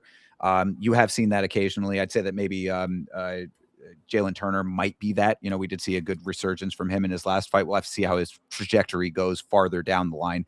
But Matt Schnell retired in anger. Like, he was, if you recall, the retirement fight for Matt Schnell was like he lost and it was like, I'm done. It was one of those kinds of retire. At least it felt that way. Mm-hmm. The record reflects that. He's 17-10. This is a very when the weight starts getting to that level, he's over the halfway point as far as the losses to the win ratio. Based on purely what you know about Matt Schnell and like the fact that he's just not that guy and likely will not be that guy, I think that Alessandro Costa is the wiser decision here. Schnell is a somewhat dangerous guy in very specific instances. So if you're saying that it's going to be a grappler versus grappler and you think Costa's coming up with the sub off of that, I don't know if I'd go that far personally, because I think that he can still hold his own at times in that situation. But I don't think that there's anything left for Schnell. I think he should have just stuck with the retirement. Coming back, I think, was the wrong move. And Costa is the dude that's going to get the dub here. It seems pretty logical to me. I really would like to know why it's a catch weight, though. Both of these guys are listed at 25. So what's the issue? Oh. No, I'm back. Yeah, okay, both listed at 25. No reason for this to be catch weight. I don't know if this is short notice or not. This doesn't seem to be, but who's to say, Yeah, who's to say, indeed. So maybe that'll play some part in this that we're not aware of right now. Maybe one of these guys is coming in at a different weight, or yeah, again, it's like, if it's not short notice, where's the rub here, I guess, is what I'm trying to ask. But purely on paper and not knowing those circumstances, maybe we'll find out sometime during the week. But just off of rip, fighter versus fighter and knowledge versus knowledge base, I think that I got to go with Alessandro Costa. And I appreciate Alessandro. I'm not his biggest fan, but hey, he just came back from performance in April. I like the activity. Keep it up, brother. For sure, and he's also a finisher be finished guy. I mean, it's if you go back on the record, it's knockouts on either side of that. Schnell, not a knockout threat. So, I would think that the fact that he is a dude who, aside from going to decision with Urseg and not having that go his way, there's knockout potential for him right there. Yeah. So yeah, club and sub potentially. They very well could be, absolutely. So, all right, we locked in on Costa. Yeah. Think so. All right. Well, next up, I like this one. This is a good fight. This is Marcus McGee versus our buddy John Giannis. John Giannis, Mr. Texas, coming back, finally getting his win. If you recall, John Giannis was not doing so well in the organization. Got himself a nice finish win in his last fight, going up against Marcus McGee, who has experience against the current champion of this division. What are you thinking, Chase? This is an unfortunate one because John Giannis is somebody who got subbed in his debut, and then he comes in and gets a big knockout against a regional guy, if I'm not mistaken. It was on the Australia card, is that right? I think it was like the first fight of the night, right? Oh, it was Canada. Oh, okay. There you go. Yeah. And he fought the dude who had come back from a coma or something like that. Oh gosh, yeah, that guy who had that crazy narrative. Yeah, shout out to that guy. But so when you think about somebody like that, and all the context, Marcus McGee, you know what he is. He is a technical, very sound, very he's deliberate with what he's doing. Everything that he does in there, it is for a purpose. You don't see many things left out on the table. Everything that he throws out there, it's there. There's a reason that for Sugar Sean O'Malley, for when he was training to fight Petr Yan, the training partner that he used was Marcus McGee. They have a very similar methodical downloading the data type of deal. And that's why the matchup with them, a lot of people did not think it was going to be that good between Petr Yan and Marcus McGee. The namesake, these are way too far apart when it comes to, legacy. But Marcus McGee held his own. And I think it's exactly what he's going to be able to do here. John Giannis is going to come out here with the idea that I just got a big knockout win. I'm going to come out here and I'm going to do it again. And what's probably not going to happen is he's going to whiff a bunch in that first round. The second round's going to start, and Marcus McGee is going to have all the data downloaded, and he's just going to pick him apart. I think we're going to see a rare TKO from Marcus McGee. I don't even know. Does this dude get TKO? He's got 8 of them. Yeah, let's fucking go. I like it. Yeah, I mean, Marcus, this seems like such a crazy jump up for Giannis after a win over exactly what you just described. A guy coming in after being out of the sport for a long time, going through some very harsh life adversity, which of course, I mean, obviously compassion for that. But if we're talking purely from a fight standpoint, from Giannis to go from that to Marcus McGee, who has fought the current champ, this just seems like a crazy jump. I can't imagine how this ended up making sense to anybody. Like, John Giannis basically skipped like 3 levels to get to Marcus McGee, it feels like. Yeah, but if you think about it in the context where Marcus McGee jumped 3 levels to get to Petr Yan, I mean, I'll give you that, but even regardless of the Yan fight, though, I mean, Marcus McGee was winning fights like consistently against some decent names. I mean, not necessarily. I mean, when you say decent names, you mean guys like Gostan Bolaños. Well, you mean guys like Jonathan Martinez? Compared to one sub loss and a knockout against a regional guy for Giannis. You know what I'm saying? Like, yeah, you're not wrong, but I mean, but like again, go bar for bar on the on the records. I mean, it seems like a little bit of a mismatch. I mean, but to be fair, he only has 5 fights in the organization. As it is, Marcus McGee. Yeah, that is a good point. Yeah, all right, I'll give you that. But okay, taking the records out of it, I would say that Giannis, the difference between McGee and Giannis to me is that Giannis has, I wouldn't call it an X factor because that denotes that it's like something that could like be used as a plus. Mm-hmm. He's got a wildness to him, and that element of it might be something that could be a little bit of a curveball, I guess, to McGee a little bit, like one of those things that like, oh, okay, he comes in very hot in the fight, I have to adjust on the fly. Like, if McGee thinks that he's going to be able to just have that very methodical, technical performance, and this guy comes in like a wrecking ball, that could be something that he has to navigate. Do I think he's going to be able to navigate that? Absolutely, I do. I think that maybe he gets away with that for a round, if that, John Giannis. I think that he has maybe some minor success with that, maybe a level change that goes his way for a little bit, even though he's not really a guy that wants to do that. It just might be something that he goes for because he knows the striking of McGee potentially. Those are the kinds of things that I think could be like the variables. If it ends up being just striker versus striker, McGee is going to take this very easily, I would say. I don't think that Giannis, like the power does getting a knockout over a guy in the regional circuit does not bode well as to like being a super power striker in the big picture to me. Could I be wrong about that? If he knocks out Marcus McGee, we'll talk. But as far as what I'm seeing right now and what I know of Marcus McGee versus this guy, John Giannis, I like John Giannis. I think that he's a wild man. He's a crazy Texas boy, and I like that very much. But fighter versus fighter, I'm going Marcus McGee. Hell yeah.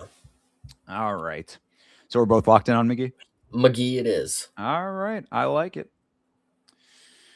Bruno Silva is fighting Edgar Chairez. I know that's your guy over there. Bruno Silva, a dude who is, I don't know, he's more wily than I give him credit for at times, but still not somebody that I have like a tremendous amount of like praise for at any given moment. Am I wrong about this? Yeah, Bruno Silva's not necessarily anybody that has probably diehard fans. I mean, he's a guy who shows up. He's game. I mean, I've seen him take fights against people that are, these are hard fights to take in the division. Josh Pham, Manel Kape, Asu Amabayev. Edgar Chairez let a lot of people down in this last performance, especially because that was his moment in Mexico kind of deal to like show out. Got the co-main event.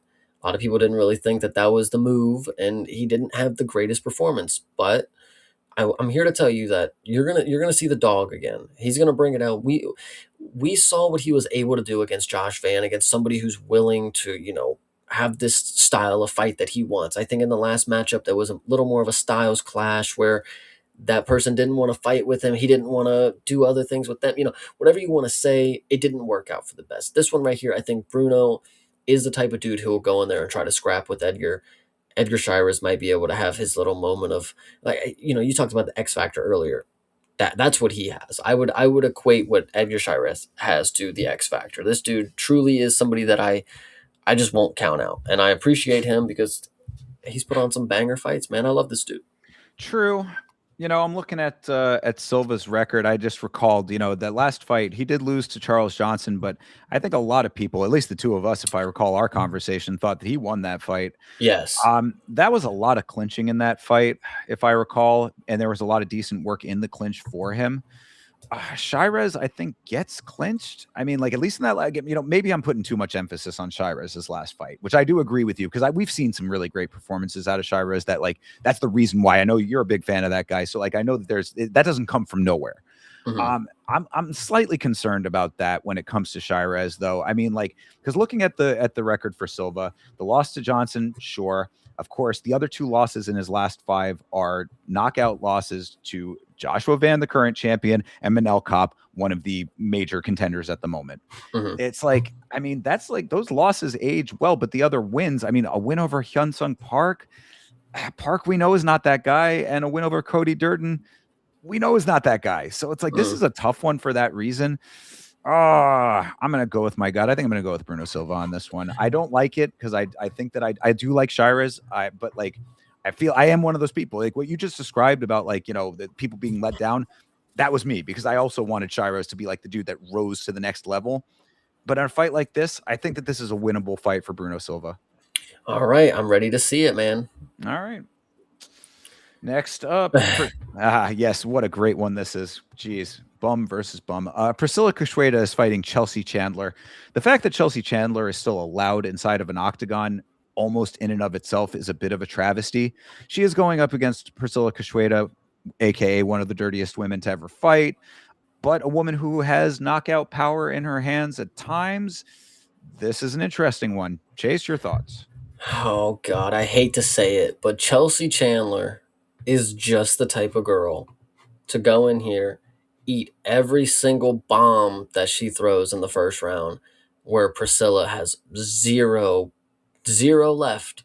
She's gonna throw herself out of the fight. She's gonna throw herself, all over the cage with these punches that are gonna gas herself out. Chelsea Chandler might eat a few, but god damn it, I would be wrong to think that Chelsea Chandler is not gonna finish this fucking fight, bro.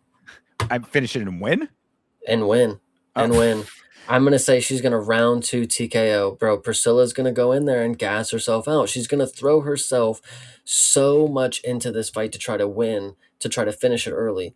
But Chelsea Chandler is, yeah, guys. you mean win by finish? Oh, gee, I thought you meant finish the fight. You think she's gonna No, TKO? she's gonna TKO, bro. It's because Priscilla's gonna just fall out of there. She's gonna have nothing left by the end of the fight. I mean, 15 hard minutes for a person who really genuinely only goes 5. They go for the first round run and gun and then No, I get leave what it you're all. saying with it. I think that the problem that I have though with this is that the reason that Kashweda fights that way is because she wants to bully, and when she's able to bully her other fighters, that's when she's able to extend it.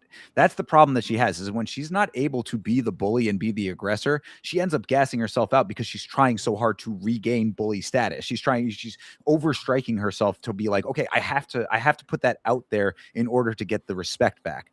Chandler's not going to be the one to not be bullied. She's going to be bullied by Kishweda, I think. Like, I think that this is the exact type of victim that falls prey to Kishweda's style.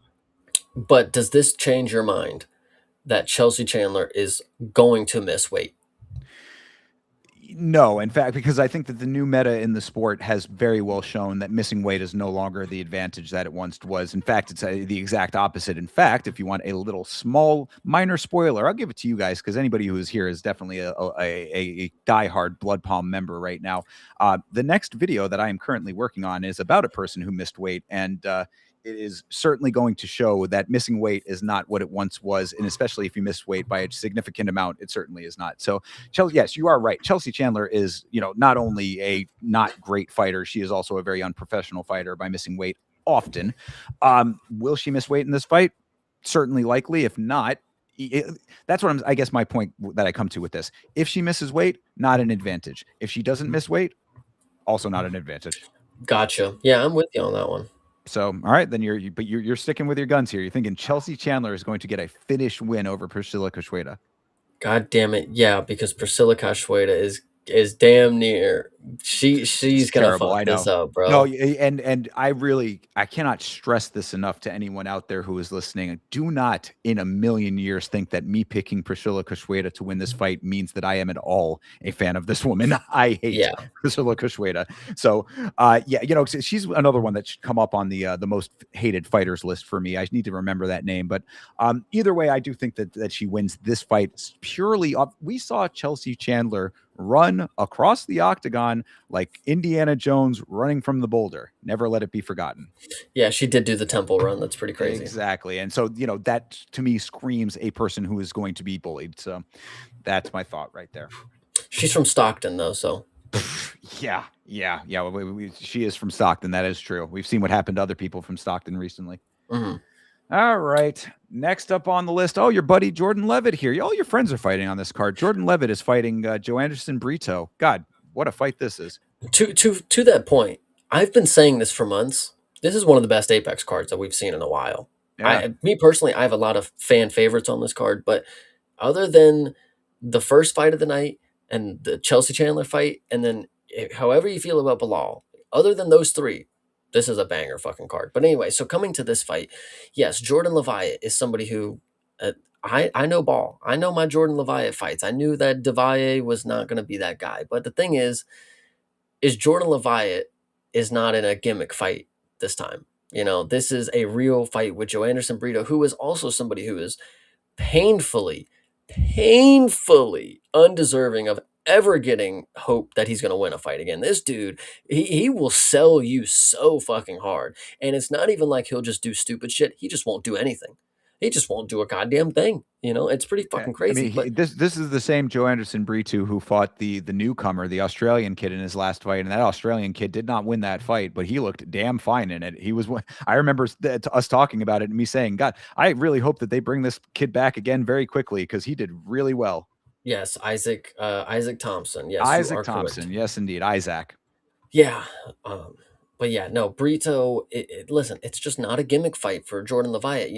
He knew what that moment was. in this fight, he's not going to have the fun time. You know, it's not going to be as fun because Joe Anderson Brito is probably just going to muscle him around, and it's going to be super boring. It's going to be horrible, but it's going to be a win for Joe Anderson Brito.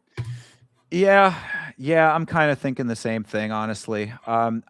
Actually, really, the last fight that I just referenced there, that Isaac fight, Mm-hmm. I mean, I think that it actually showed a lot of what you're going to end up with, even though Levitt is a much more credentialed fighter. Like, if we're going off the video game skill bar, obviously both of these guys are pretty comparable when it comes to grappling, but the difference I think is going to be the aggression.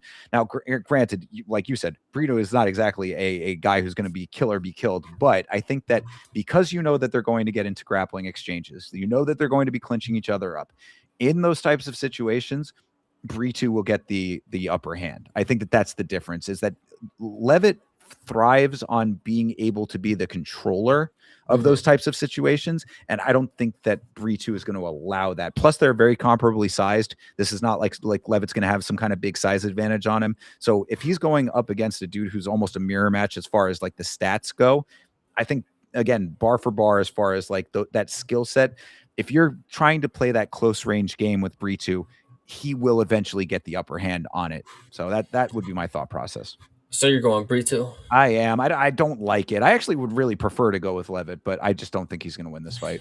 Fair, and that's the unfortunate part about picking is you could want a guy to win all you want, but the real call is, I mean, you got to make it, you know? Yeah, and I mean, and again, this is another one where you need to keep in mind, like, don't get it twisted. Brito is not a guy who I think has like a lot higher to go.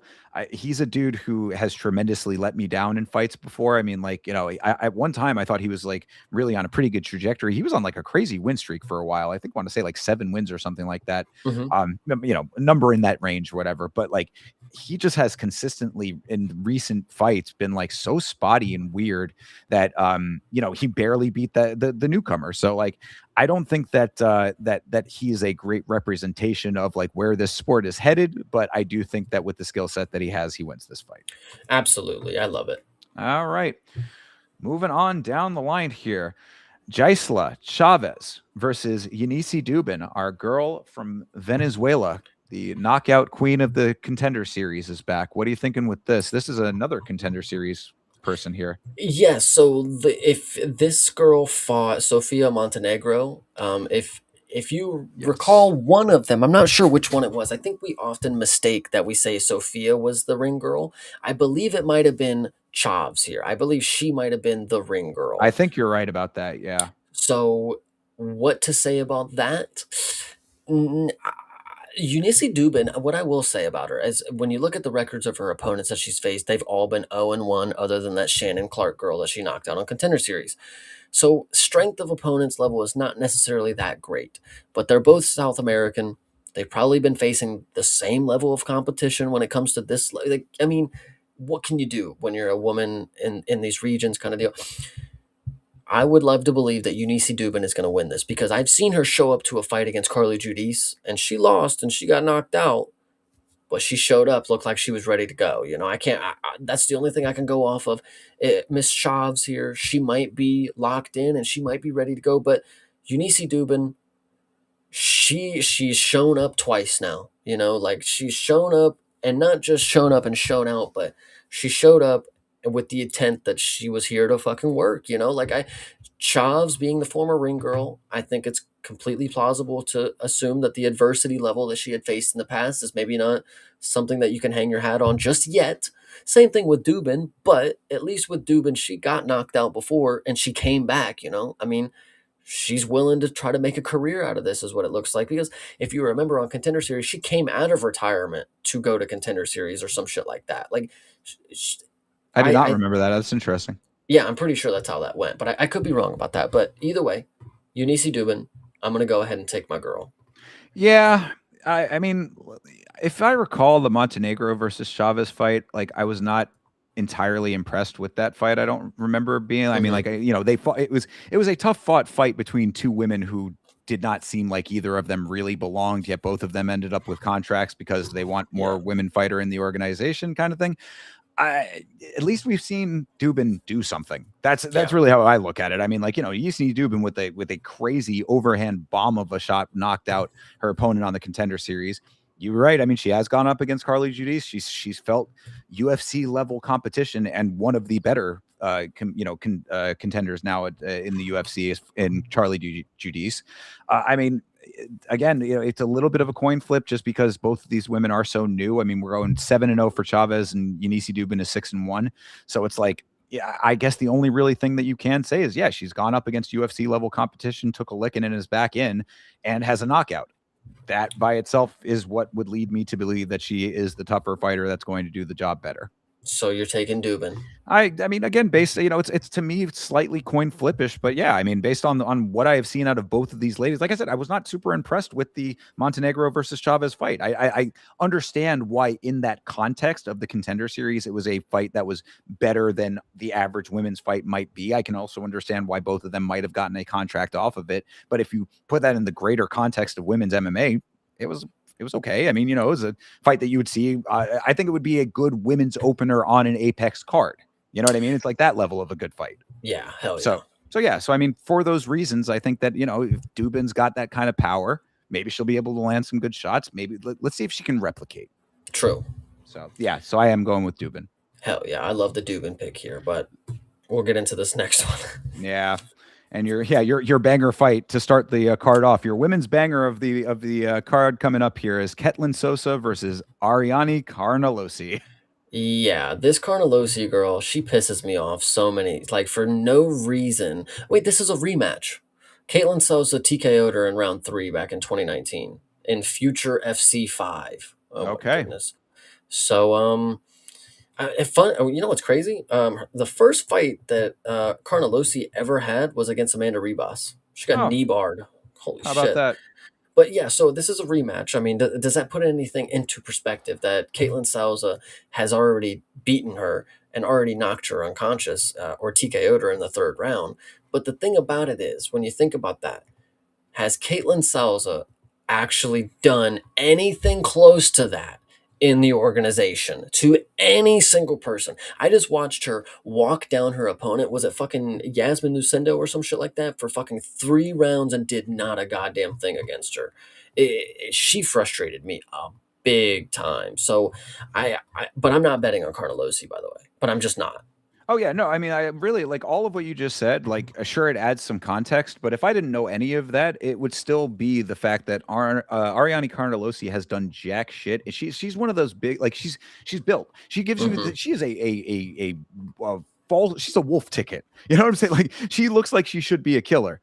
She's not a killer. Like, she is just, she's not that person. Sosa also not a killer. But at least she's been winning in the UFC. At least she's got some wins under her belt. I've never seen anything out of Carnelossi at UFC level that would ever lead me to believe that she is ever going to get a win in this organization.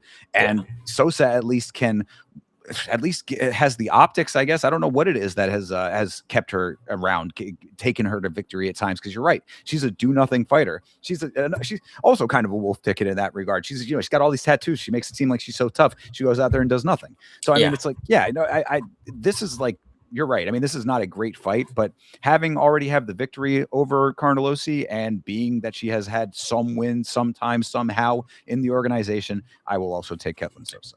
I love it. I love it. Lockstep for a couple of these, but we have some differences, man. It's okay. It's Gosh, cool. I need those to come through so badly. So, guys, if you want to hang out with us for these fights to see if any of those do happen, you can hang out with us on our individual watch-alongs for this card. Of course, you can find me at youtube.com/@YamaShow. And Chase, I know you can tell them where they can find you. youtube.com/@CP Smalls. You will find me watching UFC on Saturdays, one on Fridays, and of course, if you are lucky enough to show up tomorrow, you will find me opening some Topps cards. So make sure to hit the subscribe button, hit the bell, and we will be here tomorrow. So absolutely, I know that I will be there. I will be there on time, bright and early for this one. I am very much looking forward to it. It is always a great time watching the Topps cards unboxings and the pack openings and whatnot. So definitely do that. Hang out with me in the chat for Chase's stream for that. I am also on Instagram and on Twitter @YamaShow and on Facebook @YamaShow as well. other stuff coming on the channel throughout the week, guys. Of course, more content always on the way. Yamashow.com. Get yourself some merch as well. Get yourself a shirt. Last week's fights merch is available on there as well. Get you some stuff from that too. Whatever. Do that. And we will be back with you next week to talk about all of these upcoming fights and more, as we always do. So till then, guys, we appreciate you so much for hanging out with us for this one. Have a great rest of your night, a great rest of your week. And as always, fight on.